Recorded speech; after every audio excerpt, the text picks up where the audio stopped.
Woke crusaders spew their hate.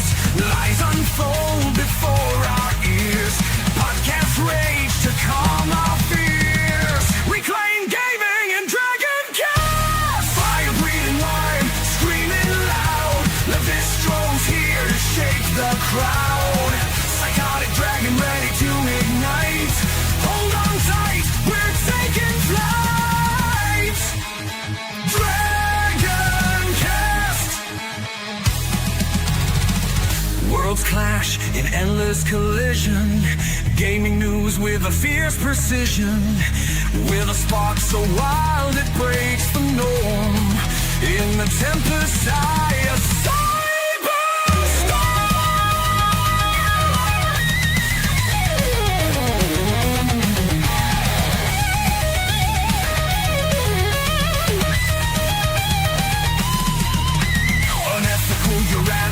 face the score. Truth burns with a psychotic roar. Corrupt suits sneer what they despise. DragonCast will open your eyes. Integrity found in DragonCast. Fire breathing metal, screaming loud. Levistro's here to shake the crowd. Psychotic dragon ready to ignite. Hold on tight, we're taking flight. DragonCast.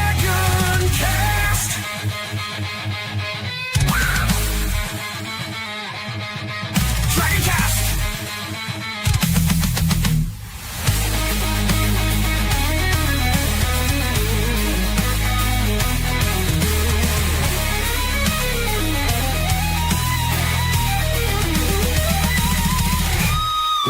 Of justice cut through the dark.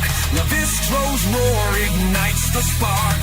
A dragon's heart fiercely defends the gaming world. Our passion ascends. This is DragonCast. DragonCast. Hello, everybody. Sorry, the video is being weird. But hello. This is Levistro, the Dragon of Cyberspace, and welcome to the 15th episode of DragonCast.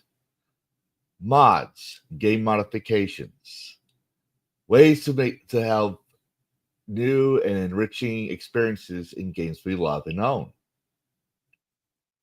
Until that is, people censor our games. Are game modifications art, or are they illegal tamperings of an IP? We're going to find out today, but first, let's bring in our panelists.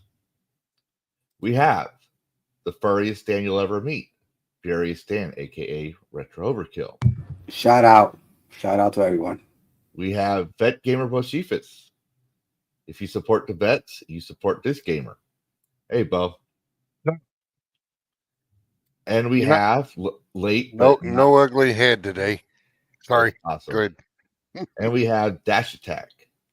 Hey, Dash. Hey, how's it going?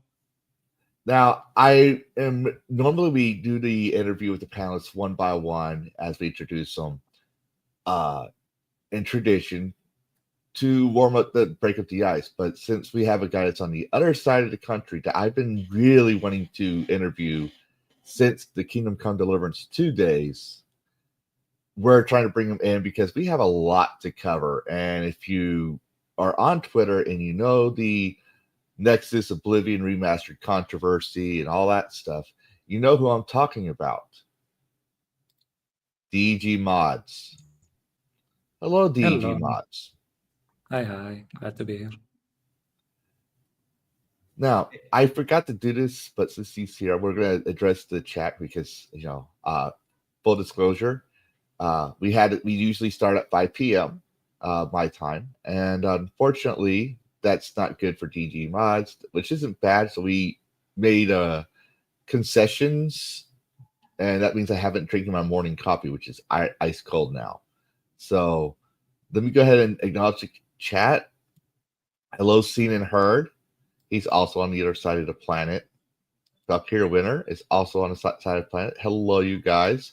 Lord Dragonil, another person on the side of the planet. Sonia Lizette, one of our greatest mods. Thank you, Sonia, for coming. We got Frostfang. Hello, Frostfang. We got Plus Pro Mikal. I hope I said your name right.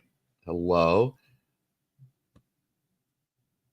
Don't have my glasses on. And I think that's about it. How long is the intro? I do apologize. Yes, the intro is long, but that's because I have a dial-up connection. Not literally. But DEG Mods, since you're here, and everyone's wondering, who the fuck are you? Why the fuck are you on my show? And why the fuck should people care? Well, let me fucking tell you. You're Okay. gonna have to raise your volume just a little bit more. Yeah, I yeah. am a little deaf. Gotcha. Yeah, so yeah, I'm I guess DEG Mods in the scenario, and it's what is DEG Mods? It's a mod platform, let's say game mod platform, where similar to other game mod platforms such as Game Banana, Nexus Mods, ModDB, etc. But the only difference is, while all other mod sites has censored or will censor you or can censor you, we cannot, and at least not in a direct sense. So basically, this is, as far as I'm aware, the first ever censorship-resistant and permissionless mod site or mod platform. And why should we care? I guess it's the question. Because, well, if you don't want to get your mods censored, this is the solution. Finally. Yes. Now, I also have a Discord, which I shamefully have not set it to link because I'm going to shield off of you best I can. But and I think you've seen it, but I sent a screenshot of that the post I put for my viewers and people that join my Discord of the list of alternate mod sites, and you're on that list. I've actually have on my Discord a couple of your mods that you've not yours per se, but the ones you published on your website. Because we don't do politics on this channel, but I'm a big believer in a free market, and I believe competition thrives. Like, I don't think Netflix Nexus is going anywhere, but I do believe DEG Mods like yourself, Base Mods and ModDB, all these other mod sites are rising up to the plate to give Nexus a run for their money, which I think is a good thing. But I do want to point out real quick while people are looking at the website, and to stall me for time since I'm slow-brained. Bo, I don't mean to throw you under the bus, but you said you had problems setting up an account. You want to talk to DEG Mods on that? Yeah, well, I tried the other day because I make some mods myself, and I was having a problem. Nostro, isn't that what you use, or Noster? yeah, Noster. When the little box would come up, I was following a video that you got a sample video, and I was following it, but it was for Firefox. I don't use Firefox, I use Google. But when the little box would come up for you to copy and paste your code into or use your code, the button down at the bottom to log in to do that was grayed out. I couldn't click on it. So I don't know what I was doing wrong. It could be a little problematic user error or something. I don't know. I haven't figured it out yet, but I was going to check it out the other day and create an account and everything. But that was the only problem I was having. Yeah. So yeah, we have that video up. So just as a quick guide, but I probably have a more in-depth video with me talking and showcasing more browsers and with a more in-depth step process. But I think the issue there is when you install the browser extension and set up everything, I think you need to refresh the website then click login because it Okay. doesn't see the extension. That's about it. Okay. All right. So just so I could probably go back there after we're done here and check it out because, I've rebooted my computer since, so Yeah. I mean, if should be you good. encounter any more issues, hit me up in DMs and we'll figure it out. All right. Yes, I'm going to say that when it comes to DEG Mods, he's real chill. We've been DMing not often, but keeping in touch, trying to schedule. We've been DMing since February, right? Trying to get you on the show. I think so, yeah.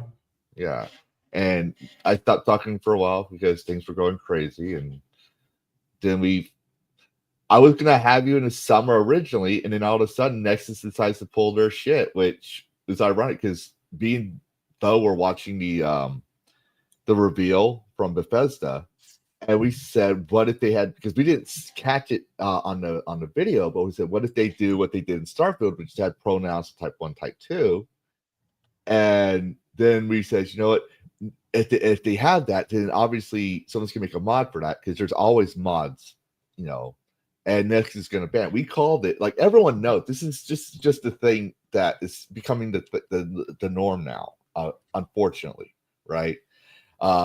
Game companies are going with type 1, type 2. Me personally, I believe it's kind of like if you know Age of Empires, the original Age of Empires. If you move the catapults, there's a license plate that pops up for their animation for moving, and it disappears. The artists put that in there on their own, and the executives are like, you know what? Oh well, whatever. They went with it. So I think in this case, some artists, the UI artists, changed type 1, type 2, whatever. But then we're finding out like there's more going on. But I forget what's going with that. But it's becoming normal. We know that Nexus is going to ban things, and Nexus banned another mod, but it's on DEG Mods. What kind of mod was it they banned again? Well, is it for Oblivion? No, I think it's Spider-Man, I think. Oh. So yeah, you got some Skyrim Special Edition mods. Oh, you got the U-Sleep patch? Awesome. Yeah, it turns out it was the Spider-Man flag mod. Yeah, so somebody tried to re-upload that Spider-Man flag mod and they banned it again. So yeah, that letter they put out they're full of shit. So what I gotta say here is bye Nexus mods. People should have dropped them already after the last time they banned a mod for political reasons. That's a good thing to bring up because I don't think that's going to happen. I'm a realist. Okay, I watch people and everything else, right? You would think you would think people would do that, but you got to remember there's noobs and normies to the modding community that don't put politics first. They don't care. They just want to mod their game. They just want to see big booba. They want to see jiggle physics, right? They don't care, and they're going to go for whatever's convenient, right? So what does Nexus Mods has that all these other modding sites don't have, aside from banned Nexus Mods? Most of them don't have this, but this is what I wanted to bring up because I think I brought this up to you, DEG Mods. I don't know. This is way back. You can go with DEG. You don't have to But it's the fact that, and it's shit, but they got Vortex and they have another mod engine called Mod Organizer 2 hosted on their site, which is what convinces people to continue. Now, I can still use DEG Mods on my thing because y'all had, it's basically a mod. It's you're just hosting the mod site. But are y'all planning to have your own mod engine one day? I mean, I know it's a lot of work. It's like creating a game engine, but are y'all planning something like that? Yeah, I mean, if you click on that mod manager at the top there, top right. Oh, you do have one. Okay. So we don't have one. However, there is a mod manager client called Mod Organizer 2. Yeah, I love and that one. it's open source, and we're planning to like fork it and custom fit it to the site's needs. And eventually, like, depending on the site's success, we'll really customize it and have a very simple version, like for people who like absolutely don't know anything. So basically, oh, I like this mod, click download, that's it. Yes. That's gonna take a lot of time to do. So that's like way in the future. But in terms of like a quick fork and like hooking it up to the site and maybe changing a few bits here and there, that'll happen eventually, and we'll have that up. However, in the meantime, people can definitely use Mod Organizer 2. It's really great. I clicked Yeah, the link. I use Mod Organizer too. So that was, you can tie it into Nexus. You can click that download with Mod Organizer, and it goes straight into your Mod Organizer. Yep. I love that. I love that feature about Nexus. And the question is, I need to ask you: do you only have to download the mod manager one time, and is it work for all of them, or you got to download like different mod managers for each game? I can tell you now, there's going to be a different one for like Baldur's Gate 3. They have a third party mod manager, or you can use the one that Larian provided once they started mod support when you launch it.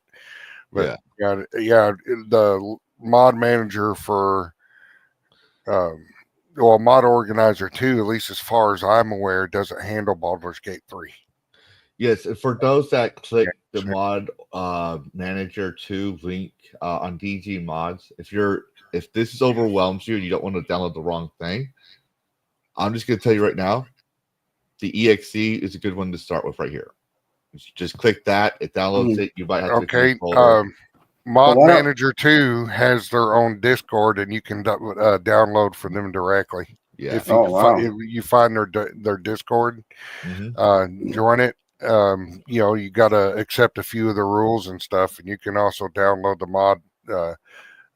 mod manager straight from their Discord.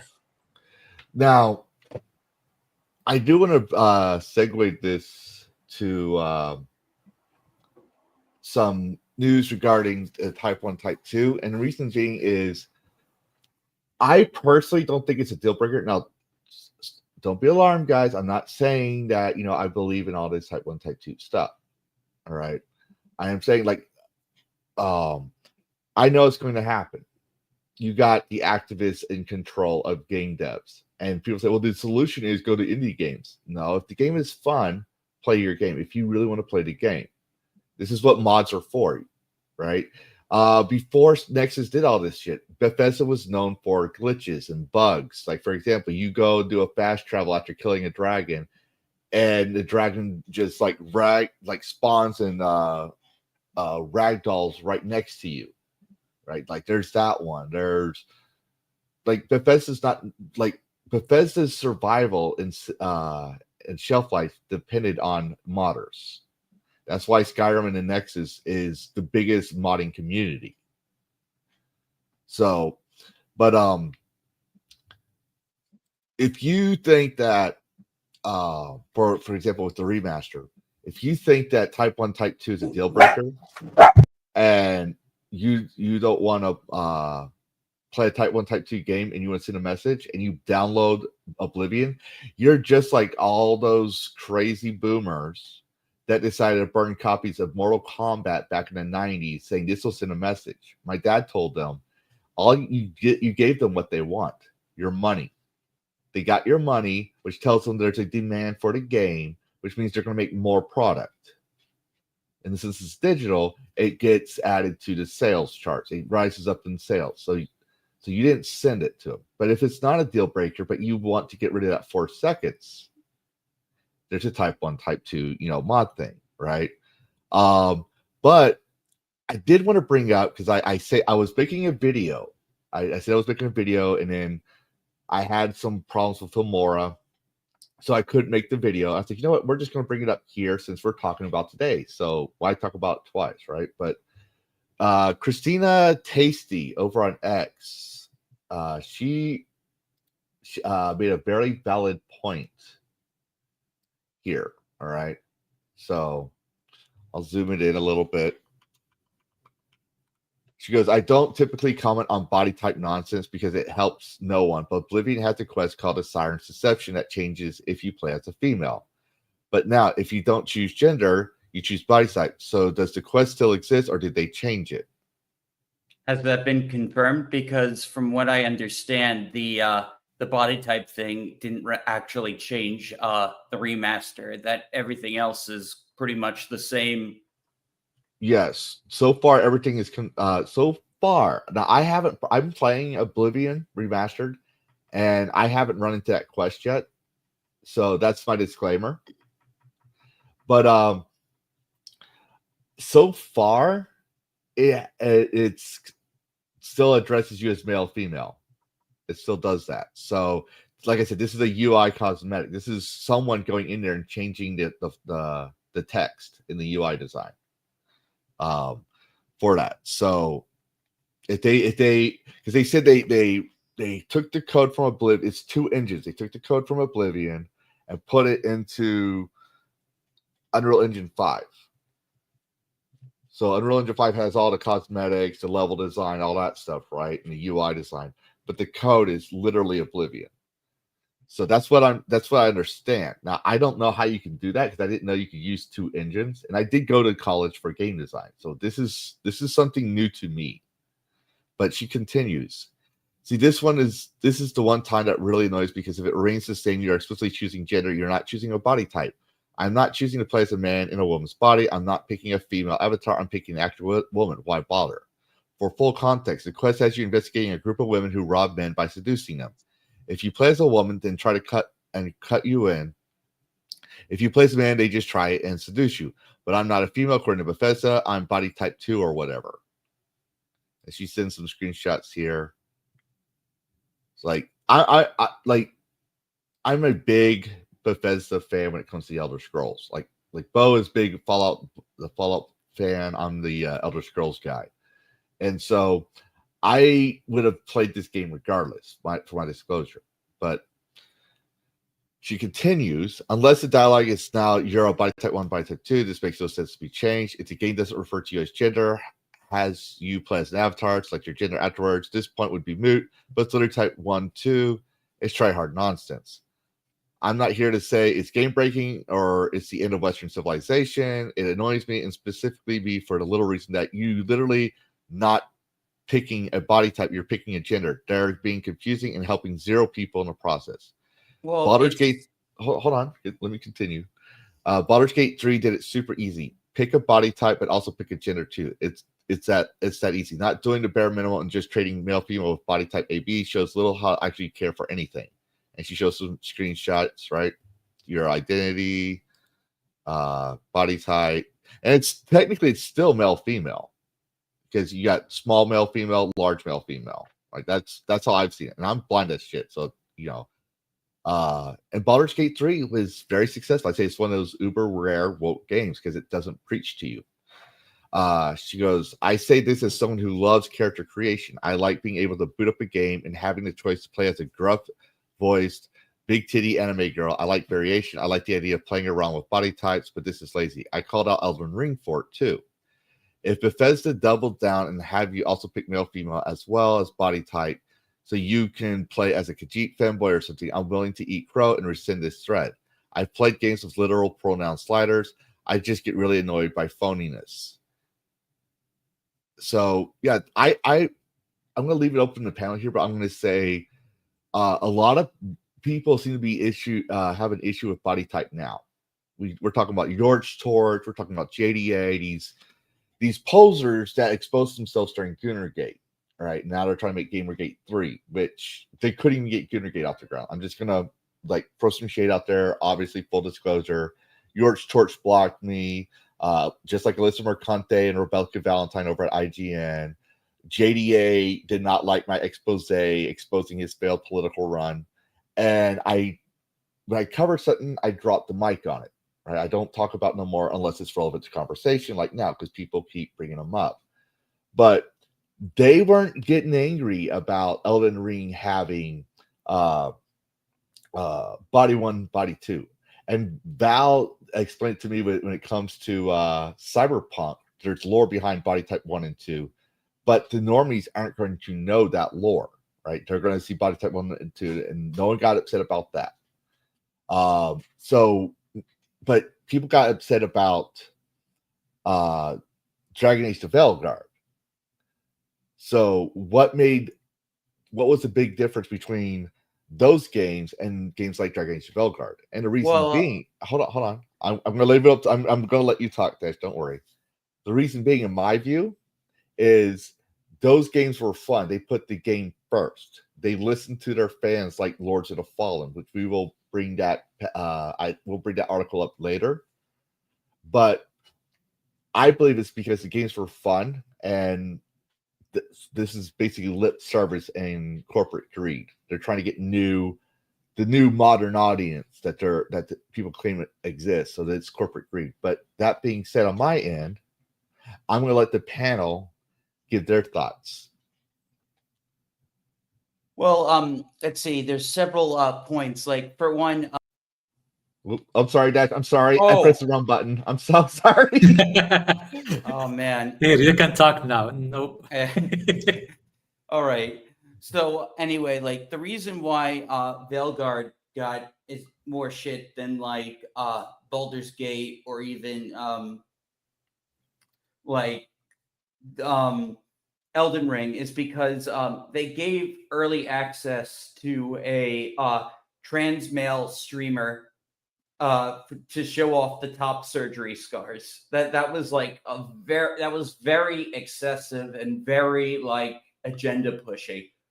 And whereas this body type 1 and 2 thing, it's just a superficial coat of paint, like the tweeter you were showing off says. It doesn't actually change the game. Therefore, it was completely unnecessary, and therefore it shouldn't matter if you mod it out or not, because at the end of the day, it's still male and female. But I get why people are annoyed by it. Yeah. And like I'm enjoying my time in the game. For the most part, yes, the combat's a little different. But for the most part, the game remains mostly the same. There are some things I've noticed I haven't confirmed too much. And I didn't have time to cut out things I've noticed. It's been a weird week for me off stream. But I will point out let me put it here, because someone put this out there, and I'm going to. Everyone can feel free to keep share their intakes. I want everyone to get their reviews, but I'm going to put this out here. This is from Geralt of Gunia. He points out that there was more. He was responding. Oh, the post was deleted. Oh no. Anyways, that there was claims of Saint Alyssa that's in the Imperial City being swapped out. So the original Alyssa had bustier breasts and she had cleavage, right? Like a little bit of cleavage, so you could see the curves. And they changed her mesh. And in here they're saying the same thing with Azura. Now, I'm up to the point in the game where I had to find a Daedric artifact, but I like the artifact from Azura in this game, so I didn't want to sacrifice that. This is a 20-year-old game. I'm not doing spoilers because most of y'all should have already played the game, so we're not worried about spoilers here. But as you can see, here's the original, right? She's topless. She's got a little dress, right? She got this star and moon, and in here, she's wearing a dress, and she got this star and moon as well, Azura's artifact. But people are claiming that there's censorship. Now, I haven't gotten that far into the game to know for sure, but it could be that they have changed some parts of the game. But it's going to be kind of hard to hire the original actors and actresses when your voice changes over the years. But yeah, anyone else want to give their thoughts on Type 1, Type 2, or the alleged censorship of the game? I'll let someone else go. If anyone else has anything to add. Otherwise, statues, hard to say. To tell the truth, I got a question here, and the thing is, it's kind of hard to follow as you play the game. Most of the time, when I play the game, I just don't like look at the statue and anything like that. And a lot depends if it's a giant statue and it's noticeable throughout the game. But through other places, if you got like smaller statues, I just run by past by them. Like I don't know if I'm gonna notice them or not as I play in the game. If they actually change from the original statue to the next. So like it all depends. But it has to Well, be it has to be very iconic for me to notice the statues on certain games. Like kind of what they did to what's it, Soul Reaver when they replaced the statue. And I used to play Soul Reaver a lot. That was a perfect example of it. And they actually changed the original statue to a disgusting statue on the remaster. Oh, I heard. Didn't they fix that? I think they fixed that already because people were complaining about it. So they had no choice. Because it was an iconic video game that came out in the Dreamcast. So I mean that's my perspective from this one though. But so I'll probably see what happens in other games that's gonna be remastered in the future. Then they might need the mod to replace the the disgusting the stuff. All right. yes. Bo, what's your thoughts? Well, I know when I was streaming Oblivion, I know I was pretty pissy about the body type shit, and they removed the body sliders. Yeah, If I remember right, there used to be body sliders in the character creation where they removed them. Mm-hmm. The only kudos I can give them is at least it looks like a woman. Yeah. At least it does. But then you go to pick their hairstyles, and no matter what hairstyle you pick is almost gender neutral, and it still made her face look male, no matter how hard you tried to make her look female. Yeah, and So that was a turnoff. So then I start playing, and the running animation, the running and walking animation, the girl runs like a dude and walks like a dude. Period. Yeah, and to be fair on that one, I'll give a devil's advocate here because, like, I spent countless hours in the creation kit. Now, granted, this is made in UE5, which I also have experienced it. But in Skyrim, there's a lot of people don't know this, but there's a lot of females that walk like a dude in Skyrim, and that's because the developers have in the creation kit swap gender anims, which means gender animations. So it's unticked, which means they'll have the male animations. And sometimes this could be because, the way the mesh, the standard outfit they wear or something does not function properly, or there's clipping issues. Like there could be reasons for that, right? It might be best for that character to have gender anims. But that was before the ideologies that were coming out. Because remember, Skyrim came out in 2012. This is before Gamergate. This is before there are 500, 200,000 genders, right? Like there's the. So I think in some cases they ported everything over, but Bethesda is not. I'll just say this: in my opinion, Bethesda's lazy. They count us modders, but they also relied on Virtuous Studios, which you and I did look at Virtuous Studios during the live stream, and we found they worked on certain titles that were woke, but they also had some other titles under their belt. So I think I don't think it's too much of an issue for me because the game is majority there as is. Like I said, like they address gender as traditional. It feels like the same game. And if I have a problem with it, there are people who mod, but that's going to be something I want to address here soon. But DEG Mods, what do you think? Yeah. Like this, I know some people say big whoop and like it's a small thing or whatever. If like on the face of it, yes, it's a small thing, ignore it, whatever. However, as many have pointed out, if it's going to be male, female in the game everywhere, then why is it body type 1 and 2 in the main menu, in the creation page? So what I'm trying to get at is a lot of these small changes from the body type to the statues to the. There's also another thing aside from the body type. They, I think, swap the word race with identity. I think something along those lines. That's if you look at the character creation menu, the word race is still there. Yeah. Okay, never mind. But yeah, all of these small changes, there's a lot of variables that people like they figure it out in their head, or how can I say this? That would make the game, or that would make them dislike a game for seeing these decisions executed upon in the game, like the body type, the statues. And so a simpler way of explaining it is that body type is there, or the statues is there. Now the question is why? And considering what information people have on the company, on the game, on the developers, on the publisher, and historical records, all of that, people know why, and they really hate the why. Like, Yes. why did they do this? And that's it's not the change that's in the game that they hate. It's the why. The why. Oh, definitely. Definitely.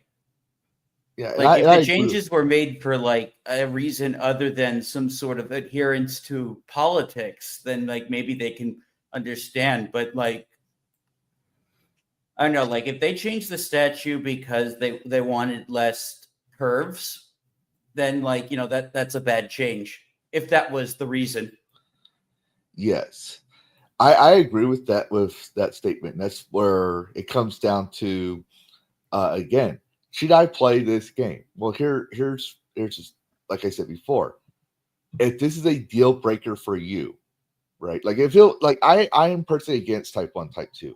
It's nonsense. It's stupid. Like I still use, they call it archaic now. I still use he when I address someone I don't know, like DEG Mods. I didn't know if you were male or female. I'm not going to use they per se, because I know even though you're a company, an entity, a website, you're one person. I'm talking to one person. So I usually use he. And if it comes out you're a she, then I correct myself, it's a she, because in the archaic times, mankind was a species. It wasn't just a gender of the species. We used humanity was not popular until after the 70s, even though it was used. Yeah, that's why X-Men can be gender neutral. Exactly, because woman, even though people want to talk about, well, technically it does not mean man with a womb, it means this or that. Woman, it still has man in it. So when you say X-Men or mankind, you're still including everybody.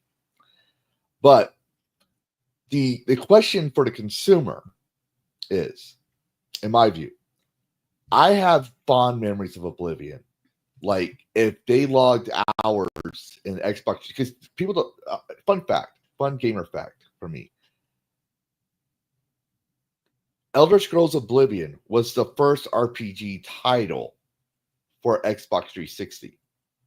It was the first RPG that was launched on 360.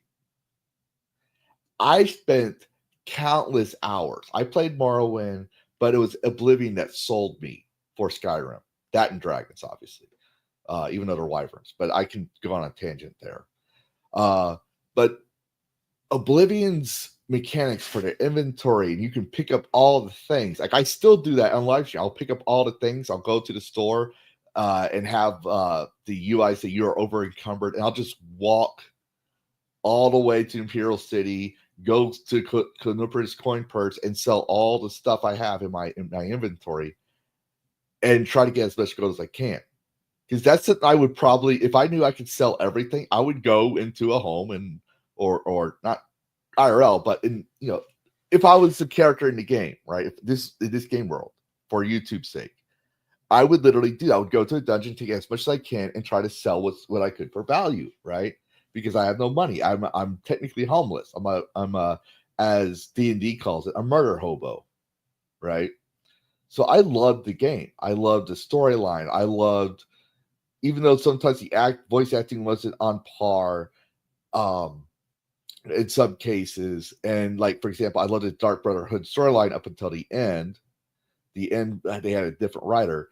I still love the game, and I'm always going to mod my games offline. Like I play Skyrim, and I play with mods that aren't really mod friendly because games are an escapism to me. So I try to add a lot of real life situations or feel to a game I'm playing as much as possible, while keeping it as fantastical as possible. But so I already know I'm going to mod this game, right? The remaster. Eventually, I'm going to mod it. I'm having performance issues on the game. I don't know if everyone else is, but I am, and we'll cover that topic here in a later bit. But since I already know I'm going to mod the game, this is why I say Type 1, Type 2 is not a deal breaker for me, because I'll go and mod that. There's someone that's going to make a statue. For example, I can't show it on screen, but someone replaced all the Daedra statues in Skyrim with big, busty nudity and gratuitous nudity and booba. Like they even gave Milorg Bala a gender swap and all this other stuff. So I'm going to do stuff like that because it's my game. I'll play as a wacky character. For example, when we were playing The Dead Rising, not the remaster, the original, and we were fighting the final boss on the tank, I literally had Frank West naked in his underwear fighting the guy. Like he looked like he was hyped up on meth. Just because I can. It's my game. I want to play it the way I want to play it. I want to see things the way I say. I'll play as the original vision, but the performance issues was causing me problems. There are mods on Nexus for performance issues. There are mods for making the combat more Dark Souls-like. Like there's ways people improve the game. So if you aren't planning to mod the game, you're going to play it as originally intended, and these things are an issue for you, don't play the game. If these things aren't an issue for you, and you're like, I'm going to change this anyways, then play the game. It's like I always believe in playing the game your way. But if it was a brand new IP, and they focused more on politics than fun, well, I'm not playing the game. This is why I don't recognize, for example, Dustborn as a game. This is why I don't consider Dragon Age to Velgard an official canon. That's my headcanon. It's my personal beliefs. I won't play those games because they're not fun. And I'm not going to play a game for rage click clout. I'm going to play a game because I think it's fun. And I know there are people that are hesitant to buy the game, so they might watch my stream or Dash's stream. I think you streamed it. Bo streamed it. You know, we stream these things. Like Bo right now is a big fan of Expedition 33, and people are watching to see if it's a good game. But that relies the question of the future of modding for Oblivion, right? Unless anyone has anything else to say about Type 1, Type 2, I want to cover something that's really an issue that I consider. Like the censorship is an issue. It's a big ask, and they're going to keep poking it. But mods will always fix it.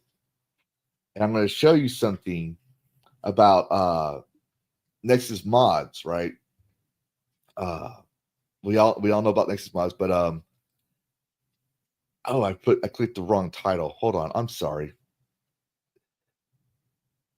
You know what? I'll do this because I'm the most professionalist of professional YouTubers, right? So we're going to present. I'm going to show this. I'm going to show this screen real quick for PC Gamer. That Nexus Mods allowed the banned mods to come back. They threw in the towel. So even they just called Nexus Mods a bitch. They're being salty about it, obviously, right? They say the mod was deleted multiple times before Nexus Mods threw in the towel. It's talking about the mod changes body type. Where is it at here? Here we go. I'm gonna I have my drums is an interesting topic. I'm not going to talk about drums per se. Like we can all agree and disagree with him at times. I find it rare sometimes I agree with him. Like when he says boycott AAA games, I'm like, no, I'm not going to do that. Yeah, I always disagreed with him on that. Yeah, but he did point out we're winning, and it's true. for example, he says Nexus mods false. Nexus sites allow males, female mods for Oblivion Remaster. They claim the mod was never banned for the mod, but for the behavior. But I mean, we know Nexus mods has this. No, it lines up. They've banned other mods, changing the same thing. Yeah, and the first time they did so, they said we're against hatred, bigotry, all this other stuff, and that's why they did. Then they said, oh, we're not for politics. Not to say, oh, they're blaming the modder, right? But to give people context, right? This is sorry for the quality. Here's the body type mods, right? Where you can do male and female, and this is a community notice, and I'll come back to it so the viewers can read it. But here is all the mods they deleted. 3 mods that changed the body type. This is just for the remaster. Right? But while I'm stalling for time because I got the wrong tab, because I want to show everyone something that's very interesting I found out yesterday. Let's have a discussion on Nexus's history of banning mods. Oh, that would be interesting. Yeah, I'd like to see, because they've been doing this for forever. Yeah, go ahead. Since Fire Emblem, I think. Or no, since Spider-Man 2. Spider-Man 1. I remember when I used to didn't unsubscribe from them, but I haven't been on Yellow Flash's thing for a while.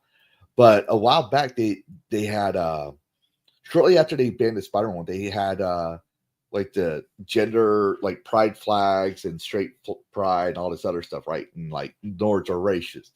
And they started banning those. Oh, you mean the super straight flag? Yeah, they had stuff for Skyrim as well, where they got rid of all the quote unquote canonical lesbian characters or gay characters. So everyone is straight, basically. There was everyone is gay and everyone is straight. So they got rid of everyone was straight. So that was a thing. But I'm trying to. Oh, here we go. I got it. So I'm going to share the screen, but keep in mind that Nexus has banned these mods, right? And then they unbanned one of them, right? And I went to the mod section for Oblivion Remastered mods, and I selected endorsement. So the filter arranges everything by what's mostly endorsed. And the thing is, it's like if going back to the live stream, Dash, did you react to the live stream? I can't remember. Yellow Flash's live stream? No, I'm sorry. I'm jumping ahead. Bethesda's live stream. I was at work at the time. Okay. Well, they kept saying for a modern audience, we're going to modernize the content. They kept using those power words that we know, as gamers, regardless if you're a politics game player or a actual gamer, we know those words means wokeness. We know those things mean DIE, stuff, right? Yeah, and so is this for the Oblivion or Oblivion Indiana Jones? Remastered? Like they're trying Oblivion. They're trying to say that they're making this for a more modern, younger generation. Like basically saying that these changes that they're making, right, or stuff it's still going to be the same Oblivion. We're just modernizing it and increasing graphics for a younger generation.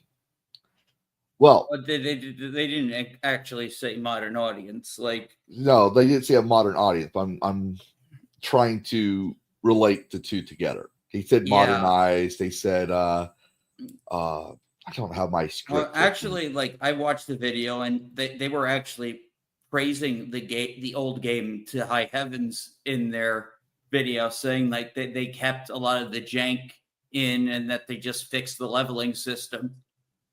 Yes, but here's the thing. Like you have to before we continue, I'm going to address this. Yes, there's a good question here. If it's not an issue, can the same be uploaded for Nexus? Only time will tell, and we're going to cover that with DEG Mods. But DEG Mods, you allow people to post whatever they want for mods as long as it's legal, right? Yeah, it's so what's interesting is with what we made is how it's the wording changes with what we've built. Meaning, when you say, "Will you allow X" or "Will you allow Y," it's people shouldn't think that anymore. At least not Yeah. on DEG Mods end, Well, because it's not. There's no like that's why we use the word permissionless. You don't need our Yeah. permission to post, even if the site goes down.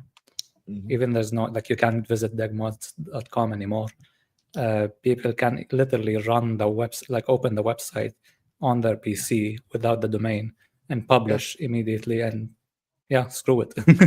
Yeah, We're that's making this easier, basically. yeah. You're doing everything you can. But my point is like, so for example, there people say free speech, but they don't realize that there are things outside of free. At least here in America, there are three Yeah, things that we're supposed to be the freest of speeches here in America, and ironically, we're being that's always been under attack. People think it's recent. No, this has been going on since the 1700s.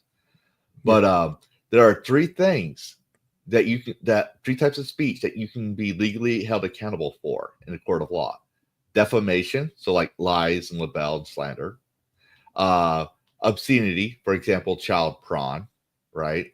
And call for violence, for example, I dream of blowing up the White House. Not me personally, YouTube, chill. I'm quoting a celebrity who said that had the Secret Service come after them. Okay. Those calls for violence and stuff, those aren't free speech. You can say, and I'm not going to say it because not going to have my stream to that, but you can say hate speech is not illegal here.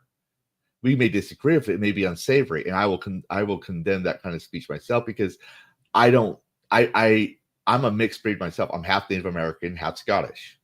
Like the voice of Levistro is half Native American, half Scottish. But there are limitations that you make it to where you're just a publisher, right? You're a platform for people to publish their mods. You're not the publisher itself.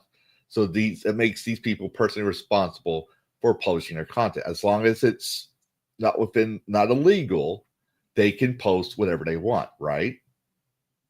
Yeah, the best way I can describe, and the easiest way I can describe it is think of DeckMods as a browser rather than something you put stuff on.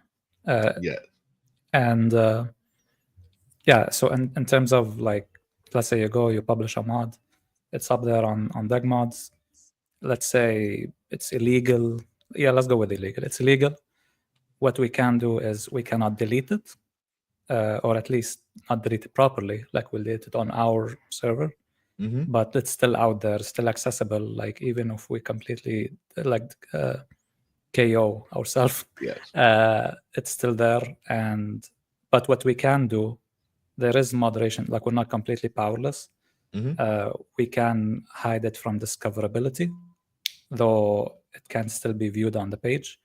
Yeah. Mark it, so you'll see a mark like, hey, this has been hidden for XYZ reason. So like be careful. And lastly, we haven't implemented this yet, but we will and should to properly like protect the brand or be legally safe. Block viewing the mod. However, it can still be turned off, like that function. Mm-hmm. And even if that function isn't there, you can still view the mod on another website with the same backend, let's say. Yes. I'm going to first I want to let you answer your question, but I want to make a statement real quick. Ignore Botrix right now because this is exclusively on YouTube because I can't afford the multi-stream.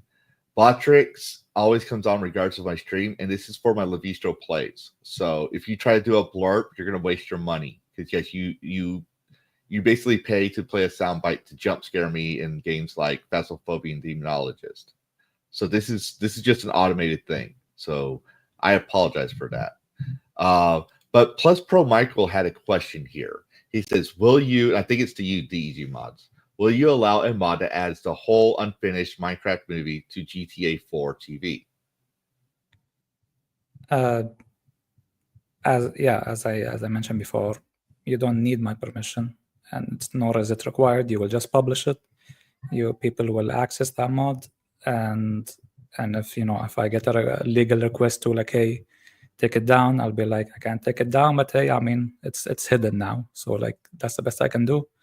The worry about that is, of course, the Plus Pro Mikhail is the worry is on him, or her.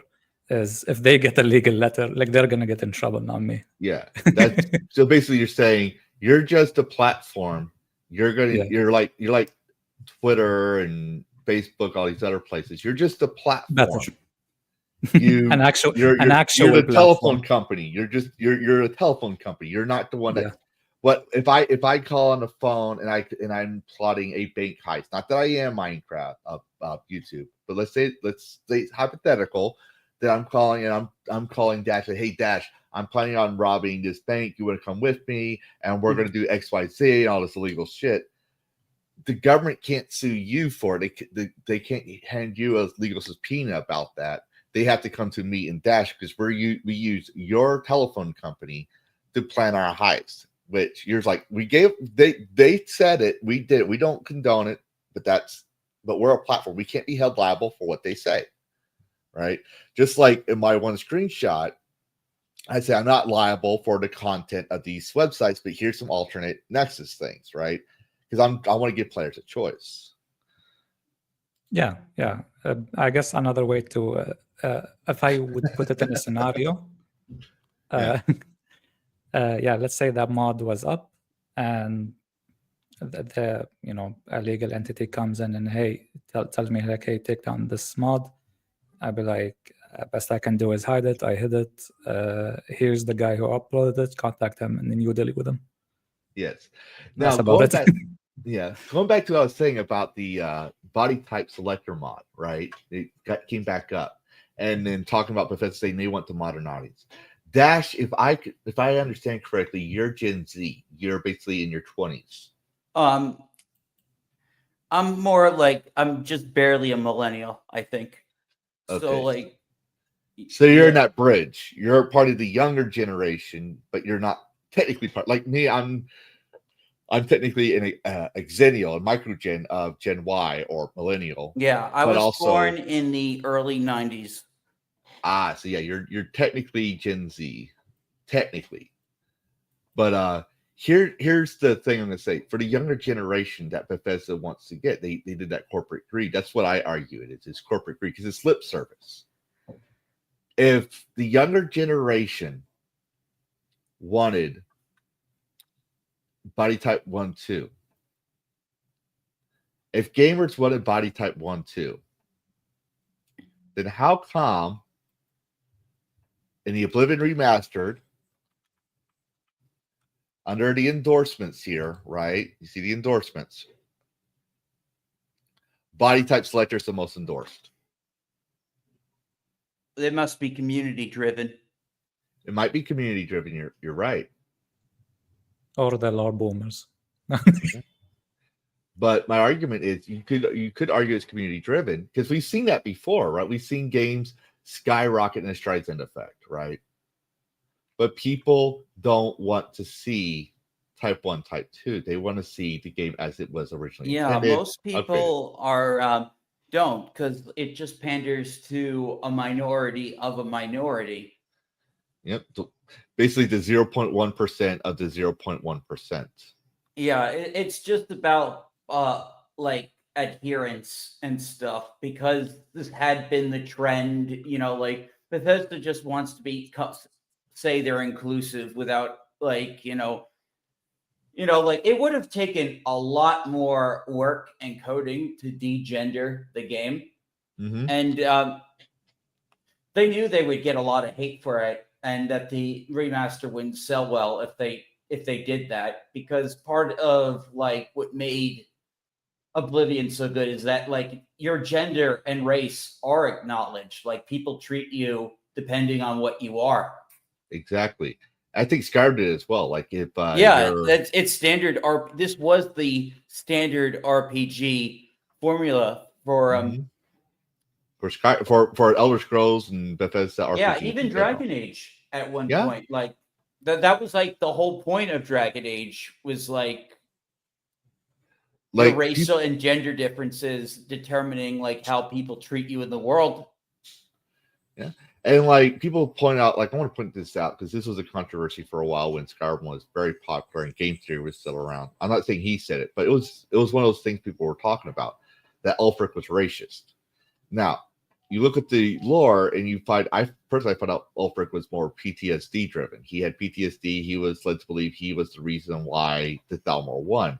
But I argue the most racist person in the Skyrim universe is the Imperial Captain, the female. Because when I don't usually play Khajiit, but when I play a game, I'll try all the races at least once. And when your turn to be facing the chopping block, she goes, "Next, the cat." Well, they do the same thing. Like bring the lizard over. They said that. I was playing Skyrim. That's why I said she's the most racist, because she doesn't recognize your race in a nice tone. She recognizes it in a derogatory tone. Well, that's typical. There's racism in Oblivion too. Yeah, like racism exists in Tamriel. Like a lot of the races hate each other. There's human supremacy. Orcs aren't look good. Khajiits and Argonians are not like looked upon, but some of them have mingled in like human communities and get along just fine. But like, you talk to the guards, they'll dismiss them all as thieves. And the funny thing is, a lot of them are. Yeah, and that's the beauty of it, is they try to create a living, breathing world in their RPGs, and the world has its issues, right? It has its racism, it has its sexism, it has its crime, it's got a drug problem, exact skooma addictions, right? All that stuff, and that's what made the game engaging and immersive. Yes, I remember that, Westward. I do remember that, because when I tried to make my own RPG, that's what inspired me. So, like, for example, I was going to use the basic attributes of D&D, right? Your strength, agility, all that stuff, right? And I was going to go with the more XXXY, the chromosome focus. If you chose your gender as XX, you might have more agility and charisma, being a woman, right? If you were a male, you had more of strength and endurance. I left the intelligence and wisdom alone because I don't believe your gender affects your intelligence and wisdom, because both genders think differently. Well, then how can I make my muscle mommy build? You still can make your muscle mommy build. It's just, for example, if you go to the gym, right, and you take two people going to the gym, they've done studies on it, gender studies on it. Yeah. Males have a stronger muscular density than women. So if you take two genders of the same body type, the same size, the same regiment, right, and they go through there and they go every day, they're going to be both muscular and buff, right? But one's going to have more muscular density because of his chromosomes than the other one, while the other one might have more agility and speed than the other one, if that makes sense.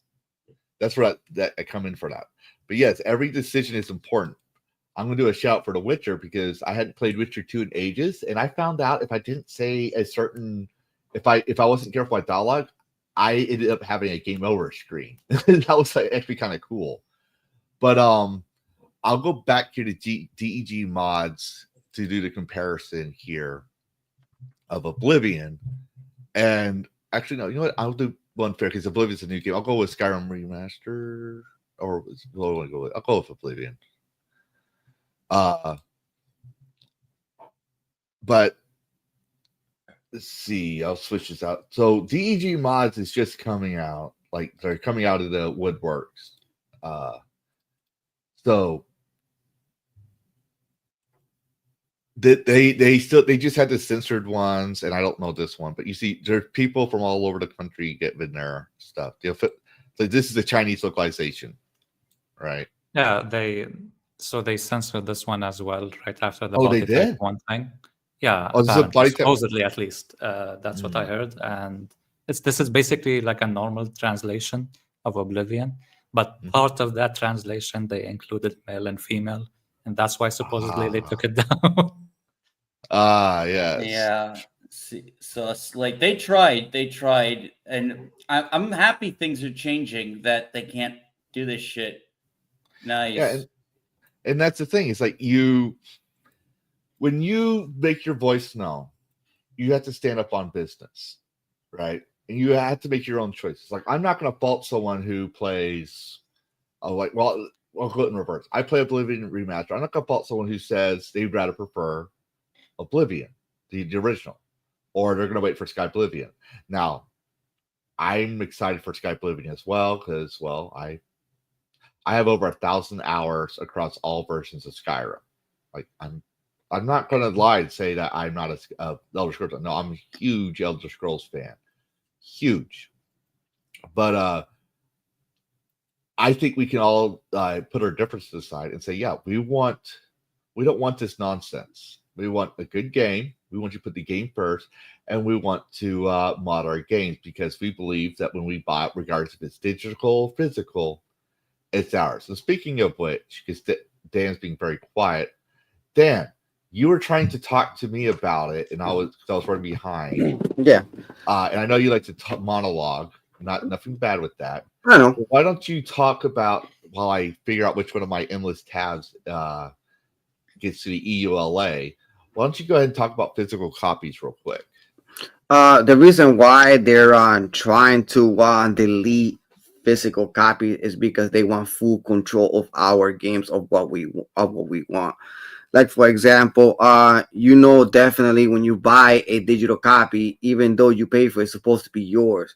The only thing is that what they're trying to do with a lot of games now is if you buy an actual game, for example, single player game, why would a single player game be utilized with of online servers?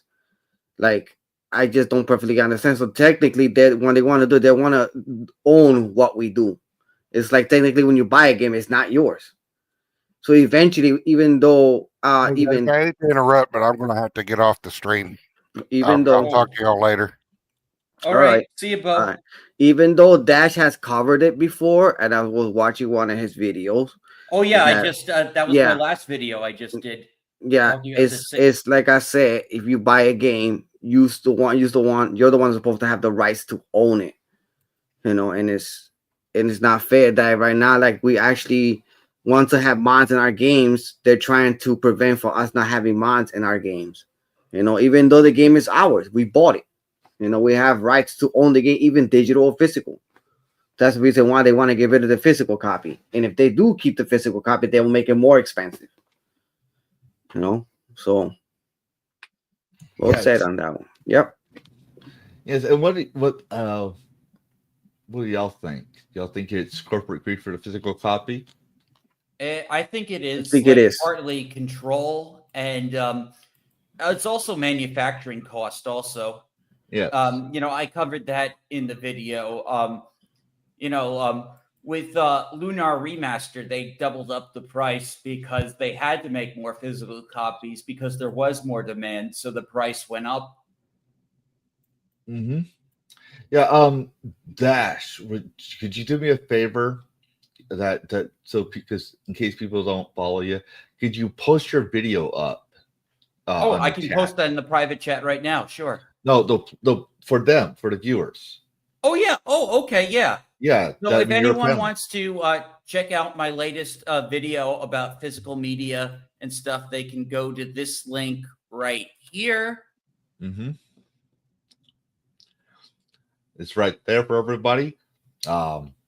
Dash does get to have a special privilege of sharing his stuff because we do things differently here.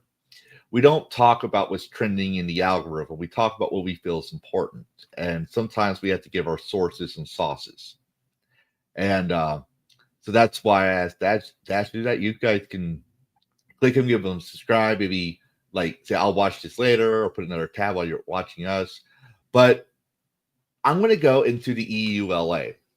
Now, before I do that, we all know here at DragonCast, I have a certain favorite video clip, and I'm gonna put it here because I like to harp on it because Matt and Trey Parker tend to be like Simpsons and predict the future, and this is a really relevant talk to the current topic. Are you saying you want out? Fine, you don't want to be part of this? Then just sign right here. No, you didn't read it! This says we don't ever have to let you out and then we can do whatever we want! Damn it, why won't it read? And that's the thing. Why don't people read the terms of service? We all do this. And when I stream a game, I usually try to read the terms of service live on stream. And people are like, yes, like they don't say it in chat, but you know, we all been there where we see a streamer like, okay, yes, we get it, dude. Shut up, Lavisha. Just get to the point. I want to watch you play a game. I want to see if the game is good, right? But you gotta do your graphic settings. You gotta adjust this, just that. But people skip the terms of service. And I pointed this out. I brought it up to Will of the fans, and because he was talking about before.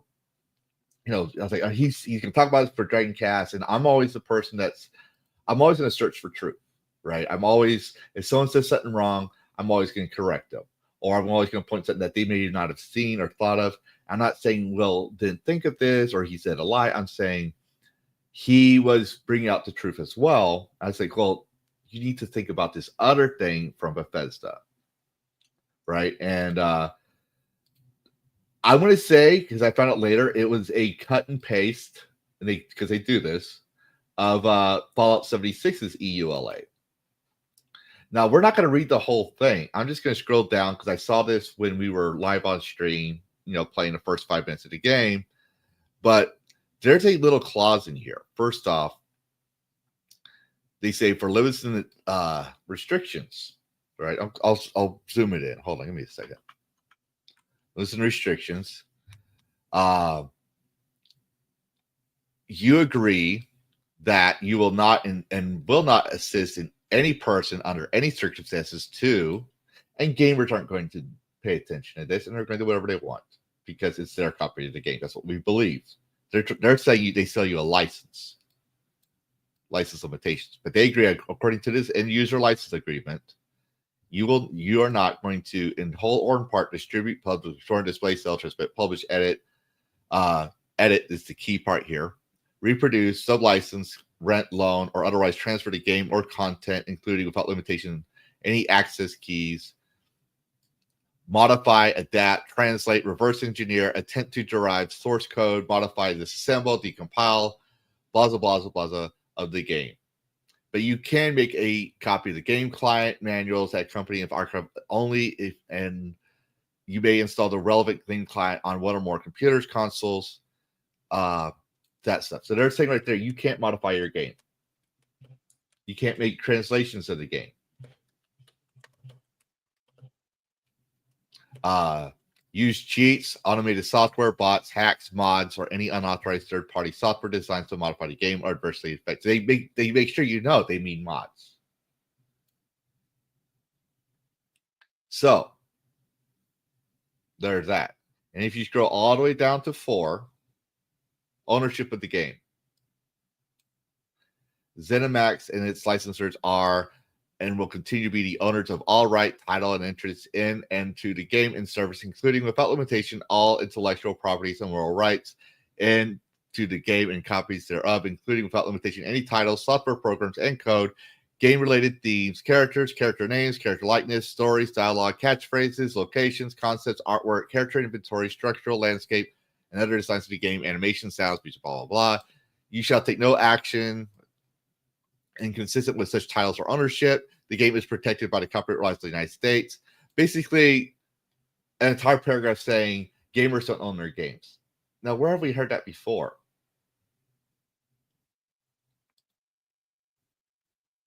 Wow, silence. And you'll be happy. Yeah. You own nothing and you'll be happy. But we're DEG Mods, you told me offline that you know a lot or you know some things about gaming news. Have you, you remember where we heard gamers don't own their games? I think Ubisoft CEO or Activision, I can't remember. Yeah. Ubisoft, right? They said that. And they brought up again, I brought a video out there. I'm trying to find it. Like I have literally a lot of tabs open. Like I'm closing them as I get to because I try to bring a lot of sources to help people out. But I recently covered a video covering the lawsuit with what was it, Driven, the racing game that they shut down. and they tried to argue that gamers don't own their games. Ubisoft. That's not it. Yeah, I mean, if I remember right, yeah, Ubisoft said, like, just in a general statement to, I think, like, to the public, like, straight up saying, like, yeah, you don't own your games. But I think maybe it's them, maybe it's some others too. Oh, Ubisoft again. There was a lawsuit with the crew. The crew. Yeah, and yeah. Go ahead. I'll let you talk about it. Go ahead. The latest update, like, on that lawsuit, from what I recall, is like, yeah, the latest pushback saying to the courts, you agreed that you don't own the game, so, like, this whole lawsuit is moot, is what they're arguing. Yes, I did a video on that. I'll share a link for people who want to watch, read it. But that's fine. The not deletable developer. In reference to this as well, which something that's surprising that came from the state of California, which they made a ruling on Steam and, like, on for all covered that too. stores, I guess.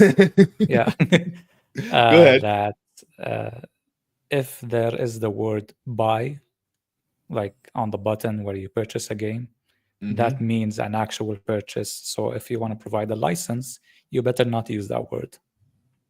Yeah, I can't pull up the thing anymore, but I'm just gonna point out my videos on those two. So give me a moment to just go back to my website or my YouTube page. And for those of you that go on Rumble, I do try to put on Rumble too. The disclaimer for me on Rumble is it takes forever to upload a freaking video to Rumble. I can stream no problem.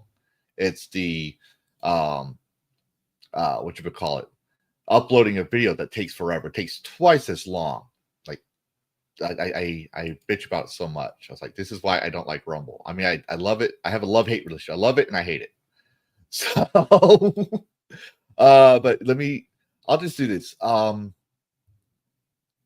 me go ahead because I found one of them, and I'll post a link in the chat for those who want to watch it and get more context to what DEG Mods and I are saying. So here's the thing, and I'm going to stop this screen. I'm going to present this screen. I'm not trying to show myself, guys, but we've been covering this for a while. This is from the game developer, and I don't just cover like what popular news. Like I said, I used to do game design, so I read the game developer, I read 80 level, I read a lot of game design news, and I try to bring it out. But here in the title, you can see they say Ubisoft never owned their games, right? So there is that, and let me go to my channel again on the other tab. But Dan. Oh, Bo left. I didn't realize Bo left. Let me see. He said he's gonna take it. He has to leave. Yeah, that's right. He got some stuff he has to take care of. Yeah, but Dan, why don't y'all talk with DEG Mods and let's discuss the crew and give people some refresher on this whole Ubisoft fiasco, because people are focusing on Assassin's Creed Shadows, but this is relevant to Bethesda as well. Well, I owned a copy of the first crew. But they actually, like, at that time, they didn't own the PC or anything, so I don't own any copy of the crew for the PC. But I don't know what is the difference of why they have to censor a racing game or a car game. It's just they're not hard. censoring it. They're trying to shut it down.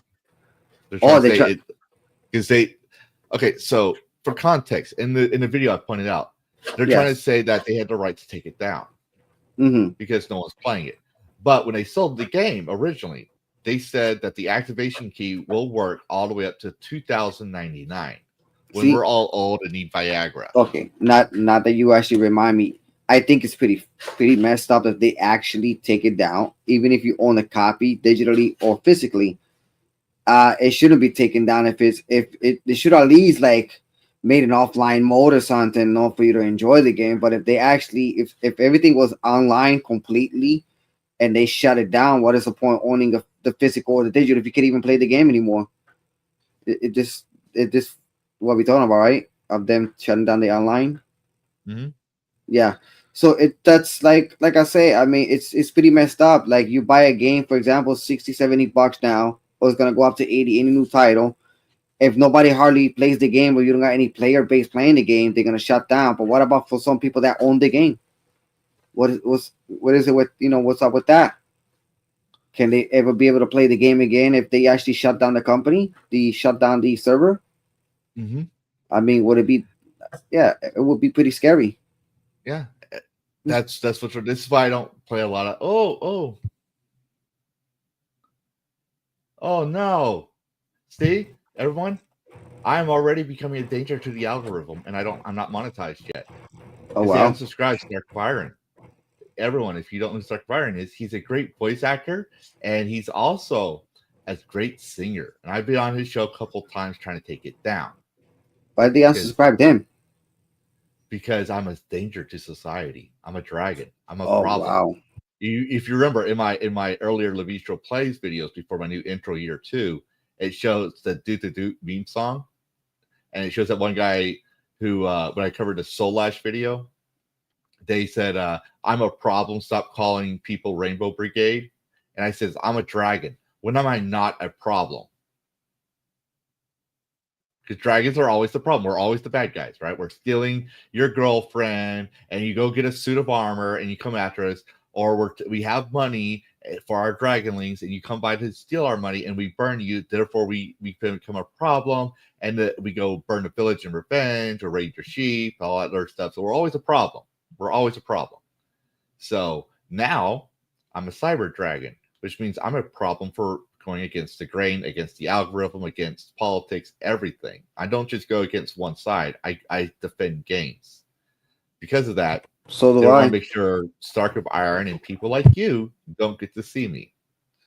But yeah, so anyways, I got that link, but there's an older one that DEG Mods was talking about.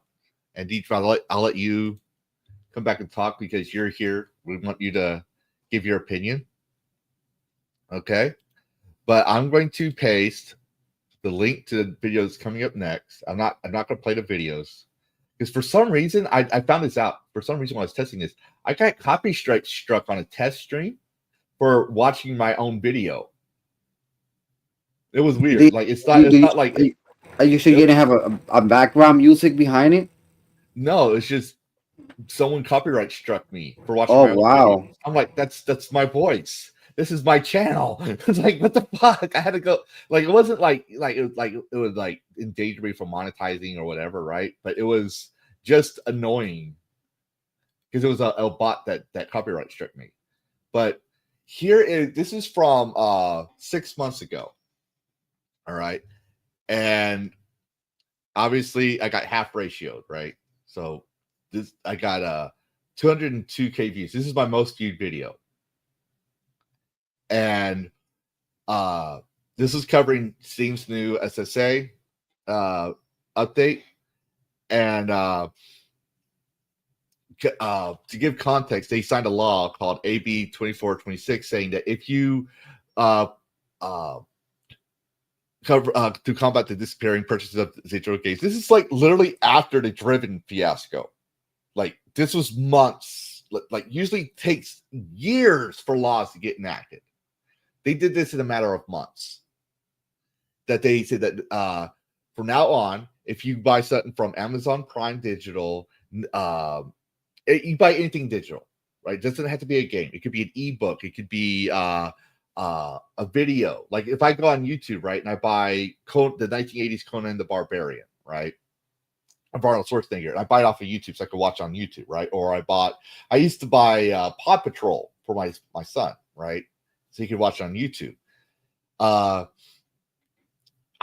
only bought a license to it, which means I don't own it. So now this is to me, this is very consumer friendly. This is the first thing I've seen California do that was based in a very long time, where these storefronts had to tell customers, They're just getting a license. They don't own their copy.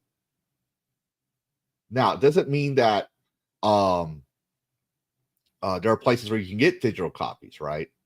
But this is basically a consumer, because when we buy something, we think it's ours, right? Like when you buy Oblivion Remastered off of Steam, right?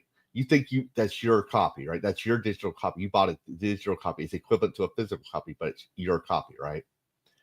But what the corporations did is work around it to where you bought a license to the game. You didn't buy a copy. You bought the license. They say, oh no, we're licensing it to you. So they can control it. They can dictate it. They can do the goose that laid the golden eggs and keep getting eggs from you until one day they're like, okay, you know what? Let's just cut the goose open and we can get all the golden eggs at once, and then find out there's no golden eggs inside the goose. Spoilers on that thing. Philip Morgan, hello. I hope you're doing better. But this means now that they have to let you, the stores have to let you know that you're not buying the product. You're buying a license, a piece of paper, and a legal document saying you can play the game or read the book or watch the movie. Am I right? Is that what you're referring to, DEG Mods?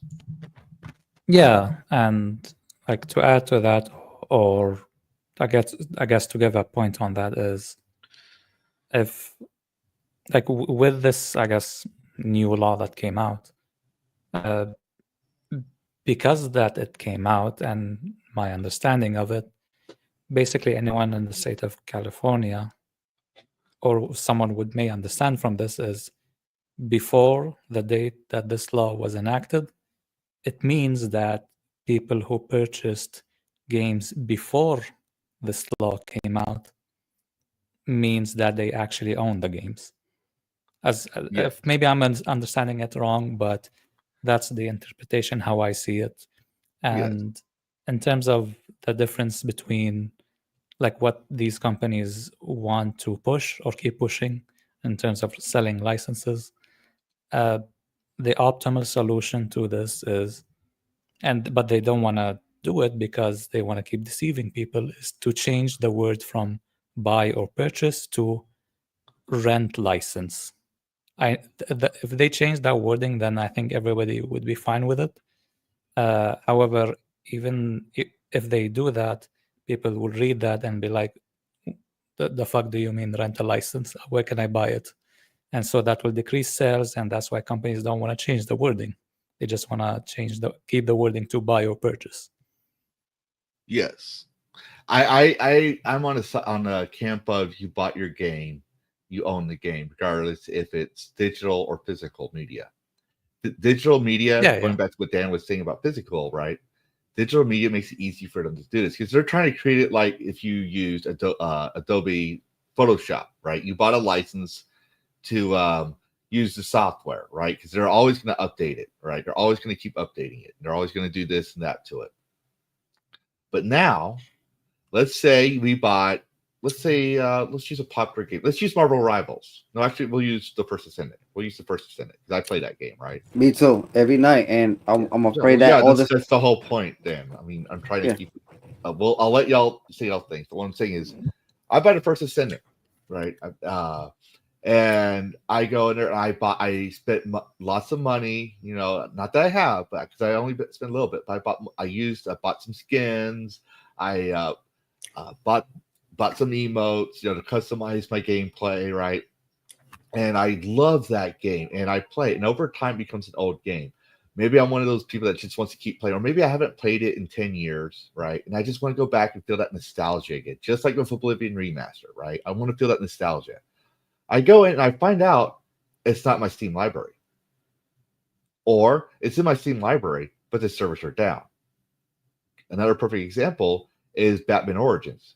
You can play Batman Origins the single player, but there's some multiplayer achievements, right? To play the multiplayer game. But the servers are down for Batman Origins, right?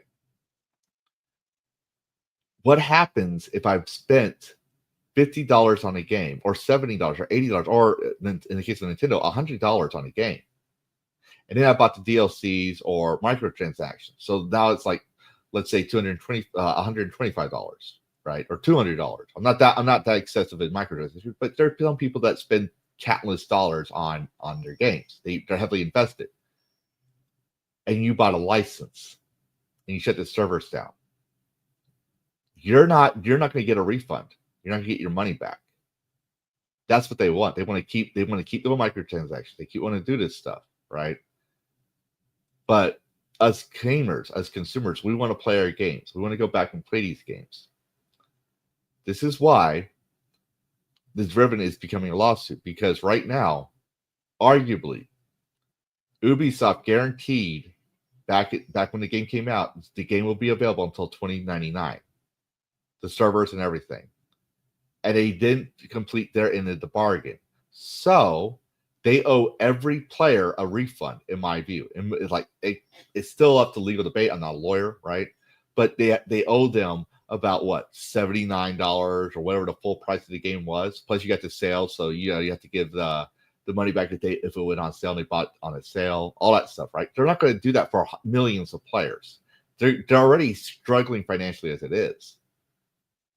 So they say, well, if we do a license, we can dictate the terms of the game. If we want to get, like, there's the whole political part, right? Like when they said we can do type 1, type 2, and they change it, we can take the game away from them and they can't get their money back because they agreed to this, right? With the EULA, which is basically a cut and paste of Fallout 76. I don't think it was cis or not cis. I think it was corporate laziness. It's like, we're just going to cookie cut this EULA and put it here because we already have it, right? They're not going to, change it up too much. Like Bethesda's known for laziness like that, for cutting corners and doing shit like that. But now with this license, right? If they take a game down for some reason, they don't have to keep up with, they don't have to hold their obligations because you agree to a license. Thoughts? I want to own my games. So do I.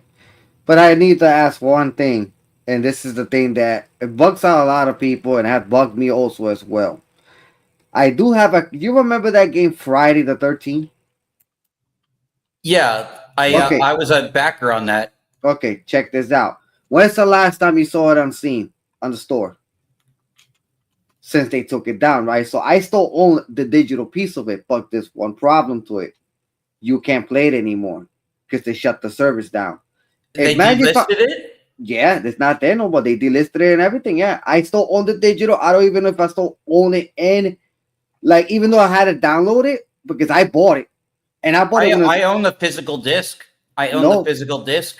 I own the digital because I bought it on Steam for $5 at that time when Steam had a sale, maybe a couple of years ago. Fuck. But they delisted it out of Steam, and the problem is that they shut down the service. So you can imagine if you bought all those DLCs, now you can't even play the game anymore. I'm guessing this is also for the Xbox One version as well. Probably, yeah. Fuck that lawsuit, man. Fuck that lawsuit. Yeah, they took it down, and that was another perfect example I wanted to say, because this is the problem why I'd rather own either the physical or I'd rather own the game itself without any online service. Even though if I can't play the game online anymore, I can still play it offline, at least the story mode of the game. I have the original also as well of Call of Duty World at War. The online thing is not playable anymore, but at least I can still be able to play the story of the game. Like the campaign and stuff like that. Because I have the exclusive Kickstarter only skin. Yeah, that's another perfect example why I'd rather own my games than have a company run us down. Well, like in this case, it wasn't the company that did it. It was like the people like suing the company that took it down. Yeah. But here's one thing I'm going to point out real quick. I have a poll out for the chat, and Western Smile, if you're still here, I saw your question. We will address it for DEG Mods here in a moment. But I want to know if maybe I'm talking, if us in the panel here are talking out of our ass, or if people feel the same way. When you buy something, is it yours? Do you feel like it's yours? That being said, we will reveal the results of the poll later.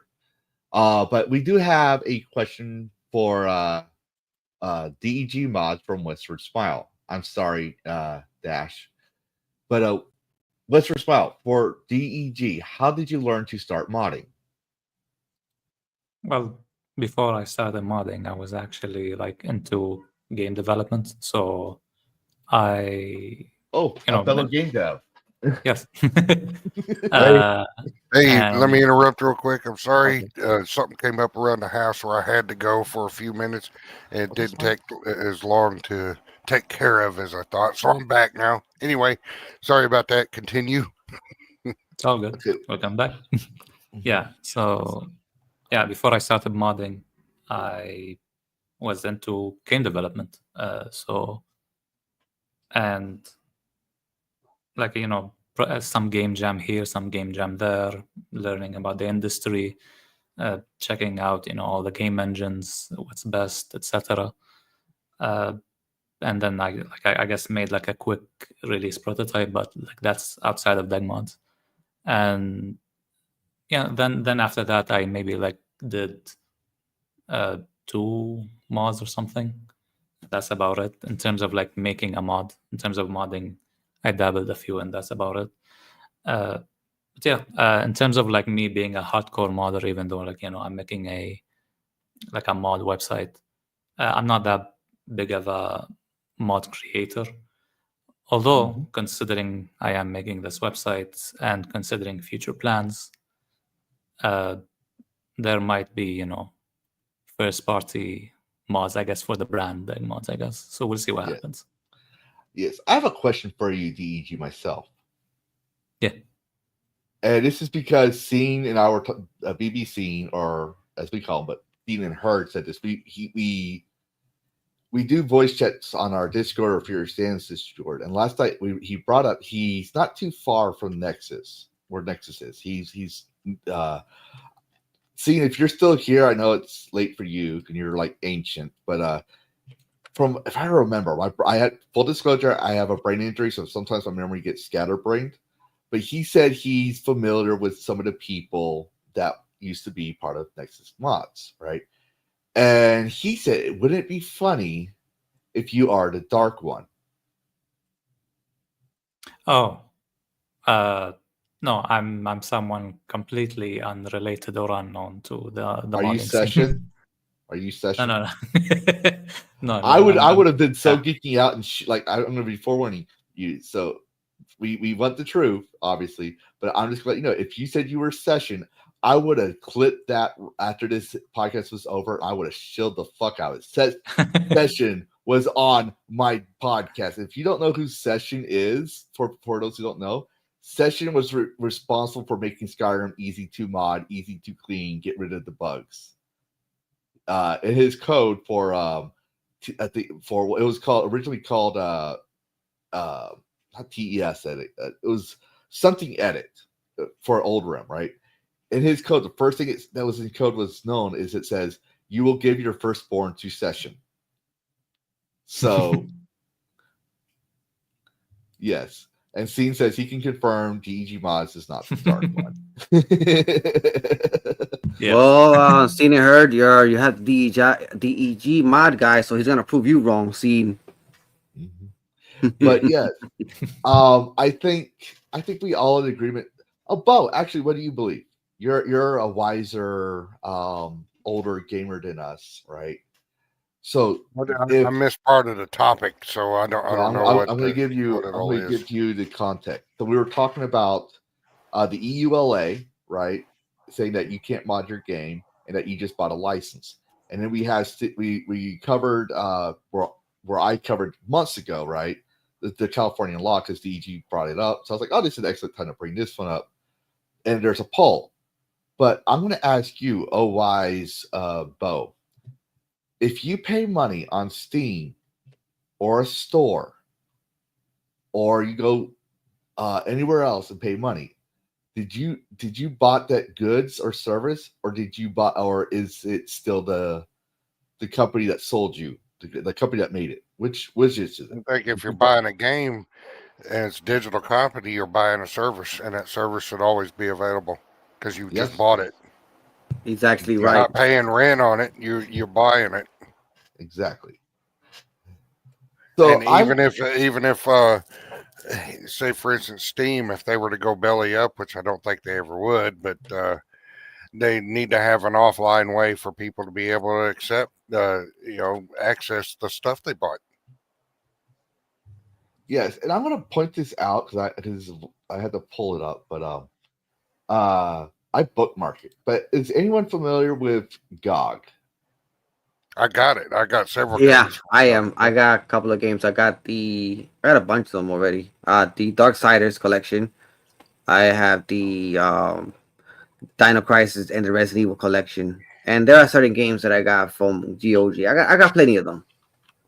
I like old school games anyway, so that's why I got GOG. Very I'm familiar trying with to it. pull it up because they DRM free. Yeah, they're DRM free, but they ascribe to the practice of you bought it, it's yours. Yep.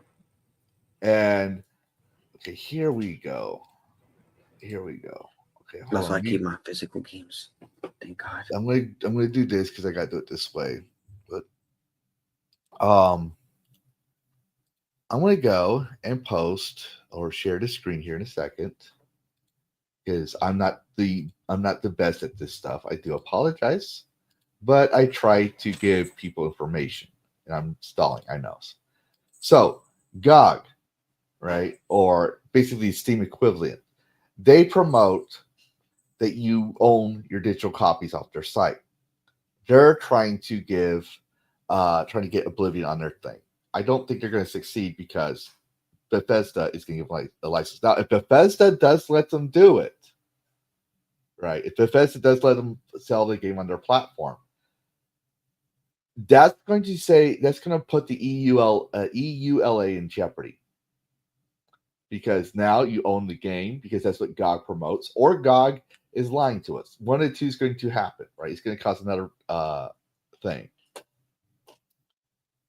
But they said within Elder Scrolls Oblivion is one of the most important beloved RPGs of all time. We'd like to congratulate Bethesda on basically brown nosing, as I see it. But I would do it too. Like when someone succeeds their game, I always say, congratulations on your success, right?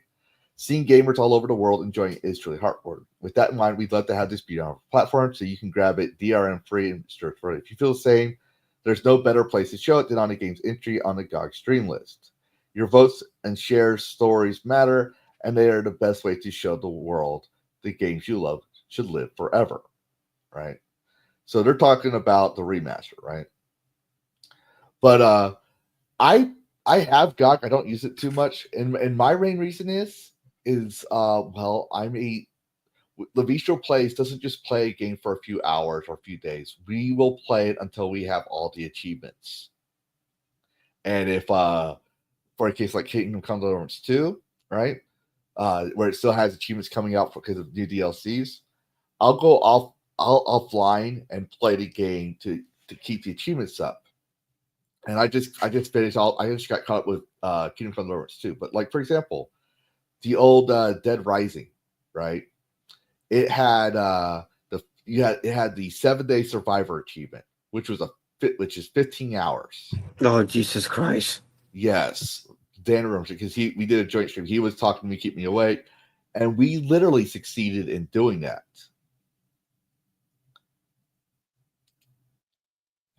Roby says he loves GOG.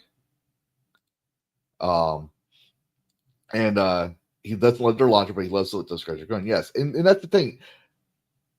I want to bring this up. It's like you can love something, like for example, DEG Mods. I love your site, right? But like Bo said, he had a problem with loading up your site, and you did clarify that, right? Like we went through that, but like it's if you love something, you're going to be, but you're not going to be a Disney shill and say, I love your slot, Daddy Corporal, give me more slot. You're going to say, I love this, but here's what they could have done differently. I would love if they improved things, right? So with GOG, I would like a way to transfer my Steam achievements over to GOG. If I can do that, I would totally be more GOG. You'd probably have to connect your account, and I don't think you'd want to do that. Yeah, I'm that's another thing I have an issue with. Like, I wish there was a way to do that without too much issue. But if Steam went around and says, "Oh no, you own your games like GOG does," I'm not going to GOG because that's my main thing. I want to own my games, right? But that being said, I want to cover another form of censorship because, well, there's another issue people claim to have that I want to debunk. And since DEG Mods is also has experience in game design, and Seen and Heard and I talked about this as well, because he's a techie guy. Let's talk about the censorship of female variant armors. Now, this is from the Reddit Kotaku in Action. All right. Most female variants of armors were apparently removed from Oblivion Remastered. Right. And I did notice this. I was like, I don't remember seeing this the best. I remember that. But people are talking about it in the Steam community, right? As well, and their screenshots. As going as well as the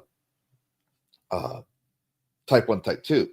Now, I'm not going to name names, but there is more than one person saying this. Because I know one of them is probably watching it right now and thinks that because I disagree with them, I'm attacking them. No, I'm going to search for truth. But there's more than one person that was running around saying this. And I don't know if it's because they believe that or they heard it on the rumor mill, whatever. But they said it's because Unreal Engine 5 has a problem with female meshes. Right?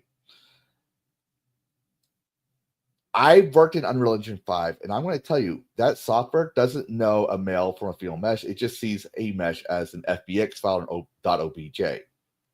When it comes to Unreal Engine 5. If this is actually true, which is obviously it is, right? There's actual cases of this, examples, right? Photographic evidence, all that stuff. You can watch my streams, and you'll notice as well. There are cases. These are small, little, subtle changes that obviously a modder will probably fix on their own. I hope, me personally, I hope the creator of Calente CBBE and Body Studio makes it so we can remove that vest. Because I want the original. Like, I don't care about the hairstyles changing a little bit because I hated this hairstyle. Like, I thought it was fucking crazy. Like, that's fine to me. But the outfits, I wanted as much as the original feel as possible. Well, I tell you, I want to get my DEG Mods account going because I got my mods on Nexus. Mm-hmm. And I'll probably leave them there because they aren't controversial mods. They're just outfit conversions, and then my Sim Settlements 2 Nora's Commonwealth Reconstruction Project. But I want to upload them to other platforms too because I know there's a lot of people out there that ain't going to use Nexus, not even to download mods anymore. And a lot of people use my mods for Sim Settlements 2, especially my Sim Settlements 2 mod. So I want to get them up there on other places. And that's kind of what I'm waiting for with Oblivion, is for the mods to really kick in because they really pissed me off with it. The gameplay is fun. The soul of the game is still Oblivion, but they did all these little changes, and all those little changes add up. Yeah. And Nexus mods will pull those things that correct those changes down. Exactly. And Nexus, and like I said before, Nexus Mods is here to stay. I'm sorry to say it. I'm not a partisan player. I don't go into politics. I look at things from a different plane, a different point of view. And there's always going to be someone feeding into Nexus Mods, regardless if it's 0.01% or the normie player that's starting to get into the modding scene. But I'm going to ask this to the panel, and I'm going to show my evidence to the contrary. But do you think Unreal Engine 5, a game engine, has trouble rendering a female body mesh? I mean, I need to look into this because, as you said, a mesh is a mesh. Mm-hmm. But I mean, we have this. If you remember, or if anybody knows, they Unreal or Epic Games, I guess, released like a guideline in terms of coding, how one should code their games, like don't use blacklist, all that stuff, and they're changing I'll bring that wordings up in their system. because I was sending it Yeah. to a lot of content creators, but I'll bring that up because Yeah, at that time, so- that's what made me stop doing game design. Yeah. Yeah, and like I have my own development groups and whatnot, and we're just laughing at this, like, what the fuck is this? And so, like, because of that, the claim of Unreal Engine messing with female meshes somehow, it's very outlandish. It's very like, how does it know what the fuck? But considering their mindset, there's a 1% like maybe. I still disagree with that assessment because let's say, for example, hold on, my son's right here. Hold on, give me a second. Yeah, while you're handling that, I mean, I'm not technical enough to know Yeah, how they'd handle it, but I mean, I'm maybe gonna you know more, so like, tell me. yeah, but I'm going to say, for example, you could type in a file woman.fbx and it'd be a male file, right? The system is not going to see that. They're going to see .fbx. They're going to render what was in that file.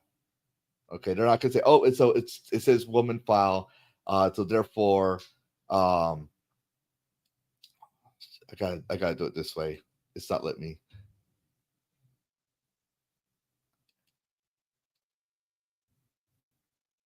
Why is it not letting me do this?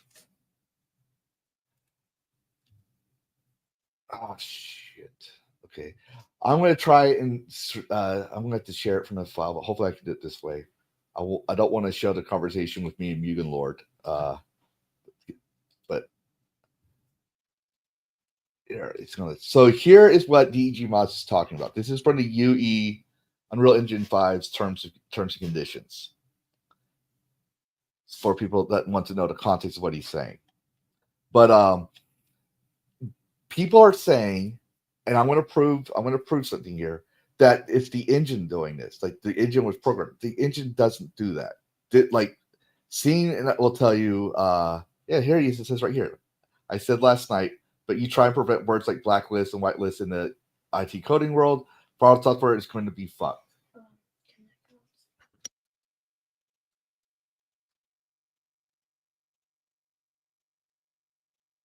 Yeah, I agree with that statement. Sorry, my son. Yeah. But yes, my son is 9 years old, and I don't let him go on the internet until he's ready. But I'm going to show you because I have. I'll provide you with an offline DEG Mods for your son. Yeah, I'm going to show you guys some character design artists for the Unreal Engine marketplace that made characters, female characters, for Unreal Engine 5. For example, I got this one character here because I love this guy called Quan Phang. He's a Vietnamese artist. All right, and I had this file myself so I can test to its quality. I'll zoom it up for you. Right, it's called GT Medieval NPC1. This is for the Unreal Engine 5, and it can also be used in Unity. It's an FBX file. But as you can see, female. Have you ever heard of AI Angel? AI Angel? No. Yeah, it's a guy on YouTube, and he works a lot with AI, of course, but there's a reason why he calls her AI Angel, and the model is gorgeous. She's an AI model that she'll talk back to you and all that stuff, Now, just what the game is videos this he mod shows. for? But AI Angel, this guy does all of his modeling and everything through Unreal Engine, all of his work, including adding the AI to the AI he uses. Mm-hmm. You should look him up. He's on YouTube. It's called AI Angel, and watch some of his videos. Now, these are just. Is this a mod for a particular game? No. These are game design assets. You can purchase them and use them for your own game. So that deal about what you were saying about Unreal Engine not having a problem with female textures, I'm with you on that. I think that's Yeah. BS. It's the creator that's trying to create a female that has problems with female textures and meshes. Mm-hmm. The question is, you think when they signed the Unreal Engine 5, you think they added some type of code that's not letting actual create female characters, or maybe just like No, it's not the code. It's the people that are making it. oh yeah, I can literally attest that when I was still using Unreal Engine 5, I had to make a character creator UI interface. It was one of the things I had to do, and I could still type in male, female. It was still working. It would switch to body types because that's why I bought male NPC because I had to make a demo for my clients. But here's another example. This is Ida Fiber. All she does is create beautiful female characters. Okay, that's why I asked that question. It looks good though. Yeah. The way they made that character. Yeah, that's the reason why, because maybe they're using AI for everything and they're not utilizing to an actual it still creation. needs user input. Yeah, that's what I'm just trying to say. But like this is just an example of someone creating something. Like this is the traditional way of game design. You make the asset in like Blender or 3ds Max, right? And you can change the color through materials. That's always been a thing for Unreal Engine. And you can do face rigging as well as adjustable body parts. This is all the person behind this in the engine doing this. Like they set the model up so you can do that, and the final product is the person creating the character artist for the engine or the level design artist. This is user. This is the person, the developer doing this on the engine. Okay, this is not the engine itself doing this. The engine renders what you tell it to render. Now, if the render, the shader looks like shit, that's because the user did not use the shader properly. Okay. Here's some examples of in medieval game environment. That's an actual asset. It's using ARLS body movement. It's a code for moving your character. The horse NM set, and in medieval game environment. These people are wanting to give you a reason why you should pay a license from $26 to $53 to buy their product. So they're going to give you the most beautiful characters they can create and showcase what it can do with free assets. So that way you can say, okay, this is what it's going to look like. This is a proposed look of what my game's going to look like, right? Here's what the model actually looks like. As you can see, it's got the flat chest, but as I stated, you could adjust that, right, in the game. Another example is David Green. It's another guy. I had this model as well. Yeah, I posted a link to one of his latest videos. AI. That one became my personal favorite. Yeah, I had this one as well, and I'm going to point out, it's like, as you can see, it's very what's the right word? Beach body. Anatomically correct. Era. No, I'm going to say woman of a bygone era. I'm quoting a journalist there. Those are some nice video game assets, if I do say so myself. Yeah. Now, this was also an Unreal Engine 4, and it's made for Unreal Engine 4 and 5. All right. And look. Sorry. Please don't take me down, YouTube. Wait, I forgot about that. Oh, I forgot about that. Some NSFW stuff. Well, it doesn't show the nip, but it's the nude mesh. I forgot. Oh, yeah. Okay. Well, what you do is at the end of the stream, like mark it and then just like blur it out. Yeah. Using editing. Yeah, I'm gonna have to privatize it for yeah, you don't want. I'll clip it out. You don't Mods, want please send me the timestamp of this video right now. It's I said live at 1:59. Can you please send that to the mod chat so I can clip this out after the thing is done? Yeah, you don't want Melissa Mercante to like flag your video. I don't want JDA flagging my video or certain people that I'm proving wrong right now. But here's another example, because another people say, "Oh, it's not. I don't mean the UE. I meant the metahuman." All right. So we're going to show metahuman. This is the front page. Here's metahuman. All right. as you can see from the thing up here. But as you can see, this is the person that's creating the character, the mesh, all that stuff, right? They're the ones that doing the changes. That's actually Unreal Engine 5 right there. Let me see if I can zoom in a little bit so y'all can see better. But you see, I think this is Unreal Engine 4, however. And you can see there's a person using the engine, and they're making adjustments to the mesh. Now, is this before Epic went woke with Unreal Engine? It's still the same, because I'm going to show you why. I'm going to show you what MetaHuman is. You can animate it, right? You can make your own animations in the engine. But here, it's basically a character creator for the game designer.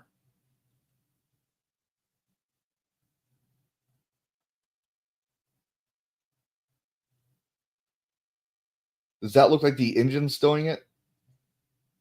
Yeah, when I mentioned like maybe you'll show me something that goes against what I was thinking, I thought you were gonna basically present evidence of like, oh, maybe they added AI to fuck with somebody's mesh.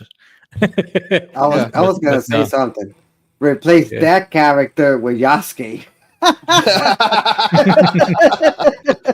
But yes, as you can see, this is a screen share of someone in time lapse of someone creating a character for a game, not the player, the game designer. Okay, and that's what they create. Like they'll create something like this. It just shows you the features of their thing. It has the mocap thing, so like Kingdom Come Deliverance too. And if you liked, what's her name? I forget her name right now, but she's the famous lady with the big rack and cleavage in Kingdom Come Deliverance too. Sydney Sweeney. Not Sydney Sweeney. I wish it was, but that's who immediately came to my mind. Catherine, that's her name. Catherine. Probably done in MetaHuman. All right. So here's another example. Where they used an actual person, right, and they created the model, right.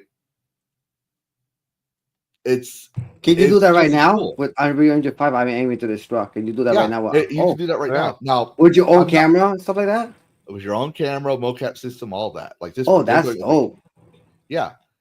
But I'm going to say that Unreal Engine 5 does have its issues. But I wanted to nip this in the bud as a game designer that it's not the engine. It's the person behind the engine. If you're a shitty developer, you're going to give a shitty product. And granted, when you start out as art as a skill, when you start out, you will be shit. When you make your first mod, it ain't going to be the best mod. It's going to be shit. My first game I created was shit. Baker's Dozen was a shit. No one wanted it. I had to take it down because I couldn't afford to keep it on the market. It was a 2D platformer made in Construct.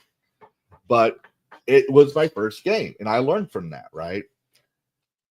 So whether it be Bethesda or Virtuous, the people that are making these characters that look like shit or in any other game, it's not the engine. Well, Bethesda uses a creation kit, so they use the blend creation kit and Unreal Engine 5. And a blender, not blender, a blend with the two engines. So the visuals are done with UE5. No, I'm talking about like Fallout 4 and all that. Oh yeah, not the remasters. They make all their characters in a creation kit, and they use a combination of some other third-party software like Blender and Nifscope and stuff like that. Yep, and that's the thing. It's like it's not. People don't understand the code itself. The code itself can't differentiate. They don't understand what male and female. Designer.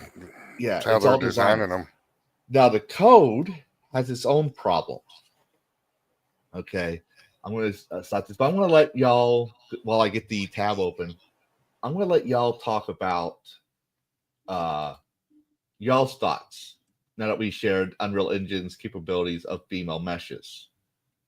Well, you should check out that video I posted in chat with AI Angel.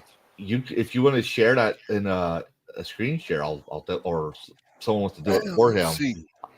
because I'm trying to pull up the other things. Let's see, present. Let's see if I remember how to do this.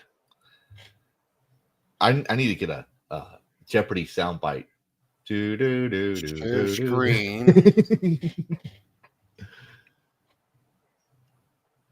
Screen sharing works best. All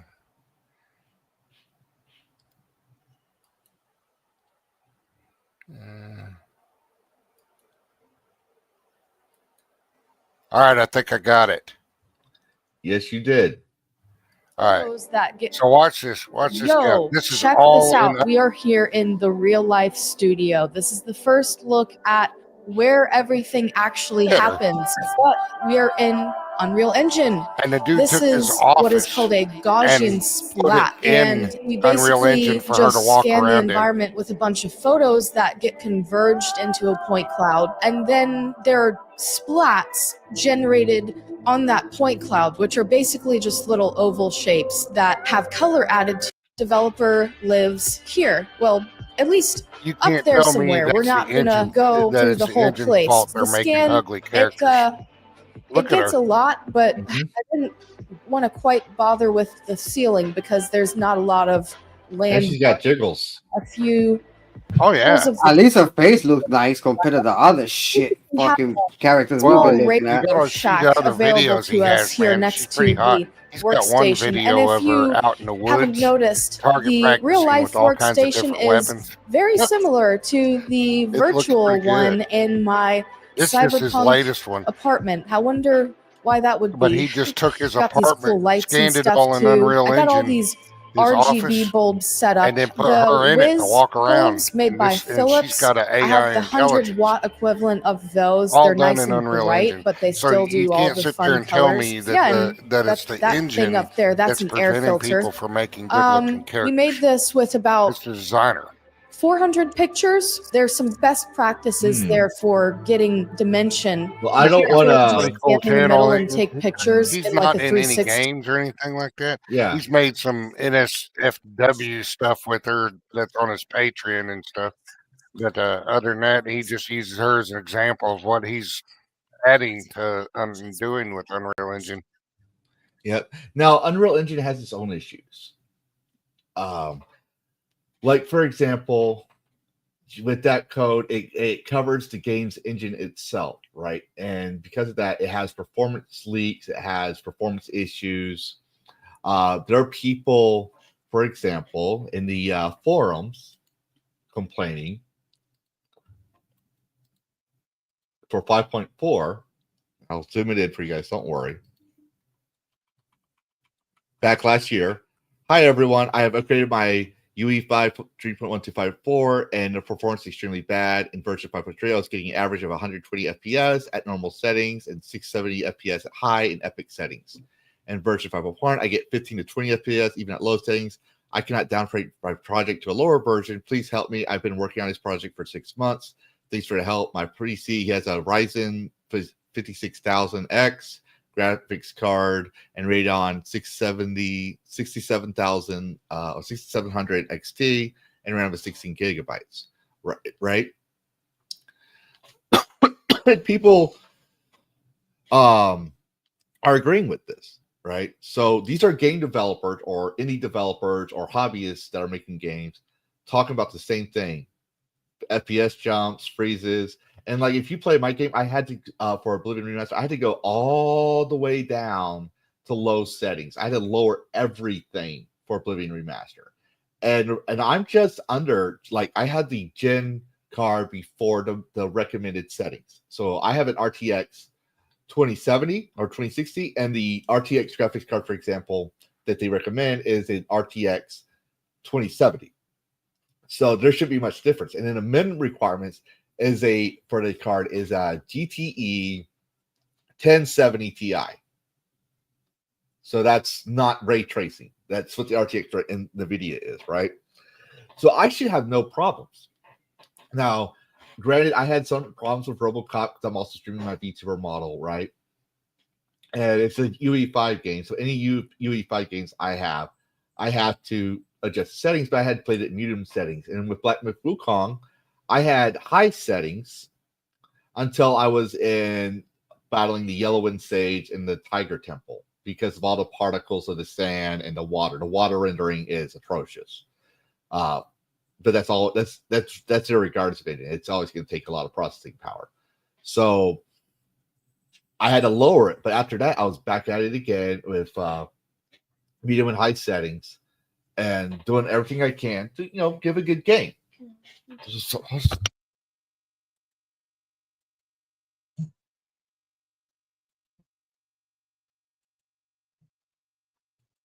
happened. Family, probably. Or they got muted or something. Like, has Yeah. anyone played I do apologize. Done the first Berserker? Because it's a good Unreal Engine 5 game. It is. I've been playing it for a while. I have yet to play it, but my audience has requested Witcher 2 and 3.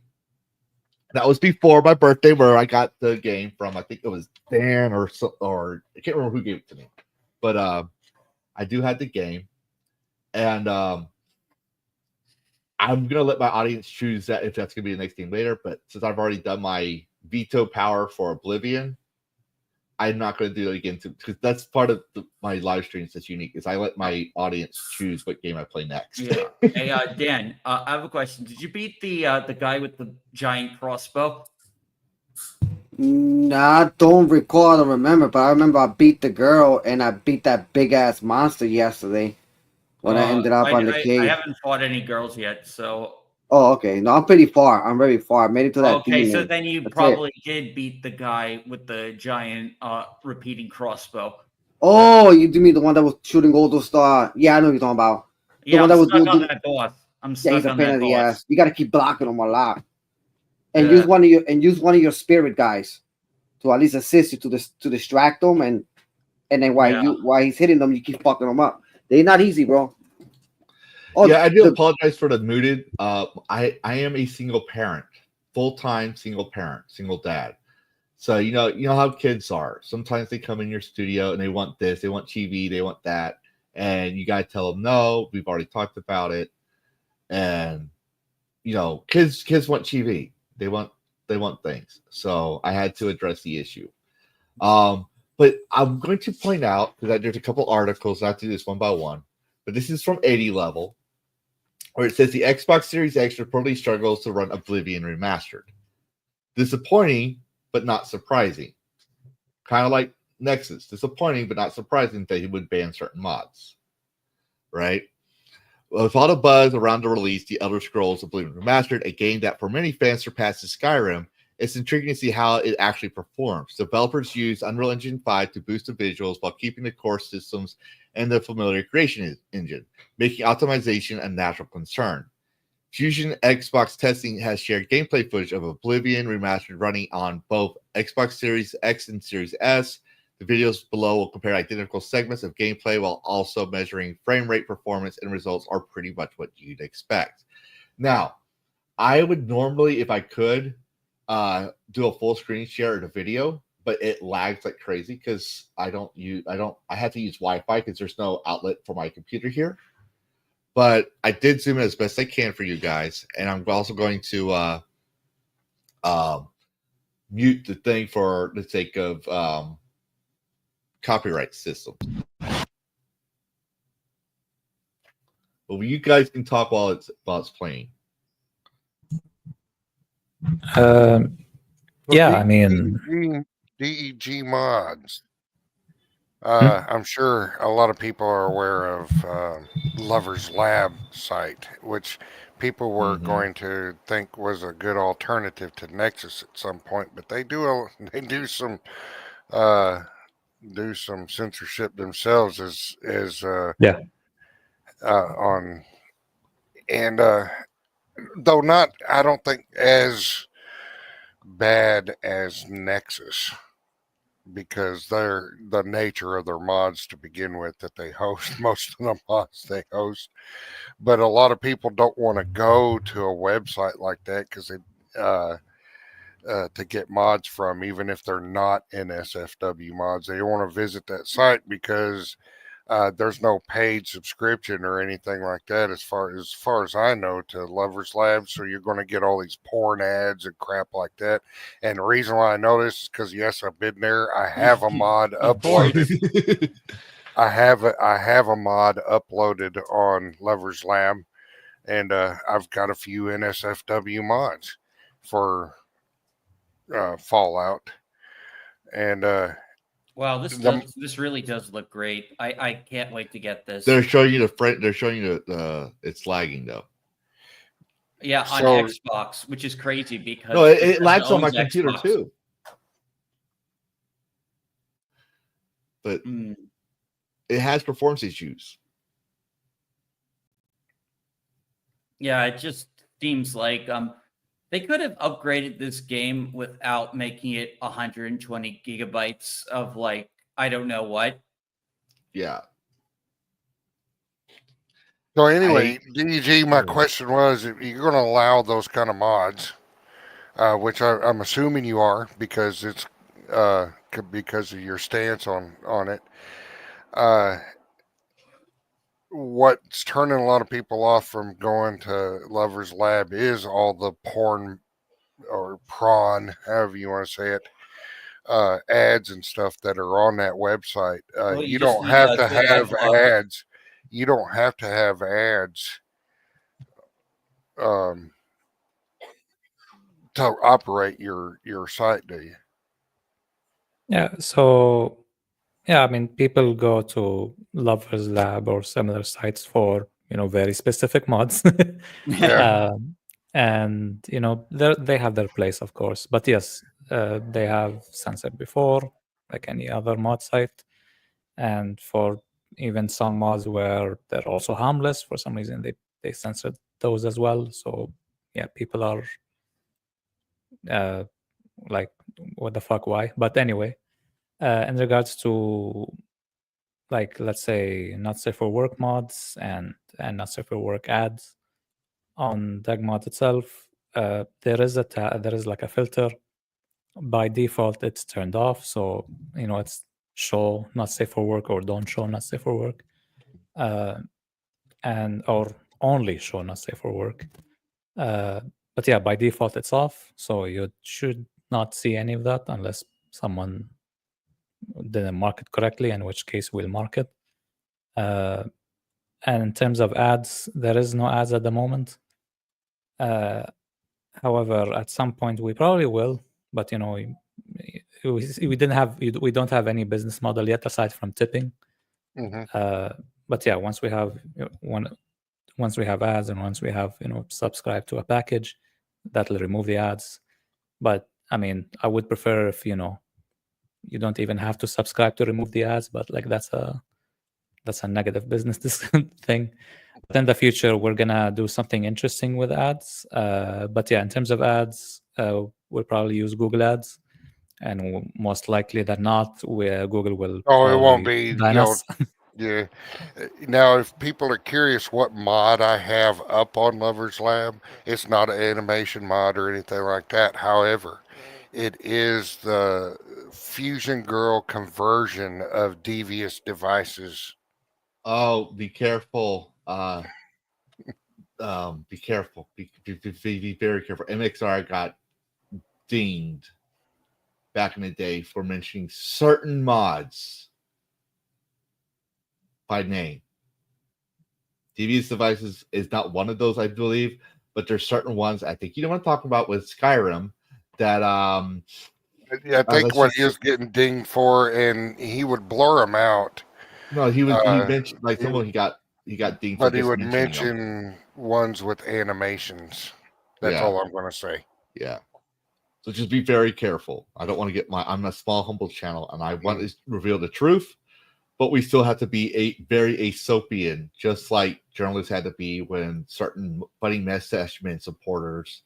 Yeah, mine is an outfit mod. It has nothing to do with animations. Yeah. It's an outfit. Well, I got you, but I don't think YouTube cares in some cases. What I'm saying, but we got to be careful.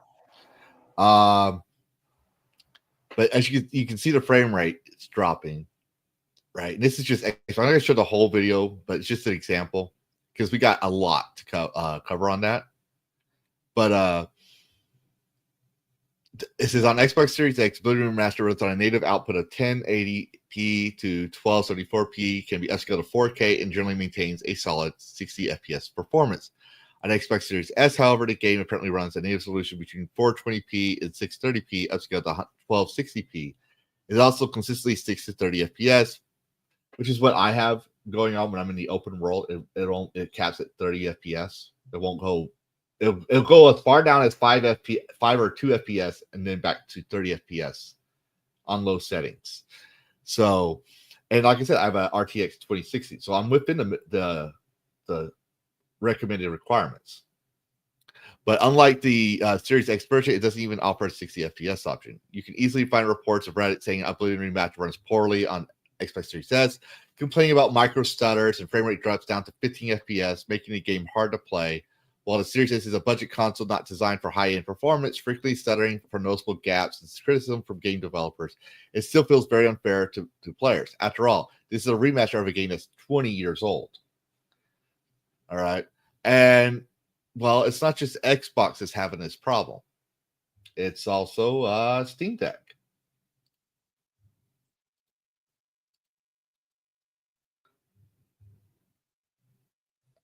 Now, I'm going to say, for people that are just coming in, I am not hating on Oblivion Remastered.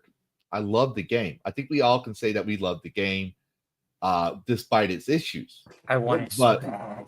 But the thing is, we are just disagreeing with the body types. They say the game is good, and everything. It's just disagreement with the body type. Yeah, like I was saying, I love the way it looks, but I hate what they did to the. Yeah. If they're going to remake it, they should have remade the character creator as well. They also did. I argue Todd Howard did false advertising. I'm going to correct. I think it was Todd Howard who said it. Let me say it that way, so that way I don't get Bethesda's legal team after me. But they said in the stream, and I think it was Todd Howard who said, I could be wrong, that they created Oblivion 1-for-1. But they also avoided saying certain things and showing certain things that they knew would be a controversy. This could be a PR stunt. It sure did. This could be corporate greed. And that would still be a PR stunt because now you have free advertising. You don't have to advertise shit because now you created a what's the right word? A Streisand effect. People are going to see it, and they're not going to buy the game to see for themselves. So they get money.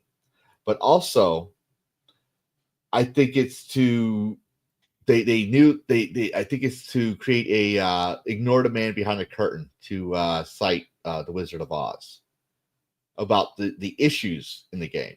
They probably know this is an issue, and they're not going to do anything about it. They knew, I think, and I like Todd Howard. I like the stuff that he has created. I like him. He has a way with words. He does have charisma, despite people saying, "Oh, he lies," and blah blah blah. The man does have some charisma when he's trying to push his products.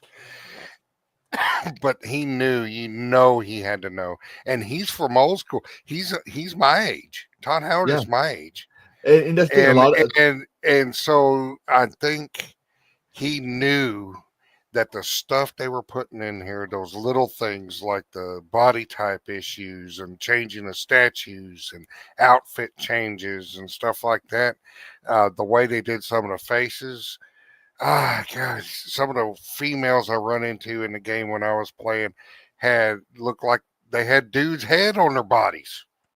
I'm not kidding. To me, that's what it looked like. I think he knew this was going to cause some issues, but I think at the same time he knew it was going to do well because it was a remaster of a very beloved game or a remake, and people would still buy it and put up. How can I say this? They would still buy it and spend their money and put up with the changes that were made. And I was trying to say this before. If they could do the body type situation with this game, they could do it to wrestling games. They could do it to sports games. They could do it to all the games. Because this is just an example of how it started from here, and it could go and affect other games with this. That's how the corporate gets ideas. Okay, you know what? Let's go, offer this to these other companies. Yeah. Now that we fucked up this game. People are focusing on type 1, type 2, but they're not focusing on the quality of the product. They're not focusing on the little things. That's the issue I'm pointing out. They focus on one thing Type 1, Type 2. They know it's going to be a controversy. That's why they hit it. And yet, it's like that villain monologuing. I'm not saying they're villains, but it's kind of like the villain. He can't help but let it was he who did it. We did this to create. We did this. It was I who changed. Who put the banana peel in front of you, Flash. It was I who did this, right? With Yellow, not Yellow Flash. What's his name? The yellow guy. Pull my brain fart on his name. Reverse Flash. Yes, even Thrawn, Reverse Flash. Like he would always do that, right? But in this case with Bethesda, they used those powers, modernized and next generation of gamers and stuff like that, right? Yeah, when I was watching that video, that was the first thing I keyed on, and I don't remember if I said anything, but I know I was sitting there thinking, oh no. Well, we discussed it after. Yeah, we discussed it because we said, what if they do Type 1, Type 2? Because you and I didn't see that in the screen. We did not see that. We knew you knew it was going to be there. You just knew it. Yeah, and the thing is like they did that because they know it's going to be a controversy because of a previous title they had. I'm just surprised they kept race. Yeah, but let me continue here because I want to make a point. They did a man behind the curtain because if we're talking about the censorship of Type 1, Type 2, if we're focused on and it's still a valid point. Do not get me wrong. It's still a very valid, argument to have Type 1, Type 2, this censorship of female outfits. But if we're arguing amongst ourselves about that, we're not covering the real issues. We paid $60 for performance issues. We paid $70. I'm not having a problem with it at all, but to make you guys jealous, I run a 4090 full-on DSS, ultra-high graphics. Yeah, and you have a high-end PC. Not everybody. I know, but I'm trying to make y'all jealous. I had very little. I had some FPS drop around some forested areas, and that was it. Yeah, and but they have performance issues. And that's the main complaint. Like if I'm using the standard recommended settings and I go on and I'm at the lowest setting and I'm still having 5 FPS drops on the open world map, there's a problem. And I check my own computer to make sure it's not my computer. Thinking I may have a Trojan or there's something else I don't know about, right? Like I checked all that. And no, I can still run with low to medium settings with the First Ascendant. It's also an Unreal Engine 5 game. With my avatar here, I can still do that. And I sometimes do that. But going back to the mods thing and keeping it within the subject here, right? They said we're not allowed to modify our game. What if we're good at tweaking things to fix things, right? What if we're good at that? What if we're good at fixing? What if we just want to fix the performance issues and we know that? Let's say I know how to fix the FPS drop. And let's just say, I don't know. Let's say Dash doesn't have a high-end PC. Let's say he's using a Windows 3.1. I'm extremely exaggerating here, guys. I know there's more technicality things, but let's just say he's running a potato, right? And I know how to fix this problem. With the EULA saying I'm not allowed to modify, tweak, or this or that, or use mods, I can't give Dash my tweak on DEG Mods to fix that problem for him because he might not have that skill that I have, right? That's what Nexus and DEG Mods and all these sites are for, is to share a passion for the game, increase and enhance, fix things, all that stuff, right? And Nexus is known for bugs. To me, this is literally the Oblivion horse armor all over again. They were the earliest form of transactions, microtransactions. So they tried to use Creation Club to sell mods to make more money. So that would mean someone like this that I'm about to show probably couldn't show his can't share his stuff. Oblivion Remastered was a mess on PC until I made these 6 tweets. All right. Already, he's admitting to doing something that's against the license according to EULA, which is default 76 EULA. No, this is all over my head. Yeah. Settings don't apply while you're in game. Not a tweet, but an important note nonetheless. Like he's sharing all this stuff, right? Well, what if he Sounds modified? like I need to get the PlayStation version if it's having this much problems on PC. Yeah, like he's out even advertising, like go here and get the get this mod, right? He's telling you like how to fix your stuff. Kill Lumen for low end hardware. Lumen, I hate fucking Lumen with a passion. It's good. It's good and bad at the same time. It's good, but it's processing power. It has performance issues. And here's another thing. He posted another modification, which would be against EULA. So he's doing all these things to help the player enjoy their game, right? Which would be a good thing, which means that more people will buy the product because now they can have their simple fix, right? That would be good for the corporation, right? But what if now they're thinking, okay, now you can't modify the game unless it's approved by Bethesda, right? Or by a mod that's approved by Bethesda. Now they're saying, oh well, you expect us to update the game? Okay, we made a mod to update that. Here, how about you give us $10 for that? $20 now. Price gone up. They're nickel and diming it. So that's a dangerous precedent. Another example is if you think it's just I'm just complaining about Oblivion. No, I'll have another proof where it's UE5.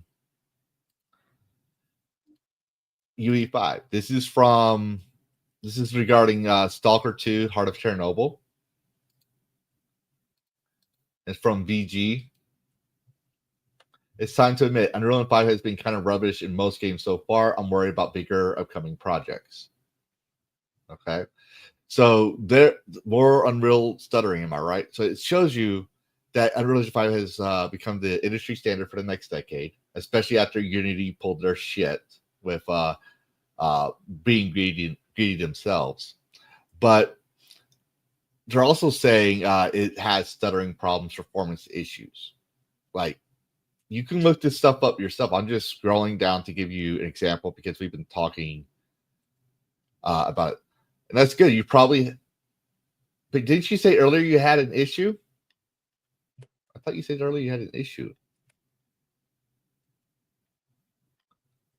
Oblivion Remaster, I loved everything about it except for the character differences, what they did with the character creator, and the saving grace of the game for me was, even though they had the body type 1 and 2 in there, through the game, if you choose body type 1, you are still being referred to as a woman. You know, the character is. Yeah.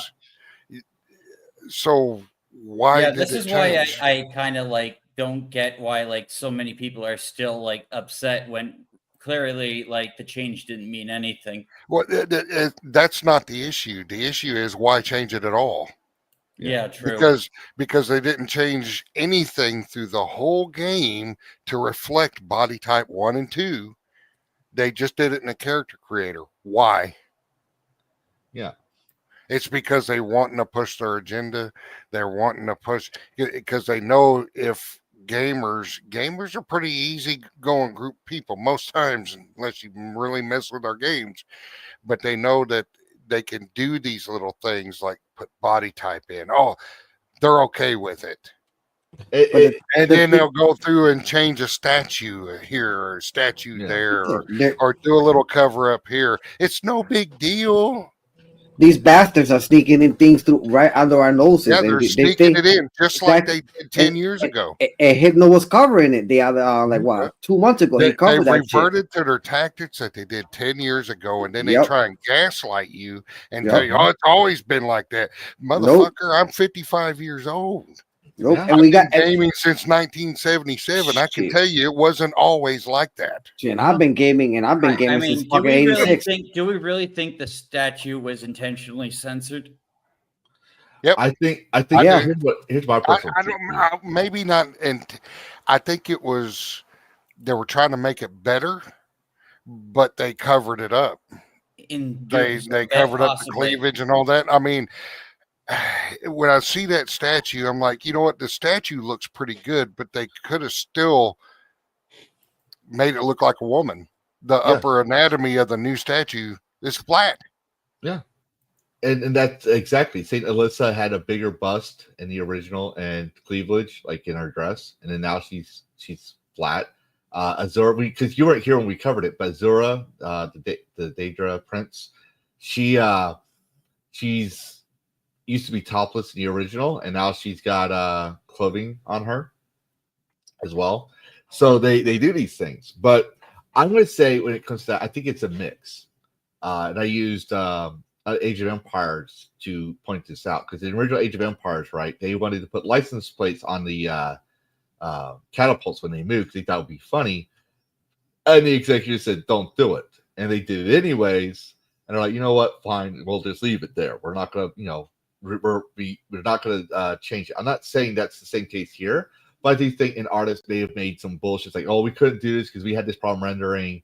Or we got to think about SSW when streamers stream it and all this other stuff. Like they could have done all that stuff. I'm not trying to give exemptions to Bethesda. Yes, like I said, I'm a fan of Bethesda, but I'll call it their bullshit, right? But I also think Bethesda's greedy for money. So you got Todd Howard, old school, probably out of touch with the crowd. You got all these other people that's like, I want more money. We're hurting. The economy's shit. And we want new gamers. So what we're going to do is these gamers prefer this stuff. We're always seeing on Twitter that multiple gender types. So we'll just do this. So the activists win in that case because you got activists in the industry. Not everyone is in game design. I mean, look at myself. I did say I was a game designer. I have a friend who's also part of a very prominent anti-game censorship channel. I'm not going to mention his name because, well, let's just say he worked on Star Wars Jedi Knight and he worked on Call of Duty games as well. Let's do that. But he's a prominent figure. He writes. He's writing a TTRPG book right now, live on stream for them and all that stuff. And he's not woke, and he's still active in the industry. But there are people. I say, he who complains the loudest wears the fattest crown. And we gamers, we care about, we're like wine connoisseurs. So you have the addicts, like the winos, right? And they'll drink slop because they want their alcohol. Then you have normies who won't do the slop, but they'll drink Walmart wine. They're okay with that. I don't know. I'm still trying to figure out if because people Hold have on, been telling me that finish. Oblivion is uncensored mostly. It is and it's not. Okay, so they kept the original voice dialogue. That's what I've noticed. I still feel the same game, the way it talks, so everything is the same. But it's those subtle changes. It's like the big ass. We want to turn everything into a mobilist blob. No. Okay, fine. We're gonna make it to where these people are trans. No. Okay, fine. This is an old game. We're going to keep everything, but we're going to say we couldn't render this properly in the game, so we had to make this change. Okay. So it's those little acts that change. It's like y'all were saying earlier. But also, it's corporate greed. For example, Dead Rising Remaster, right? They took out erotica. Well, that was complete censorship. You didn't even need to look very hard. There's more to it, though. Corporations will do anything for a quick buck. They want money, and if they're bringing back Dead Rising Remaster, right, and they can't afford the project, whatever, we can make all these excuses, right? So what's going to give them the best way to cut corners? let's say they cut the erotica on for Dead Rising Remaster, right? Oh, we're going to cut drama because or comedy because the comedy back then is not as funny as today. All right, that's still censorship. We can all agree, but they're using that as a mask because they're like, you know what? That's a good point, because back then people said so much offensive, racist jokes and this and that. So yeah, maybe Dead Rising Remaster may have had some offensive jokes that I didn't think about. So they'll remove that, right? And they'll remove this. There is some examples like they changed the Asian psychopath, right, to a white psychopath, right? There are examples of that in the game. I'm not going to disagree with that. but they got away with it because people were like, you know what, that's a good point. They that way we talk about the politics while in fact they're laughing and says, you know what, we cut this corner and got away with it. We were able to sell you an unfinished product for $70 when we said it's a remaster, 1 for 1, and we just took out drama and comedy because it was offensive. That's the same thing with the erotica for remaster. Is my point. People need to understand that just as we say, corporations don't give a shit about your politics. They don't give a shit if it's this or not. They will literally switch over if they get money. And if you buy the game regardless, I'm not saying don't buy the game, but if you think Type 1, Type 2 is literally a problem, don't buy the game. Literally, and I'm not like shaming DEG Mods for this. I'm going to bring this up real quick. Don't buy the game if you have that problem. But if you think, you know what, the game is good, like for example, Baldur's Gate 3, it has its wokeism and DIA stuff, but the game is good, right? I'm willing to look past it, and I'm willing to say, okay, I'll buy this game because the game is good. They don't put politics first, and I'll just go to DEG Mods to fix what I find an issue with, and hopefully a modder will have it. That's my stance on it. What I'm waiting for with the Oblivion remaster, or when Sky Oblivion comes out, I'm going to be checking that out too. But that's what I'm waiting. That's why I decided at first I was going to refund. But then I got to thinking, you know what, even though I'm pissed at it, should I give it a chance? And so I started playing it some more. I played it for a couple more hours, and I'm like, you know what, it does act, and it does sound like the original Oblivion. So, and it's because they kept the original. But you can see those subtle changes. Like one of the first things I looked for was that little tree stump in Imperial City where you can store your stuff and not worry about it disappearing. That was the first thing I ran and found. I was like, oh, good. It's right there in the same spot. They didn't remove that. I will give you another example. Stuff. Yeah. People don't know this little secret. You could go to the arena to watch the people sparring, the unarmed combat. You sit there for like a minute or two, and you'll get a perk for unarmed for watching them. The same with the Sky Temple. You go watch the Blades do sword fighting, you get a sword fighting perk. It's a little known secret people don't realize. If you just sit there and watch them, that was still in the game. And that's because the original devs put the game first, just like with Baldur's Gate 3 and all these other games that are doing well, like Black Myth Wukong and all this other stuff. They put the game first. Yes, they added these little things. And if you don't want the game because of this, then here's what I'm going to tell you. I don't want to play this game because they changed body type 1, body type 2. Okay. You know what? I agree with you. You know what? Don't vote with your wallet. But if you're like me, and you play the games like, I like this game, I love the feel, and I want to get the achievements for it, and I love this game. I don't like type 1, type 2, but I was going to buy the game anyways. So I'm going to get the game, and I'm going to get go to DEG Mods and get the mods. That's what I'm going to do. I hope somebody puts a mod up on DEG Mods that fixes the female running animation. Because until that animation's fixed, I can't sit there and watch her run. I'm going to have to play a dude because technically she runs like a dude. I don't know. I haven't heard any of these complaints other than from like Grums and stuff. Yeah. And I feel like those people are just looking for things wrong with the game. Well, there were cases of that happening. There's people that were saying, well, this was changed, that was changed. These females don't look right feel. They like. Yeah, when I started seeing stuff about the statues, I was like, you know what? It's a remake, and if they want to make the statues look better, go for it. My only complaint with it is like they made them flat on the chest. Yeah, they did that, and why? Why? Probably because that's my question is why do that? It could just be because of streaming. Yeah. I mean, because from what I understand, like Shimigura's his bodyguards are still all in that sexy clad armor. Mm-hmm. And from the The- Shivering Isles. Yeah. And for us, there's a lot of things that were 1-for-1. So you got to remember, there are hundreds of people making these things. And so every asset's made 1-for-1. And some people make their creative liberties and they'll fight for it, right? So you may have an argument, Bo, for that. And someone above the line approved it. Or it could have been an actual streaming issue or how it's rendered. It could be a lot of different things. That's why I'm saying I'm not trying to defend Bethesda here. I know it sounds like it. I want people to understand that. But the thing is, if your thing is 1-for-1 and type 1, type 2, and I did tell you about there are mods to fix that, right? I did tell you that when you were streaming it. I was like, if your main issue is that, didn't refund the game, vote with your wallet.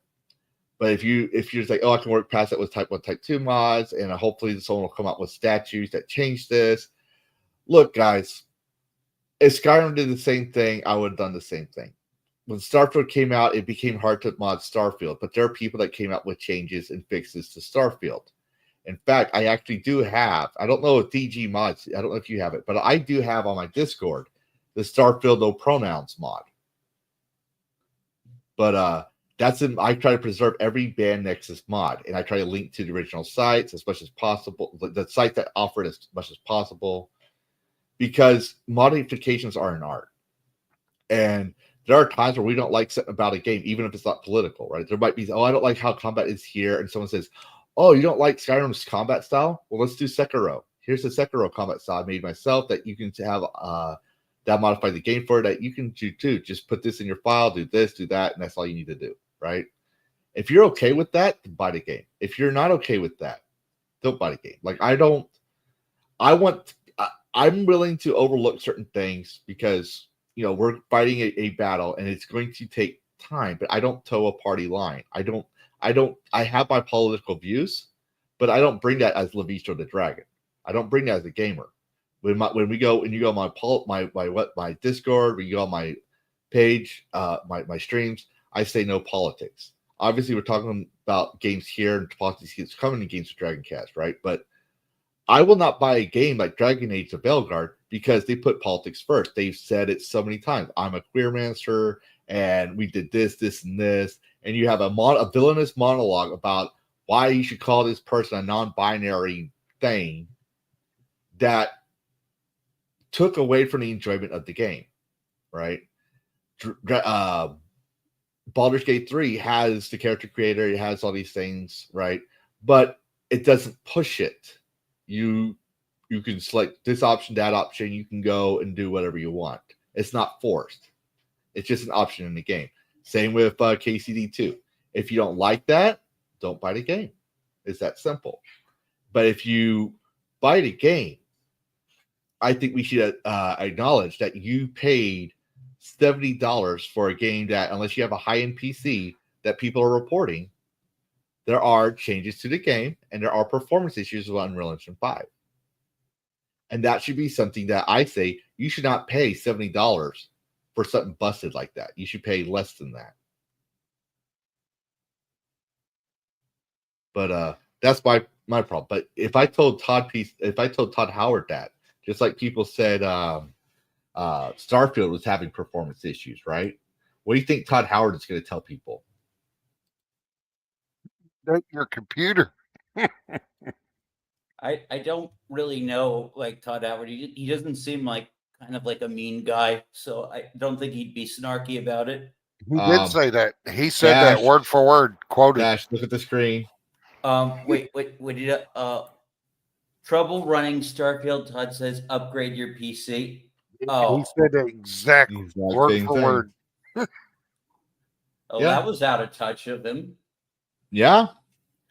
And that just like that says my support, right? Like that shows how much they they are. Technically, yes, he's correct, but yes, but Still, they come could on, optimize for lower, I don't want to say lower quality, but for a little older PCs. yes. Like my PC is not that old, and I'm having problems running that game. I will admit, yeah. When it comes to like RoboCop and certain other games, I had to drop down a little bit, and I expected to have like maybe go from high to medium with Oblivion, right? And there are people that are saying, yeah, I don't have problems. Well, I have an RTX 2070. I had the basic requirements. And there's other people making the same complaint. So it's not just me. And going back, they're saying, oh, yeah, we had this problem in Starfield. Upgrade your PC. Well, what if I had the problem on console or my Steam Deck? Go ahead, DG. Is this quote for Starfield? This is for Starfield. Okay, so I mean, I read the quote block below. He does have a point. However, like he basically said, we're a next gen game. This is the next, this is the next gen game. We're using the latest tech. It's like high graphics, whatever. So I mean, logically speaking, and he's right. You need to get a better PC. However, looking at Starfield, it looks like a game that was released in 2014. Exactly. So that's the issue. It looks great. It looks great, yes, but in terms of graphical intensity, no. Yeah. There are some I will say, I'll let you continue, DJ. I'm gonna add in there the Skyrim's original characters, even Fallout 4's original characters, looks more stunning than Starfield's. Yeah. So basically, what that means, or what the players think, is even though his sentence is logical, the outcome isn't, and so people think, oh, he's telling me to get rich, you poor person. Yes, exactly. Well, Fallout, the Fallout came out when Gamergate 1 was just getting started in 2015. Yeah. And the male character creator in Fallout 4 was fine. But look, if you play Fallout 4, if you remember unmodded, look at female character creator. It was starting back then in Bethesda games. Yeah. You couldn't give Nora non-androgynous shape if you tried. You could make her fat, you could make her super skinny, and in between was just like a 2x6 board. Yeah, and that was the beauty of games back then. They were still focusing on games first, and that's why I say it's like you can have, if you want. Here's my thing: if you want to have a game where where the main protagonist is gay, non-binary, whatever, right? If that's what you want to make a game, fine, make the game good. But if you focus on politics, let me put it this way: when I was in college, right, I had to interview some game designers. I interviewed Stig Austin, who worked on God of War, and I had the pleasure of interviewing Mike Laidlaw, who was the creative lead for Dragon Age, right? And I asked them, because Gamergate was starting to come up, right, and people were talking about it. I didn't know a thing about it, but one of the questions I had to ask is, what makes a game art? What makes a game a game? Because also, what's his name? Justice Scalia, the conservative judge, God rest his soul, ruled in ESRB versus Brown that games are art and has First Amendment protections, free speech protections, just the same as movies and everything else. And I was told that if you make a game solely for money, shock value, or social justice, it ceases to be art. That's the thing. And in this case, Starfield kind of would argue to be not art. Now, granted, Bo, you and I love Starfield. I won't lie. I like the ship design thing. I like designing ships like crazy. I like Starfield. Like Oblivion, there's things in Starfield that I don't like that they could have left out. And in Oblivion remastered, there are things that they didn't need to change. Yeah. But I still like the game. Yeah. And so you chose the game. That's the thing that I'm trying to encourage people to do, is make sure. I'm not siding with the woke. I'm saying if you like the game and you really want the game, get the game. If you can't stand all that and you don't want the game, don't get the game because of that. Because otherwise you're not sending them a message, which is you give them what they wanted, their money. But if you don't like it, like certain things, and you want the optimization to increase performance or increase the quality, or maybe just have every scamp become Thomas the Tank Engine. There's DEG mods for that, right? Like there are options, and to vote with your wallets.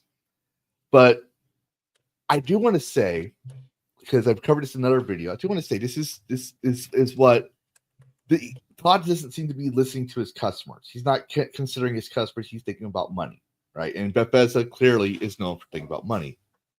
But we all know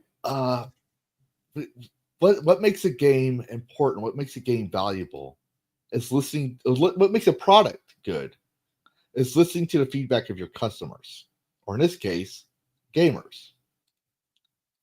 This is from Automaton. I'm going to cover this real quick.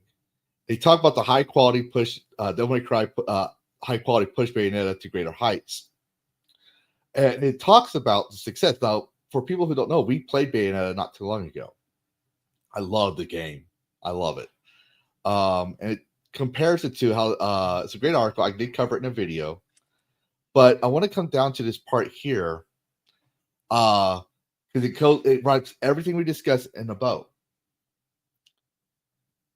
On the other hand, Kamiya also stressed that making sequels on well-known IPs come with unique obstacles, such as the pressure to exceed fans' expectations and internal resistance from within the company.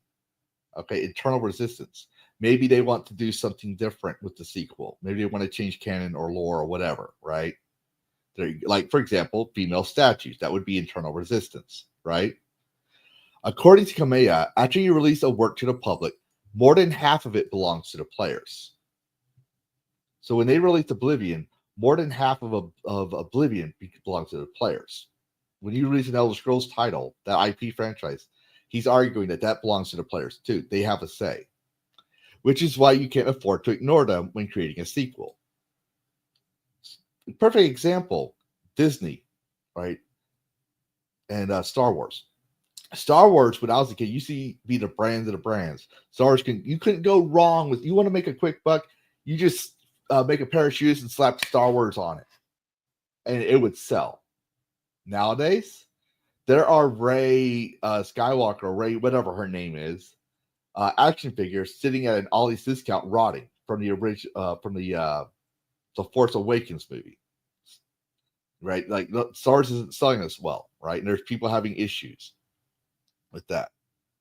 But one of the creators of Devil May Cry and Bayonetta said, we listened to our players, we listened to the feedback, and we wanted to create a good game for them, right? And he was talking about Devil May Cry 4 and Bayonetta 3, I believe. But I have a video on that in my thing, so y'all can read the full context. But my thing I want to point out here is listen to the players. And there was another example of this, more recent example. A 2-year-old game rising to the, from what I heard, the top of the Steam charts.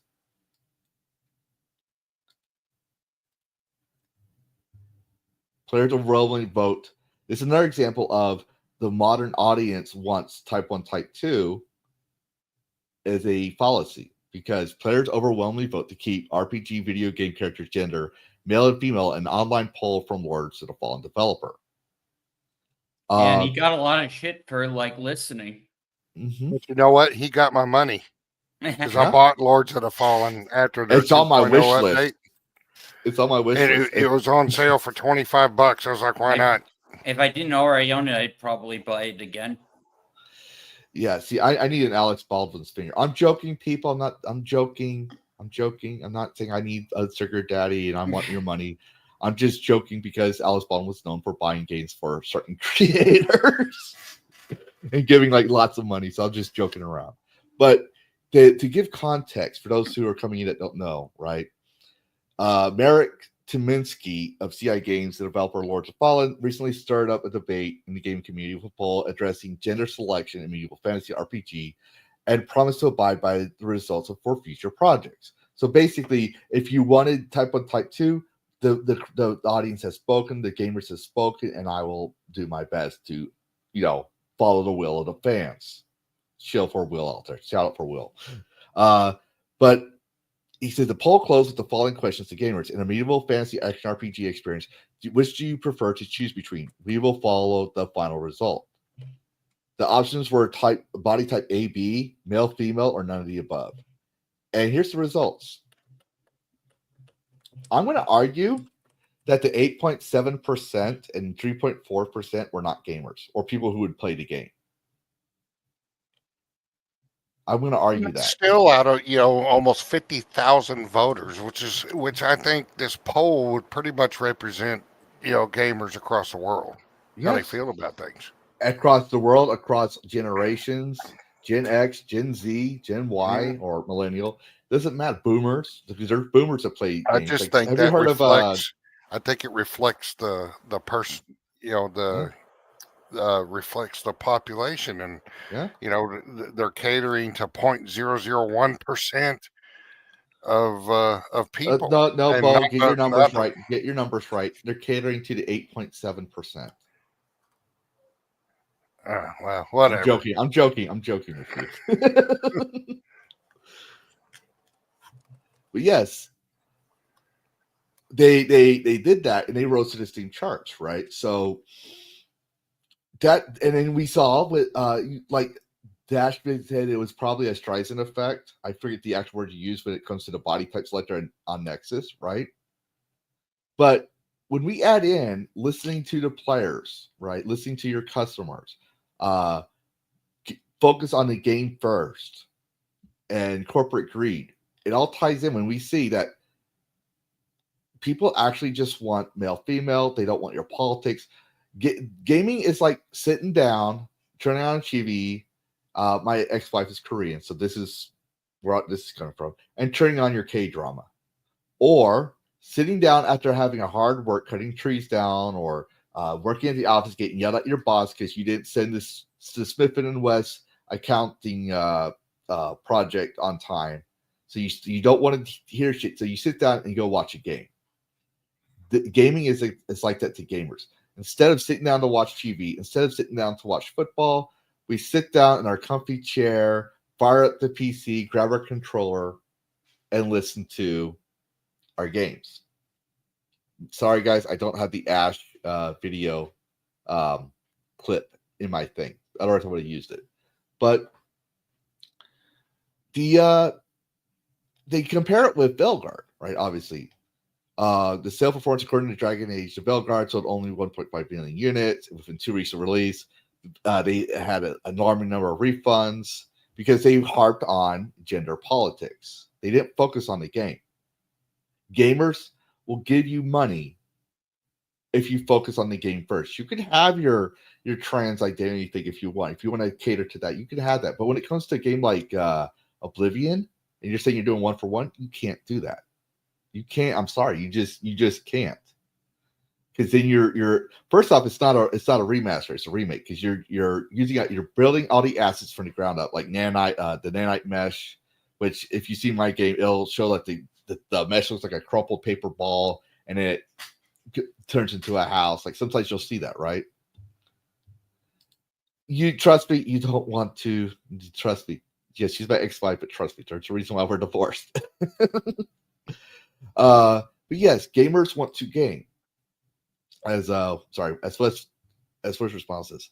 But Belgard, Dragon Age used to be a very BioWare used to be like shut up and take my money. That's what BioWare used to be. Like they came out with a new game, Dragon Age, Mass Effect. I wonder. I'd love to see, man, Mike Gamble, the head of the next Mass Effect game. Mm-hmm. I just wonder what was going through his mind as the Valgard flopped. I wonder too. And then they were going to send people over to help him. I wonder if he told the powers that be, I don't want those freaking people working on my game. Well, only time will tell. I hope so. But what happened? So too. Like, I don't want to beat a dead horse here, but we're talking about the topic. But what happened to BioWare after Belgard? They're gone. They're gone, right? They're on Blue Sky typing their resumes. The only one Yeah. that allegedly has the job, allegedly from the rumors, I haven't been following too much because I don't care about him, is that Bush guy, Corinne Bush guy. The Queermancer guy. He allegedly is now working at WotC or something like that, or something like, I can't remember the He whole went thing. over to Wizards of the Coast. Yeah, and allegedly he's going to see their next game. But BioWare shut down several studios, and they laid off a lot of people, including lead game developers. It wasn't just the lowly peons. Now, people don't understand. They say, "Oh, you're celebrating. They fired these people. That they lost their jobs, dude." I was like, "Well, to be fair, the money they used to make this, those people are already paid. The money that you used to buy the game is going to their next game." Honestly, I could care less if they kept Yeah. their job out of me. If they keep their job, fine. If people like this game, if people really like this game, and you like this game, more power to you. Me personally, it went against the lore. I knew this when I saw the trailer, Defy the Gods. I was like, wait a minute. Didn't isn't the whole spill of Dragon Age, the reason why the Darkspawn exists was because the Magisters defied the gods and went into the or defied the Maker and went into the Golden City? Like I remember that was in the intro with Duncan talking about it. It's like I remember that was like the whole spill, and I was a huge Dragon Age fan. I even played the Facebook game. But yes. So I want to ask you, DEG, if you still have time. Obviously, I said if you buy the game and you hate Type 1, Type 2, you're not sending a message, right? You're telling Daddy Corpo that you're okay with Type 1, Type 2. And if you don't like that, don't buy the game. Which is gonna hurt. It's not really gonna hurt you, but it's gonna hurt the modding community because now people aren't gonna get those mods because they don't want to do it. What do you have to say about that per se? Like, what's your stance on that? Yeah. So if there is an element in a game that you don't like or don't agree with, and it has its weight, you either, one, don't buy it, two, you buy it and you just don't care. But in that case, the first point is moot. But yeah, the other thing is, depending on how, let's say the body type, it's in the game, and I put it at a weight of 10% of like, this is a negative. So I can think, okay, then I will wait for the game to have a 10% discount. Somebody might say, oh, the weight is 100%, so I'm not going to buy the game. So that's one. The other point. The third point is, you don't have to buy the game, yet you can still play it, borrow it from a friend. In terms of consoles, in terms of PC, there's family share, and you can, get the mod and, remove it that way. So one, you're not buying the game, but you can play it. That's what I was about to say. Or you could not buy it right away. Watch on DEG Mods if somebody puts up a mod that takes out what you don't like, and then buy the game and then mod it. Or you watch your favorite streamers and see for yourself. That's another way you can do it. And shameless plug for Liberating Place. Yeah. There is about the discount thing. I think I don't know, depending on success, but I might do like a little fun calculator thing on the website. Call it the anti-consumer calculator, where it has a lot of variables. You can put your own weights on each one, and then basically like select the game, put the price, checkbox each of the elements that the game has. So that will increase or decrease the discount rate for the game. And at the end of it, you'll figure out, okay, I'm going to buy the game at 34% off at least. Yeah. Go ahead, Bo. Cool. You were going to say something, so I'm going to let you go ahead. Even when the game was free, nobody wants it. They still don't want it. So even if for 30%, even for 30% off, I will even buy the shit if it kills me.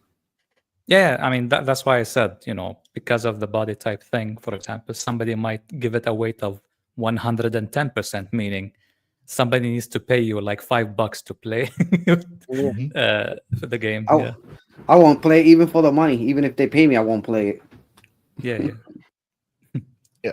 Now I'm gonna point something interesting out here. I'm pulling up Steam DB because I forgot to. Right. So I'm going to make sure I have everything on the charts and max. But I'm going to show you 3 games that we mentioned so far. Obviously, the Oblivion and Lords of the Fallen and Dead Rising Remaster. You should So- still Claire Expedition 33, Claire Obscura. I had not seen much of. Like, I saw you watching, but I was, be perfectly honest, I was using it as white noise as I was trying to work, so I wasn't able to You should pull enjoy. up the DB on that, and for a game that just launched a few days ago Mhm. from a studio of 30 people with barely any marketing, Yes. you should see the numbers on it. All right. So I want to compare 2 remasters. All right. Because George Torch was trying to say, oh, the Oblivion is failing and stuff like that. But here's the thing. Oh man, he's such a moron. Yeah. But this is Dead Rising Deluxe Remaster. Okay. 42 in game, and it's got positive reviews. But if you look at from the time it released, right, to now, it didn't go up. This is in a matter of days. Monday, September 16th, September 2024, to Monday, September 23rd. It just Oh my god, that is karma. I couldn't be more happy. That's embarrassing. And what I'm trying to say here is, this is what happens when they censor stuff and they take all the good stuff out of a game. Look they what tried to happens. cut. They took the soul out of one of the most took the soulful soul out. That games. shit is sucked dry. It sucked dry. Like a vampire sucked a fucking When lady. you play Dead Rising, you know they had fun making the game. They went to town. They just like there was so much in there that was like it was fun, it was engaging. Like for me, like I felt like when I played the game again, I've had the nostalgia, but I also realized if there was a zombie apocalypse, the things that Frank West did in the game, as the character, like you could do as the character, I was like, I would probably be that fucked up and do stuff because, well, I have PTSD and TBI, so I'm fucked up in the head. But yes, I would say it was unnecessary censorship, but I also believe it's to cut corners. They cut corners, they used politics, but they didn't listen to the fans. Capcom is known for their greed. Okay. I think Capcom's the one that released this one. Yeah, they outsourced it to a Chinese company, and they're the ones who probably censored Larry. Yeah, and they still probably did it to cut budget funds and restraints for more money in their pocket. Like that's what corporations do, and if they can find a way to do so and hide it under some. Ted Roosevelt said one time, "Beware the said something like the." I'm probably got it wrong here, but he said patriotism is the refuge of the scoundrel. And what he was talking about is there are people that will drink the American flag. He wasn't talking about actual patriots. He was warning us about people who pay lip service. There are people that wrap the flag around themselves, like red, white, and blue flags is for American, right? Red, white, and blue flag. And they'll say, I love America. I love the Republic. I will stand for it. This power that you entrusted me, I will return once this issue is resolved. Do y'all know where I'm paraphrasing? Star Wars fans might know exactly who I'm paraphrasing, right? So corporations will do the same thing. I love diversity, inclusivity, and equity, and this is why we took out erotica snapshots. So you can't say, oh, it's corporate greed. They want to cut corners so they can pocket more money. And this is the price of politics in games. It's still politics, right? It's still politics. It's still corporate greed. Thank you, Scene. I thought I'm surprised my panels did not think of it, but thank you. I'm more of a Stargate guy. Oh, Stargate was awesome. I love Stargate. quick one, DEG Mods. Which is best? Stargate SG-1, Stargate Atlantis, or Stargate Universe, or Stargate the movie? The movie like kicked off everything. Like that's the cinematic start. SG-1 is charming, like very, very charming, and it set the tone for everything basically. And so SG-1, then Atlantis. Universe is interesting, but that one died unfortunately. That was horrible. I hated the Universe. But you know what? You almost got banned because I was like, if he says Stargate Universe, I was like, goodbye. No. The universe, as in like the umbrella. It's a joke we do. I've but- only seen I've only seen like 4 or 5 seasons of SG-1. I need to continue, but I love Stargate. Yeah. Excuse me. It's a shame. What the fuck did you just say? Hey, I've seen more than probably Dan has. Dan's Hispanic. He can't understand English.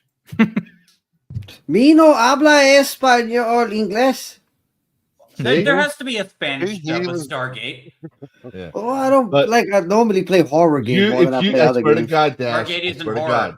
Horror games and racing games, so I play. Oh, there is an episode where they go to hell. Yes. Mm. Dan. Planet Dash. Hell. What's Hey, up? Dash, I swear to God, if you want to be on this panel and represent the Catboy Neko community, you will finish Stargate SG-1, or I will remove you from a panel.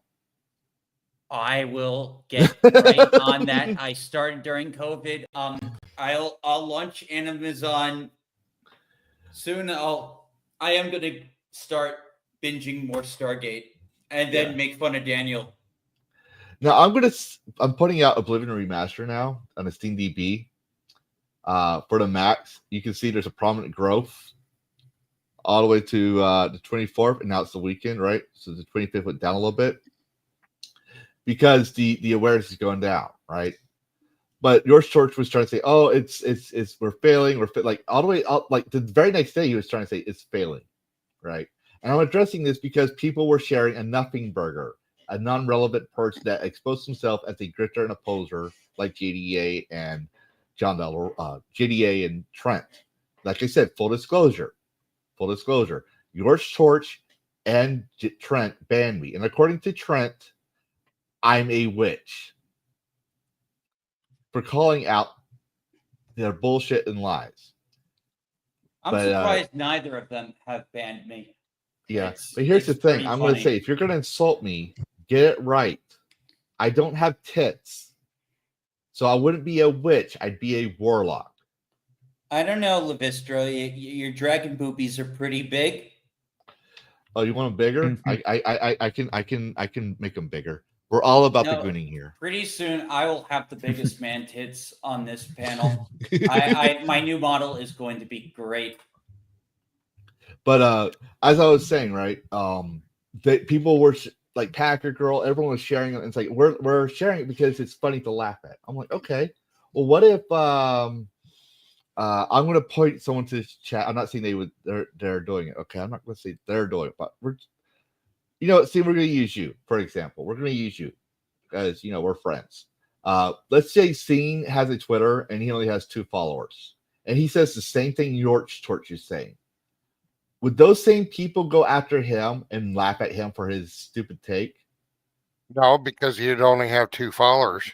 Yeah. His post wouldn't even get seen. Yes. So what you're saying is because they have a lot of followers, they're laughing at them, thus keeping them relevant to the conversation. Yeah.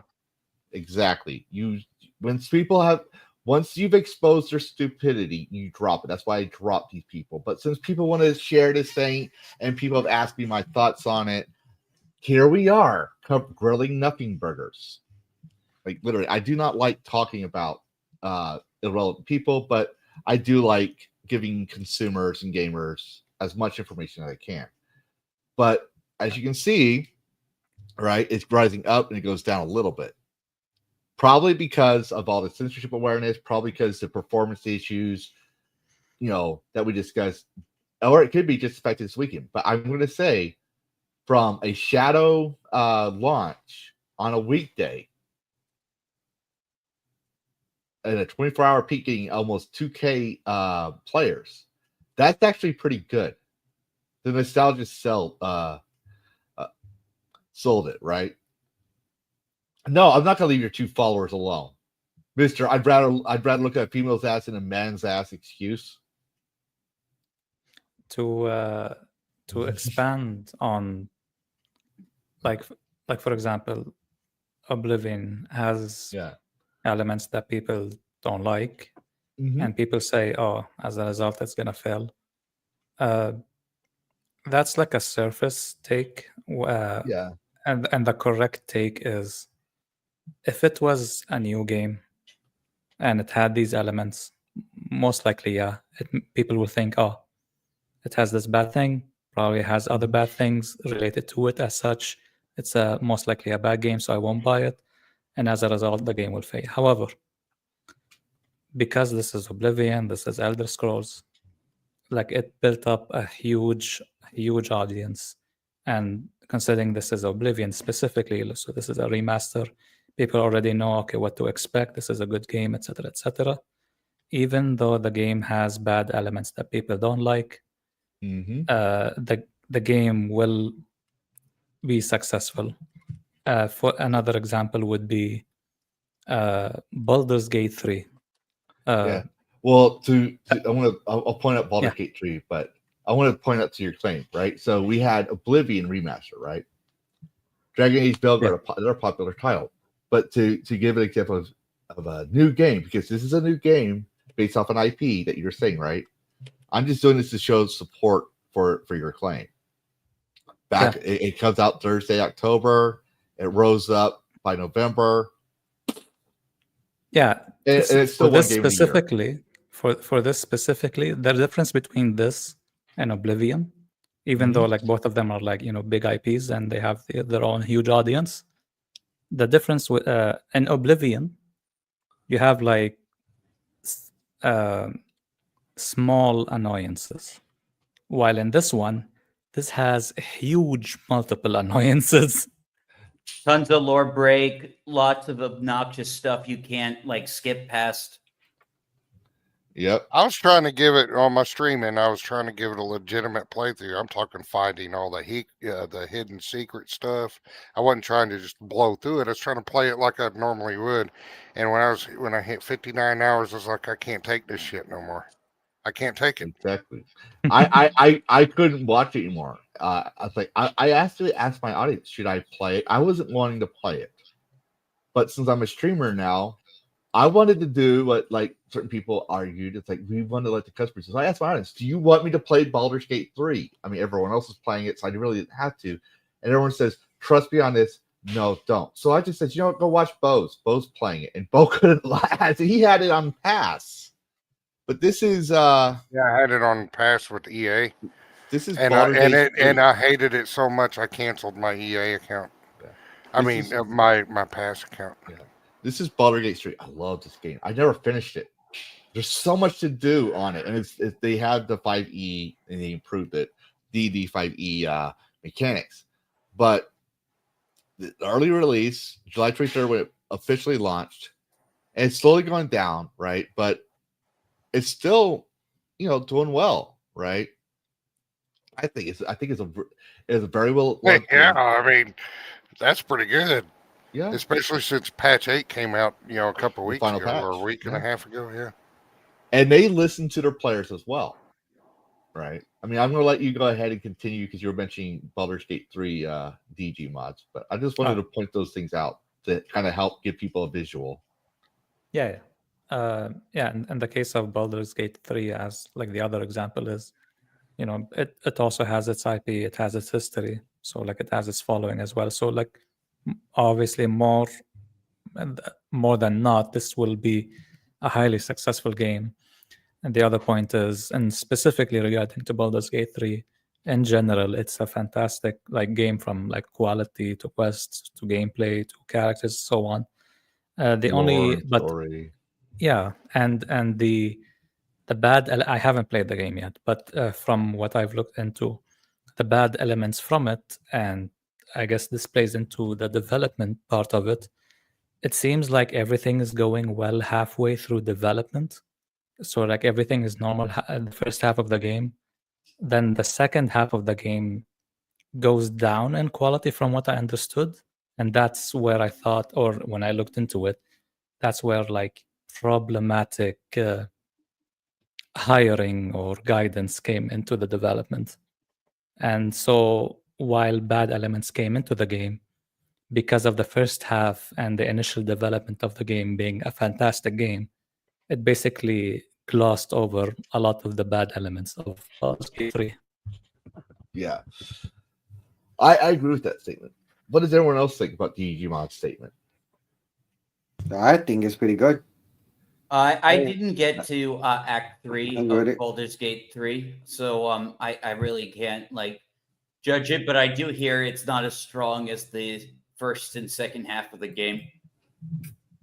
Yes. And I want to point this out with Ghost because it goes exactly what we were saying throughout the whole thing. You got to listen to your players. You got to listen to your community, not your community managers, not your SBI rep that's there to burn the industry down, right? But Ghost says Liberating Studios do their own stuff for their community here on YouTube. Not many companies do these days do that. Lorien is just a great company in general. Yeah. And hold on, I gotta talk to my kid real quick. Hey, Well, Phil. I finished Baldur's Gate 3 on my Compassionate Grow half-elf run, and I started a new one after patch 8. And even the cutscenes, I'm just watching all over again because I enjoy them, even though I've already seen them. Exactly. I enjoy the cutscenes, and Well, that tells you something. And Act 3, when I got to Act 2, I thought was really the best act. Act 1 to me was very slow because you're still trying to build the character, you're still trying to build the lore. It was fun, but it was kind of slow. And then Act 2 to me was my favorite act. I love the way it played out. And Act 3, well, it was the ending of the game. It was a lot shorter than the other two. And I don't know, I didn't find it bad or any bad elements in it. I just thought maybe they were. What I got a feeling from Act 3 was they were trying to finish it up, to get it done, to get it out the door. That's what it felt like to me, but it was still good. Yeah, I've been a big fan of Liberating Studios since the Divinity series, like Echo Draconis. Like if you recall in the intro video for DragonCast, I have Echo Draconis where you transform into a dragon. Like that's what's like I said. If you have a dragon in your game, I'm the equivalent to a crazy cat lady. I'm the crazy dragon. Like I'm obsessed with dragons. You have a dragon in the game, there's a good chance you got me. Now that you got me, you got to keep me. And well, Dragon Age caught me, even though there wasn't a whole bunch of dragons because it Dragon Age, but they kept me because of the compelling story. Same with Liberating Studios. You got to play as a dragon slayer, but you can transform into a dragon. You can do necromancy and all this other cool stuff. So that when the Divinity 2 came out, I think it was Divinity 2. I haven't played the game in a while, but the last Divinity Talk came out. I went and I bought and played it. And when they did Baldur's Gate 3, I was like, oh, they made this game, so I'm going for this game. And they kept the players, right? But I want to point out that since Larry listens to their studios, this is Lord of the Fallen. Bo wanted me to. No, you want to be Expedition 33. We will get into that. But Lords of the Fallen, right? They back in 2023, they launched, right? The Steam release. And before January, so like right about a month later, they went down to 2,000 players in December 2023. And then it just stayed there, barely making a K, right? And then 2.0 come out. They changed. And that's when I bought it. What changed? They put male and female into the game. They adjusted their character creators a little bit. Oh yeah. Oh, You see what happens? You see what happens when it has the game has censorship, and then if you have to actually change the narrative and uncensor the stuff, it changes. And look, the bar goes up because people want the game now because of the changes. Yep, Because because they those listen. changes. They Because listen to they the did away customer. with body type 1 and 2. They Yep. listened to the customer. And they just didn't do that. They also made adjustments to the And body designers or Gameplay. the body yep, creator and their character. Now their character creation, I messed around with it. I'm not impressed with it, but I think it they made adjustments to where the women don't look androgynous. exactly. And the thing is, what happens when people listen? With certain people, when these company goes political narrative, it stays flat as a fucking pancake. But when they start listening to the people, things tends to get to spike up because Yep. they giving us what we want. If you don't give us what we want, it's gonna stay flat. It's gonna stay flat. And guarantee you, by the end of the year, Dragon Age the Veilguard might close their servers because nobody's playing that game. Not Isn't even it a online. single player though? What did you say Single player. happens? Can you see that thing again, Dan, about Ga- pancakes when you don't listen When to it, players? when they listen to political narratives like you see in the Steam chart, like the line is straight flat down to zero, knowing that the sales is not Just going say up. flat as a pancake. So I want to Flat as a pancake. Just put it flat as a pancake. When they go political narrative with that, it stays flat as a pancake. It's dead. Yes. Nobody's buying the game. I'm going to clip that and hopefully use as a clip in future podcasts. That's a very educated and smart thing you said, Dan. Good job. You Yeah. get a cookie. Oh, sure. I get a cookie. You're funny. But you want me to do, what was it called again? Expedition 33, Claire Obscure. Oh, that spiked up real good. All right. Man, I So want here's- it so this has bad. had And I'm not a fan of the game either. That's the thing. I don't. this has had no Not for real me. advertising, no marketing. it 30 was on people, Xbox Direct. 30 people in this company. And it just came out a few days Look at ago. that. Look at that spike. Oh, physical copies are already sold out in GameStop. Yeah. Mhm. They done my made a game. banger game. And you sit there and here's a cool deal. There's no character creator. You're playing specific characters that are designed for this story. And they've got the women, I'm telling you, the women look like women. Yep. The men look like men. The women run like women and they sound like women. And then they got different, the women have different body types. There's a skinny one, and then there's two with variable upper anatomy sizes. And those two with the bigger anatomies in the upper department Mhm. have jiggle physics. I saw And this is that. in a Western Nice. game. Yeah, that's Well, another yeah, good this is a It's a Western Western game. game. It's made by a French They're company. made by, it's a French company. And the acting, I'm going to tell you, I'm shilling for them. The acting is superb. The story is very unique and it's very interesting. It had me hooked on it 20 minutes in. Yep. This might I make a normally- big ball changer. I'm not normally a turn-based player. I do like the classic 2D top-down JRPGs. I will always love that. I got that nostalgia. That's why one reason I like RPG Maker is I like. But here's the deal with this game, though. This ain't your typical JRPG. In the Yeah, combat, you have Mhm. you know, in the old school, you just hit the X button when you pick your ability you want, and you don't have to do nothing. Well, in this game, it has Souls-like parries and dodges and stuff like that. So you're not just sitting there watching the combat unfold; you're actually participating. And if you hit a good parry and counter, you'll counter hit with that parry and Mhm. do a ton of damage. But parries are hard to do. But dodge, you'll dodge damage. If you don't dodge, they do more damage, of course. Hey, So- guys, I'm gonna make a exit now, if that's all right. That's okay.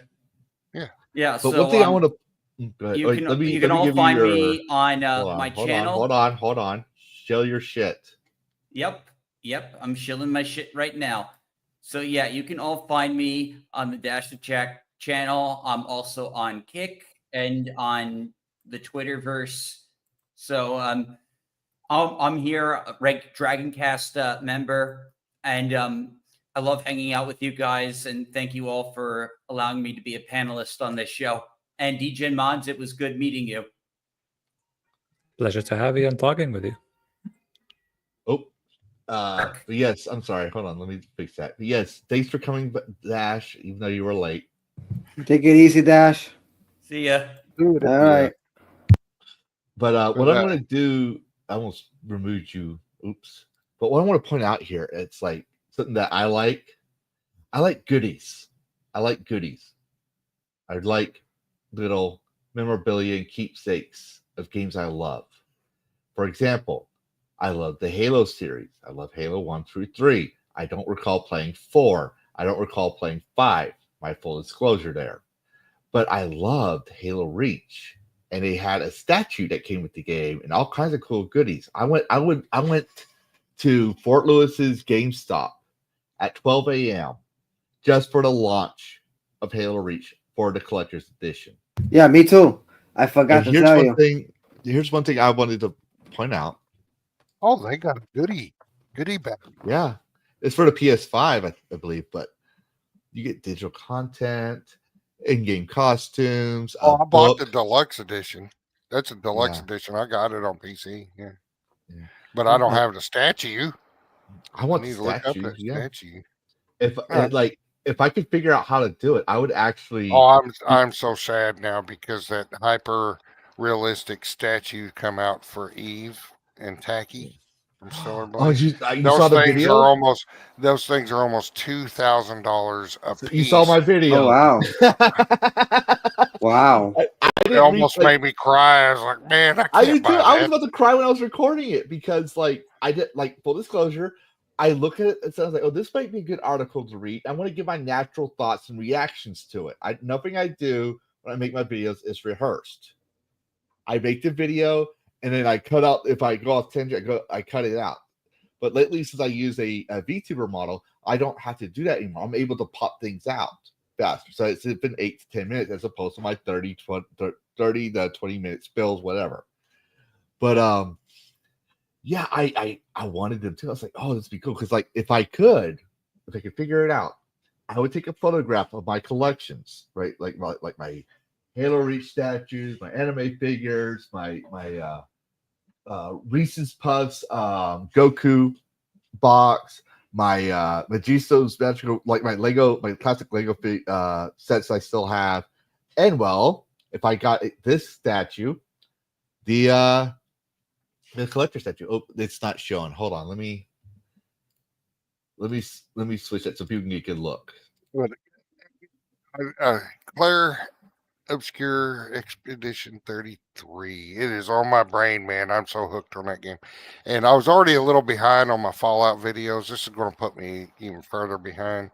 My Baldur's Gate 3 new playthrough is getting put on hold for a little while. My Conan Exile stuff is getting, my red-haired barbarians with big boobs. They're getting put, they're resting. They needed a break anyway. But this game has me hooked. I mean, from 20 minutes in, not only just the gameplay itself, but the story and the acting and the way the game is presented is just fantastic. I'm chilling for it. I'm chilling for it hard.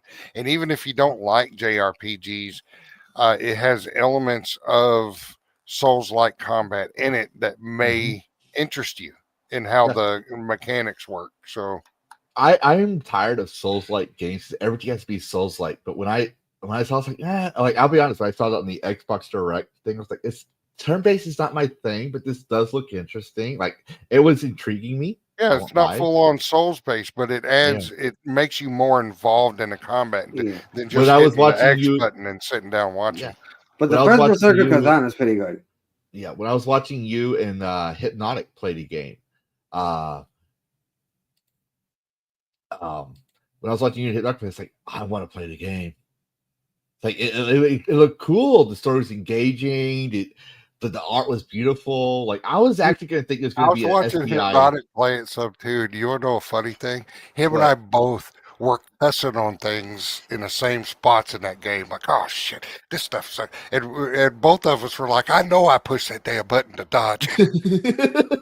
And that's the thing is like a good gameplay will do that. Like it makes you good gameplay will make you be invested in the game. You'll be immersed and sucked into the world and cherish that game. And that's what real art is. It's the artist saying, I drew this picture of a woman that was a merchant, Italian merchant's wife. And you look at it like, if I look this way and I look that way, the eyes seem to follow. They don't. It's just they're geometrically correct. And you share that you can feel that passion for that love and passion for that artwork, right? Same with game design, same with games. If you have a if you have a passion for the game, you're going to pour all your heart, soul, sweat, blood, and tears into that game. And if there's a problem with it, you as a player are going to mod it to fix that problem, right? But that's what I'm trying to get is that it's an art, it's beauty, mods, games, right? But when you are a activist, you're not going to make a game that's enjoyable. And if you're an activist, you're going to get upset if people don't do what you want and follow your definition of culture, right? Like we see with your source and people like, we're not going to play this game because it has this. Or we're not going to, it's fine. You don't have to play the game. But you shouldn't play the game either because it has big titty women. Or you shouldn't play the game because of this and that. Well, Kingdom Come Deliverance 2 is a very fun game. Oblivion, people liked Oblivion because it still had the soul of Oblivion, right? And then Expedition 33, people said it was going to be a woke game. But do you know, fun fact? On the Xbox Direct, Expedition 33 and South of Midnight were both featured. Did you know that?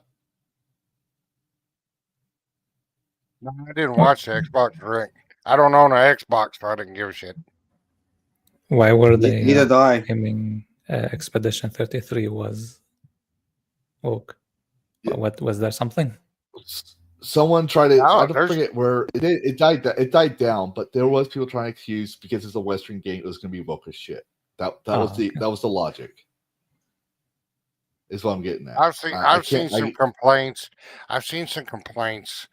Some people saying that the male character is beta and that he's submitting to the strong female, blah, blah, blah. Well, I don't think they're even really grasping the story and what's going on with it. And I don't want to spoil it for anybody, but there's trauma at the beginning of the game. And whether you're a man or a woman, you suffer trauma like that, it's going to affect you.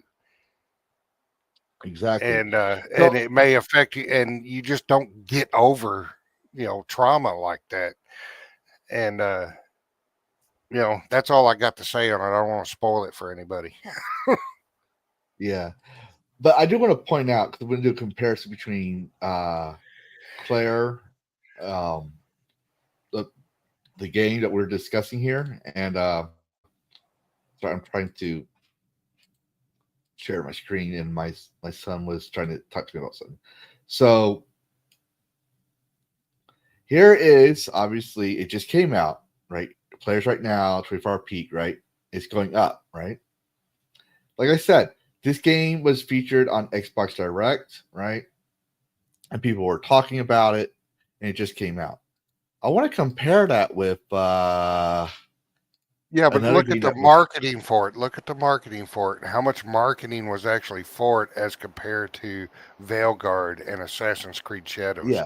Well, look at the marketing campaigns for those two, and what compared to this one, and how little it was, and how good it is doing. Yeah. Now I'm going to compare it with South of Midnight,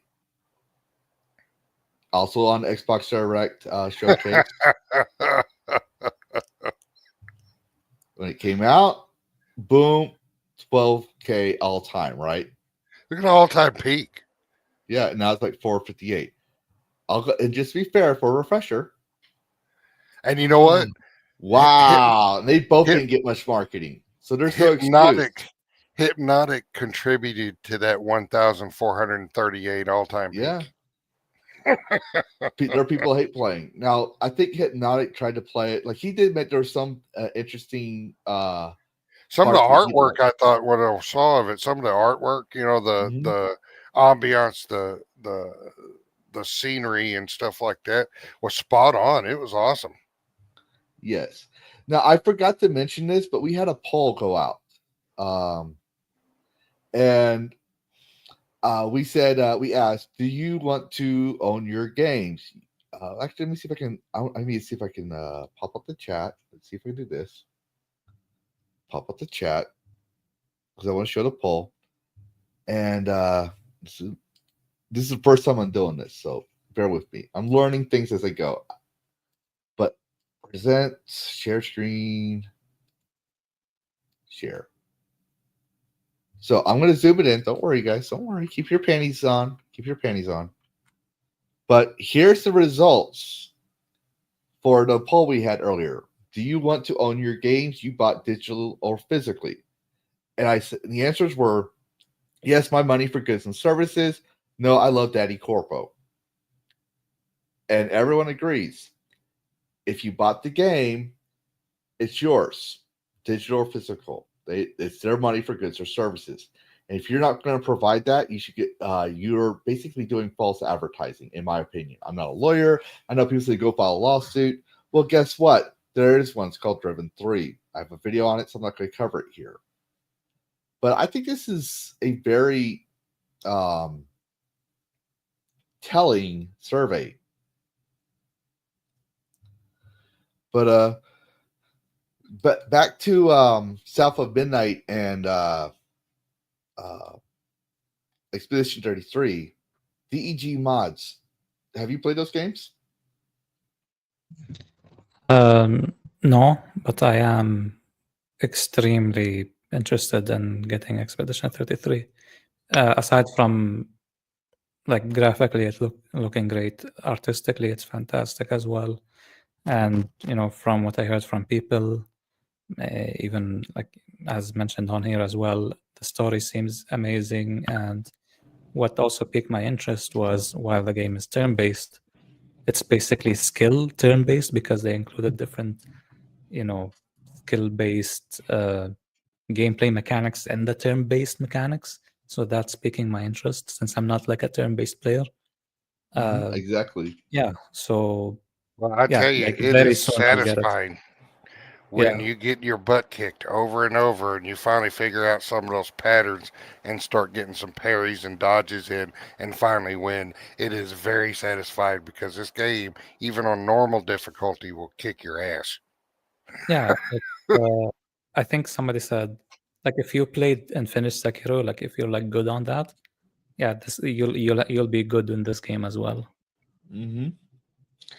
Yeah, and I like it looked very awesome. But I'm gonna wait until I get paid again because well, Easter came up like nothing, and the Dragon Queen had a growth spurt, so I had to get him shoes, and shoes are expensive. Yeah, Like but he didn't tell me until one day. He's like, "Dad, my shoes don't fit." I was like, "What do you mean you don't fit?" And like, I go check. This kid, like, I try to keep on top of my son's stuff. This kid loves his Minecraft shoes so much. He loves Minecraft, and he loves his. And they're not real Minecraft. They're like they're Skechers, but they look like they had the Minecraft digital pixels and all that stuff on it. And he loves those shoes so much. He didn't think they'd come out with another size. That he was scrunching his feet just to wear the shoes. I was like, boy, you should have told me they weren't good. Like, because I'm trying to teach him to be independent, right? He's gonna be 10 soon, and he like he'll tell me when his clothes don't fit, but he wasn't telling me his shoes. I had to buy him the same Minecraft shoes, and they were a little more expensive than normal because bigger size. He's gonna have my feet. Like I wear a size 13 American. I have big feet, so I was like, well, there goes my money for this. Like I wouldn't have been like me playing Oblivion Remaster was because a fan actually asked me to play the game. Like he got it for me, and it was awesome. And I'm not saying go buy me Expedition 33. I don't do that. But I usually say if a fan gives me the game, I try to play it. But I wouldn't be able to play this game anyways because I already overruled my audience once. But it is a game I'm wanting to get to have fans vote for, just like I have the Berserker. Wait, when you played and streamed Dragon Age Veilguard, was it that No. I did. you I were did like, why did you it. gift me the game? I don't want to play. No. Here's how it is. Okay, so when Dustborn and Veilguard came out, people asked me if I'd played a game. Like I did ask them if they want me to play Veilguard, right? And I told us like I'm not gonna play Dustborn because I don't consider it a game. I read the reviews. They came out and did their monologue and said what they're putting first. It is not a game. They put politics first. And then we find out they also took government grants. They ripped off certain assets, like these, all these things came out about Dustborn, right? So it's like it's not a game. It was made solely for politics. It's not art, right? So it's like I'm not going to buy the game, and you could buy me the game to gift me the game. I'm not going to play the game. I'm going to reject it because it's not art. So you just wasted exactly. But I say I would do Veilguard if you get. I was like, I'm not going to buy Veilguard. I'm not going to spend my money on that.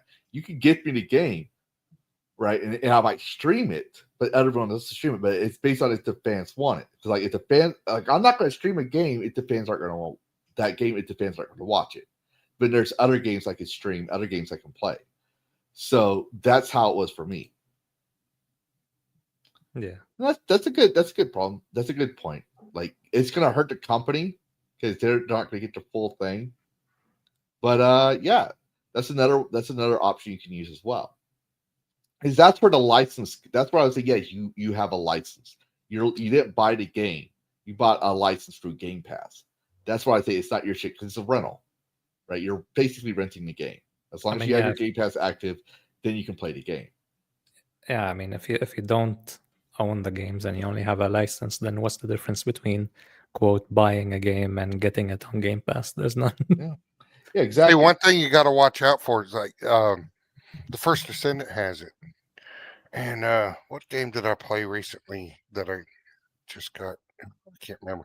But some single player games are picking it up as well. That's going to prevent modding their games, and that's Easy Cheat. Yeah, it's not. And some there's a single player game. I can't think of the name of it now. Which one it was?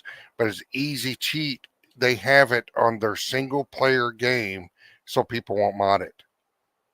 Yeah.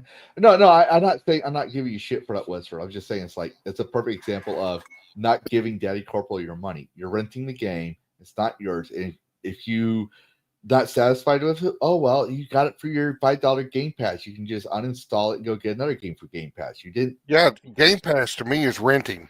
Yeah, but if I pay $80 for a freaking game, I own it. Yeah, that is true. And that's why I say it's like you brought up a perfect example that I didn't think about. Yes. Mm-hmm. This is where a license to the game would be. Yeah, I bought the license to the game, right?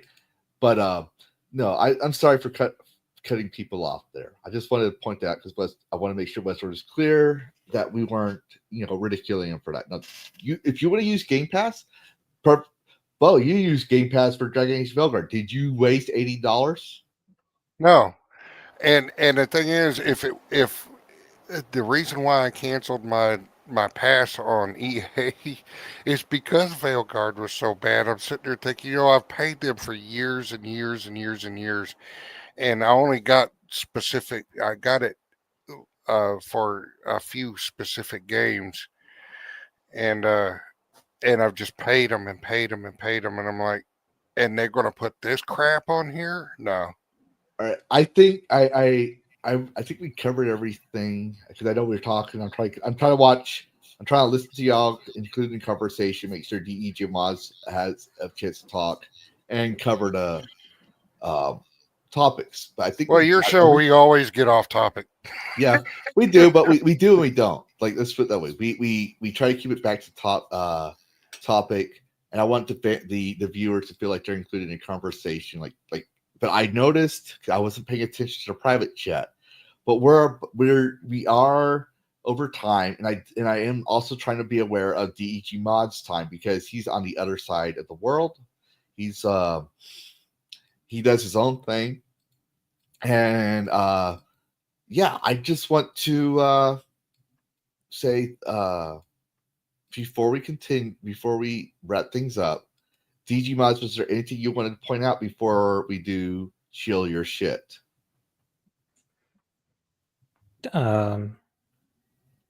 Expect the modding scene to evolve.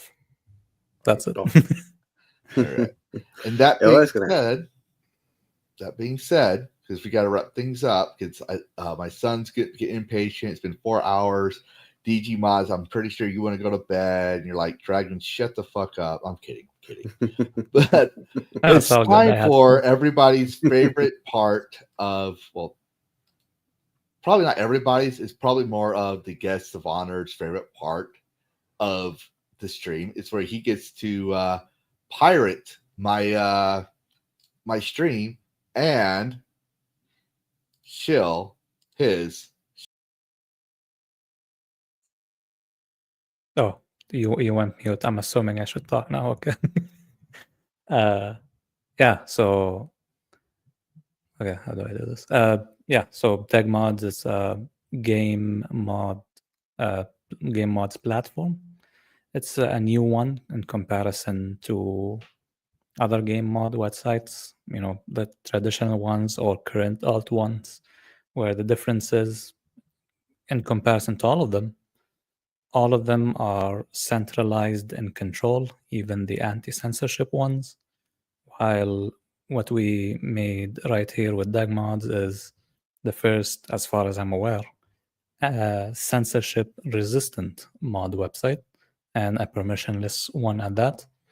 And what that means is you publish a mod, and we, the owners of the site, let's say, cannot delete your mod directly, nor can we control your account or delete your account. And even if the website goes down, everything is still there. What we can do is hide it, mark it, block it, and you can disable the block. But even if you cannot disable the block, you can go to similar website using the same tech, copy paste the address, boom, your mod is still there. So yeah, that's the website, and there are a lot of interesting developments that will happen throughout this year, the next year, etc. As the site advances in development, where it'll solve a lot of problems. And yeah, the new age and evolved state of modding is coming very, very soon, if not already came. Yeah, the website is called degmods.com, and all the social links are on the website. But if you're on Twitter, it's at DEGMods, and if you're on YouTube, it's at degmods.com. You spell out the dot, and that's it. And lastly, it's on the website, but there will be a community funding campaign at some point. And that's it. Piracy over.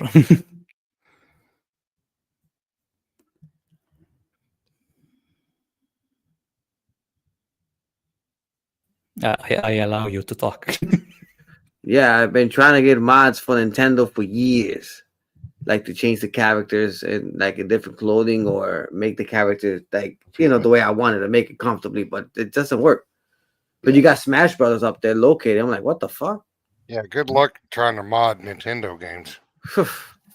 But some people apparently have done it. They even have Daggerfall, Arkham Asylum, Ninja Gaiden 4. Like Retro, you played this game. Dan. Oh, I got that. Oh, look at that. Oh, yeah, I love this fucking. I bought that game. Oh, man. I haven't played it yet, though. Someone go tell the mods that the modders. Oh, wait. I love that game. Wait, there might be Jiggle faces like on stream. Jiggle physics like a motherfucker in that game, though. Yeah, Yes. some of those, you better be careful what categories you click on because there's going to be NSFW Yeah. mods on here. Especially, yeah. Holy shit. But yeah, That- that's the thing. It's like I'm glad Bo brought that question up because I was going to ask it. Because people tend to stay away from that. For example, Rumble, right? I'm not going to give too much shit to Rumble, but Rumble people advertise Rumble as free speech. Compare that to DEG Mods, who says we're a platform. You can say what you want, right? And you're going to be held accountable if your country's laws and things. We're just not going to deal with that, right? Like that's what he loosely said. I'm trying to summarize it. But DEG Mods, thank you for coming. I was very happy to finally have you here. I know it's late for you, and you're always welcome back. Now, you said you had a YouTube channel. Yeah, there's no videos on it, but I've been like commenting on the live stream like here and there. You know, what would be a great idea is occasionally, like you do with X, right? Yeah, I followed them yesterday. Occasionally, just post a video like trending mods that are coming out for the month, like a monthly thing. Because what I try to do for my audience, right, is I try to when I have a guest on stream, I have me 6 and I call it Cyber Dragon. Cyber Dragon will let people know when someone's live or posts a video so they can follow and get news on it, right? That would be an awesome thing if you had time, or eventually down the road, you could say, hey, here's what's coming up for DEG Mods. And we're going to have, like you said, you're probably going to have a mod engine that's similar to Mod Organizer 2, right? And maybe you say, we have mods available for this new game that came out, this high profile game, stuff like that. So it helps generate awareness. And because I've seen you all over the past week, all over everyone talking about Oblivion. I've seen you at battle with Nexus on Twitter or X. I've seen you posting. I want to show. I'm gonna show this. I gotta find it though. But real quick, because I rarely do dumpster fires. I rarely do, and I had this tweet I'd sent out. Response to Nexus. And I gotta find it real quick. But here it is. All right, so I just gotta show the screen real quick. I know we're wrapping up, but this is where my song references fire breathing worms spitting loud, right? I just post and say what I want. This is Nexus, okay? And they posted on X, where do you mod from, right? And I decided to post on here. I heard these sites had mods, and I just like reference one of the approved mod sites in my list to help gamers get the best options to customize and improve game experience. I aim to make a nexus of gamer resources, news, streamers, and community. And it shows a list of approved mods. When I say we are not responsible for the content, we're just giving you options, right? And on there, you see, I didn't do it like in order of my favorite mods. I just did it I just copy pasted from my notepad. So I discovered you after I discovered all these. Like I'm a Skyrim modder, so I know Skaken mods. So that was like one of those things I already knew. But here you are, right here, right? Yeah. And 4 retweets, 88 likes, and then other people like Cult Classic Cage copied my image and sent it. Kai Twizer as well. I like Kurtzforge. Like I'm gonna be careful here, but people are roasting them for that, right? Yeah. And I've even had people like I retweeted your thing, right? So say, hey, I was trying to do a shameless plug and try to help you out. But people said thanks for the list. Like people are glad that there's other options. So I'm going to say you do the Lord's work, DEG Mods, and the fact that you're not going to censor mods as long as it's not illegal, that's also a plus for free speech in art. That being said, since you've already shielded your shit and everyone's getting ready to leave, final thoughts covering the entire podcast. Bo, Dan, and DEG Mods, if you want to contribute as well, your final thoughts before y'all can get advertise your shit. Well, I was always wanting an alternative or more places to put my mods than Nexus, because I know a lot of people disagree with Nexus, and I know people voluntarily taking their stuff down off Nexus. Some of my favorite mods I use, and luckily they were able to post things like where they keep them on, Google files and stuff like that. But there are people that voluntarily taken their stuff off of Nexus and put it up on Lovers Lab. It won't have anything to do with Nexus. Some of the favorite mods that I use. So, but there was never really any good alternate site. I mean, you could use Lover Lab, which is pretty popular, but that's more. Lovers Lab is more for specific mods, as DEG said earlier, not really for stuff like Sim Settlements 2 and things like that. So there wasn't any for 20 years. There was no alternative to Nexus mods to get a lot of stuff, and now you're starting to see them pop up because of what the political BS that Nexus mods has been getting into. And I think they've recently, over the last couple of weeks, have seen the error of their ways, and the players' voices are being heard. Slowly. I think things are turning around slowly in some respects. Players' voices are being heard. I think they're finding out that the market is those that prefer male and female in their character creators, Yeah. that sort of thing. So maybe it'll completely change around. Maybe it won't. And body type 1 and 2 is not a deal breaker for me, even though it pisses me off. But it's not a deal breaker for me. At least not yet. It may in the future if I don't start seeing changes. Start seeing games come out with male and female creators instead of body type 1 and 2, because to me the body types belong under a male or female gender. They're not genders. Everybody has their own body type, but their body types fall under female or male. Yes. All right. Dan, final thoughts. My final thoughts. This is gonna be a huge changer when the mod community, when everybody shifts from Nexus mods to DEG mods. I saw the whole list that he had there. It looks pretty cool. I'm getting ready. I'm willing to try them out. If they have mods that I need for my games, and forget it, I'm gonna use them. Definitely gonna use them. I'm gonna have some fun with it. I mean, that's my final thought for it. And I would love to see his community grow. Well, what other people they're gonna end up going to use his mods for the game. If you're new to modding, No, I'm not new to modding. No, I was just putting this as a general out there. Oh, if you're okay. new to modding, use Mod Organizer 2, or even if you use Vortex from the Nexus, you can still mod your game.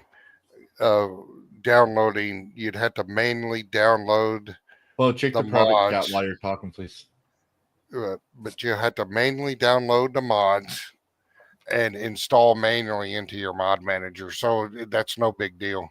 Mm-hmm. There's plenty of instructional videos out there how to do that. Yeah. Yeah.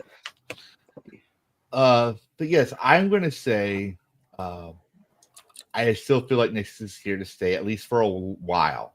But competitors like DEG Mods and the others that I have on my list on Discord, gamers are going to find high quality mods to fix their games or enrich their experiences. We like Thomas the Tank Engine to replace dragons just to enrich our gameplay and prolong the shelf life of a game.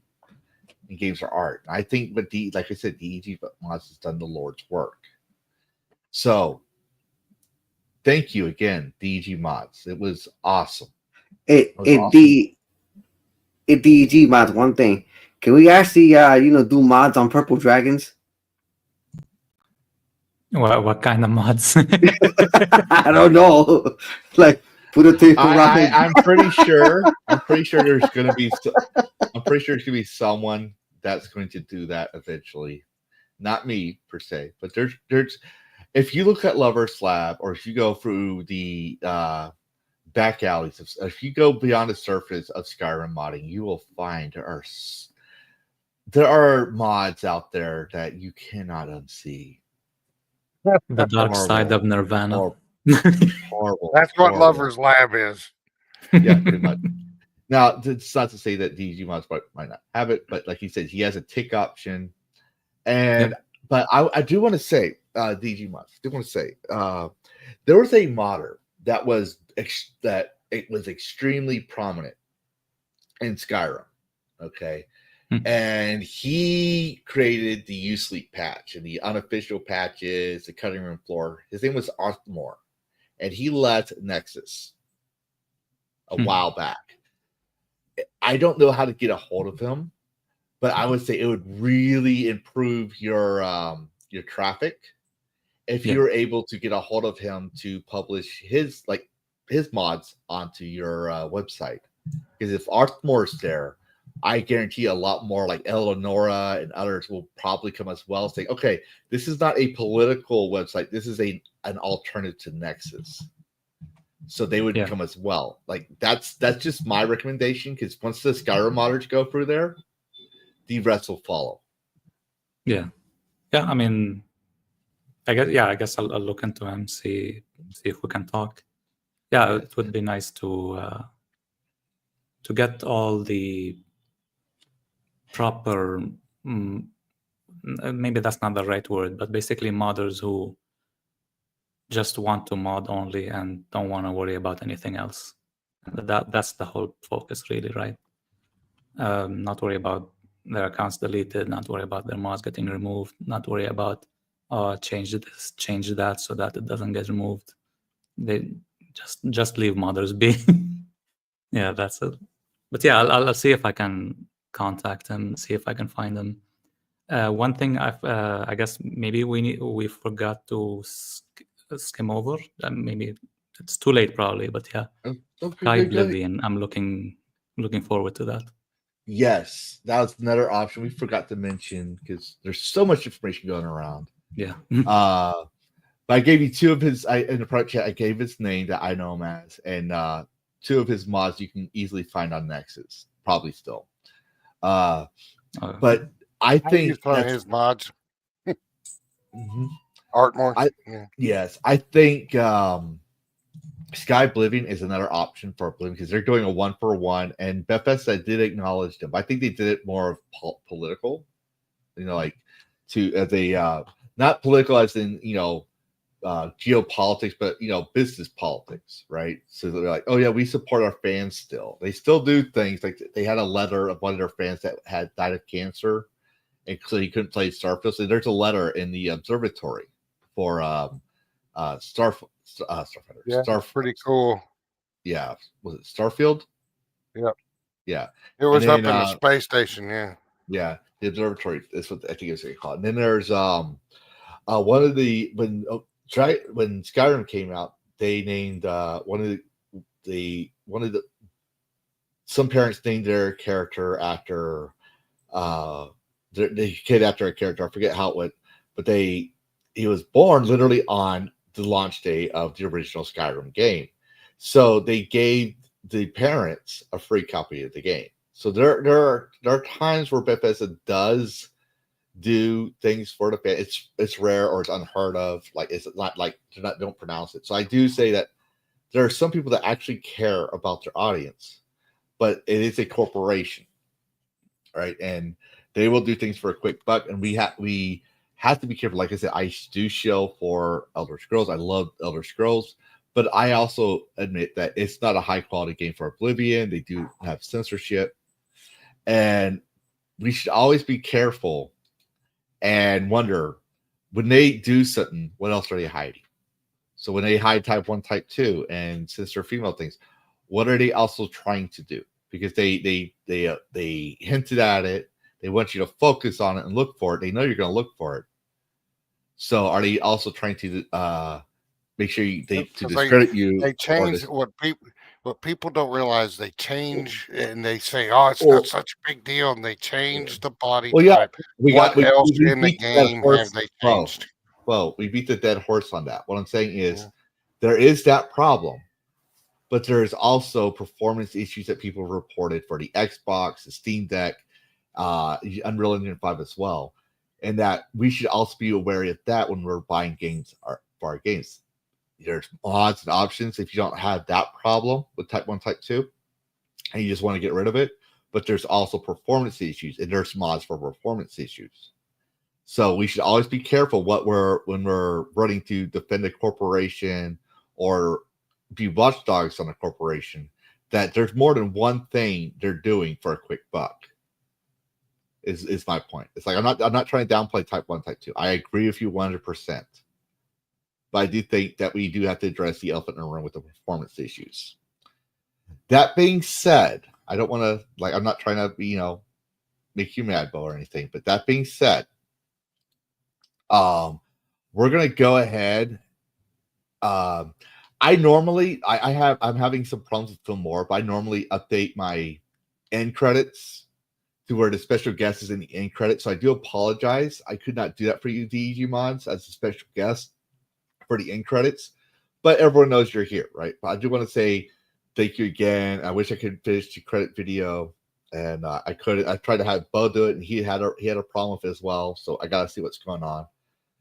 But we do an end credit scene where we acknowledge the first 500 followers on my channel and the people that were on my channel.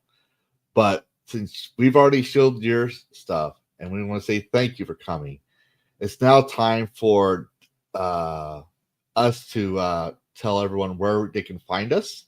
So Dan, go ahead. And since I think my mods are away right now, y'all might have to throw your own channel links into the chat. So Dan, go ahead.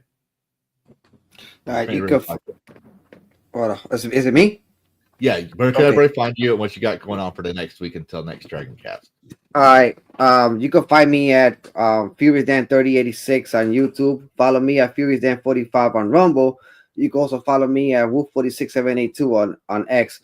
Tonight we have Graveyard Gaming with a visual here. Mostly we got a guest like Bo coming in and hang out with us and into the Discord chat. Which we also play, First Descendant as the Gooning game. Also, we had DragonCast every Saturday at 5 p.m. 5 p.m. Normally 5 p.m. Central. Normally, yes. Yeah, 6 p.m. And I also have my regular games on YouTube, either on YouTube or Rumble from 7 to 7:30, 9 o'clock around there. Any of those times. I also appear with Toasty. I also appear with Noise Pollution also as well. And I also appear in as a guest, well, actually as a panelist in System Crash with Ryan Roger Ate. And that's about it. Bo, I know you have to get ready. I just saw the time, so go ahead and chill your shit. You can find me under the Vet Gamer Bocephus tag on Nexus Mods, and soon it will be DEG Mods as well. I'll have that same tag, so it'll be easier to find my mods. And you can find me under that on X. I do a lot of play videos. I don't do a lot. I do most of my commentary videos like this or stuff like this with Levistro on his DragonCast. But I do talk about the stuff while I'm playing the game. I'll talk about anything that anybody wants. Right now, I am so hooked on Expedition 33. Everything was put on hold. I was already behind on my Fallout 4 TV show videos. I'm going to fall a little further behind. Sorry about that. But I have, 22 other episodes you can watch of that. Until I got some of the filming, I got a couple episodes I need to put together. It's just finding the time to get them edited. But I do other games. I try out other games. Sometimes I will do game demos and things like that. I just started a new Baldur's Gate 3 playthrough with a new girl because all my old saves got corrupted with the updated patch. However, all that has been put on hold. Even my poor redheaded barbarians, I wouldn't say poor, but they needed a break, and they're getting one because Expedition 33 has my full attention right now. Anyway, that's about it. Yes, and thank you both for coming. I know you got to go to your You got IRL things you Yeah, gotta go to. yeah. so- The girls softball team made the playoffs for the local high school here. The Yeah. boys ended their season last night, and the girls, they're having a best of 3. They played the first game Thursday night, and then today. Well, we're the- trying to wrap things up. I know you want to say more about. We're trying to wrap things up. But I'll just say, if you had to go leave right now before the end credits, you can go ahead. But they Obviously. got the other 2 games tonight, and that's what I'm about to go do. But y'all take it easy. Yep. Take it easy, Bo. DEG Mods, thank you for coming. I'm really glad we got to do this. Like you have no idea. Like for most people, they focus on like obviously different like what's trending and stuff. And like I said, I'm known for fighting the algorithm, finding other things to cover. I try to give different perspectives because everyone's saying the same thing is going to be creating an echo chamber, right? And I don't. Yeah. I believe in free speech, and I wanted to know if you were to be a true free speech platform. I think everyone wanted to know that. And I figured it was a great way to discuss these things, and your input was very invaluable. But for everyone else now, I'm going to do the final statement before the end credits. As we discussed, mods is a wonderful, wonderful tool to enrich players' lives and experiences in the game, to help our escapism and fix what we love and cherish. And that being said, I hope that you enjoyed your time watching DEG Mods. I hope you found it insightful and stimulating as I had found it. If you like more content, please, there is a Discord that I have linked. I link every stream with a new generated link for that stream for you to join. You just pass the captcha to prove you're not a bot. You agree to the rules, and you will be a Dragon Whelp, and you can see the mod archives with DEG Mods link, as well as links to other gamers and guests we've had on the panel in the past episodes, as well as find other gamers who want to play games you like. That being said, tonight, as you know, Levistro plays at 11 p.m. 10 p.m. Central. We will be joining the Furious Dan for Gooners for Life with the First Ascendant. And then tomorrow night, I will be doing Phasmophobia, doing the single player, trying to get that last final achievement for Tier 3. Mondays and Tuesdays, I'll be doing, I believe I have it scheduled to be doing The Witcher. No, I'm sorry, I have it scheduled for Oblivion, the Oblivion Remaster. We're going to continue that. Wednesdays is Demonologist with friends from the Geeks and Gamers Tabletop, now known as Moonskull. And Thursdays and Fridays is obviously The Witcher 2. And then DragonCast will resume at 5 p.m. Saturdays. I won't have any videos coming out for a couple of days until I have Filmora fixed. I don't know what happened to my Filmora, but I had to fix that. And I wish you all a happy gaming and good night. That being said, happy gaming.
You're still here. What? You thought there'd be a post-credit scene or something? This isn't a Disney movie. Show's over. Go get some sleep. Play a video game. Watch another YouTube video. I gotta take care of the Dragon Wing and possibly get some sleep myself. Goodbye all, and thanks for watching, and happy gaming.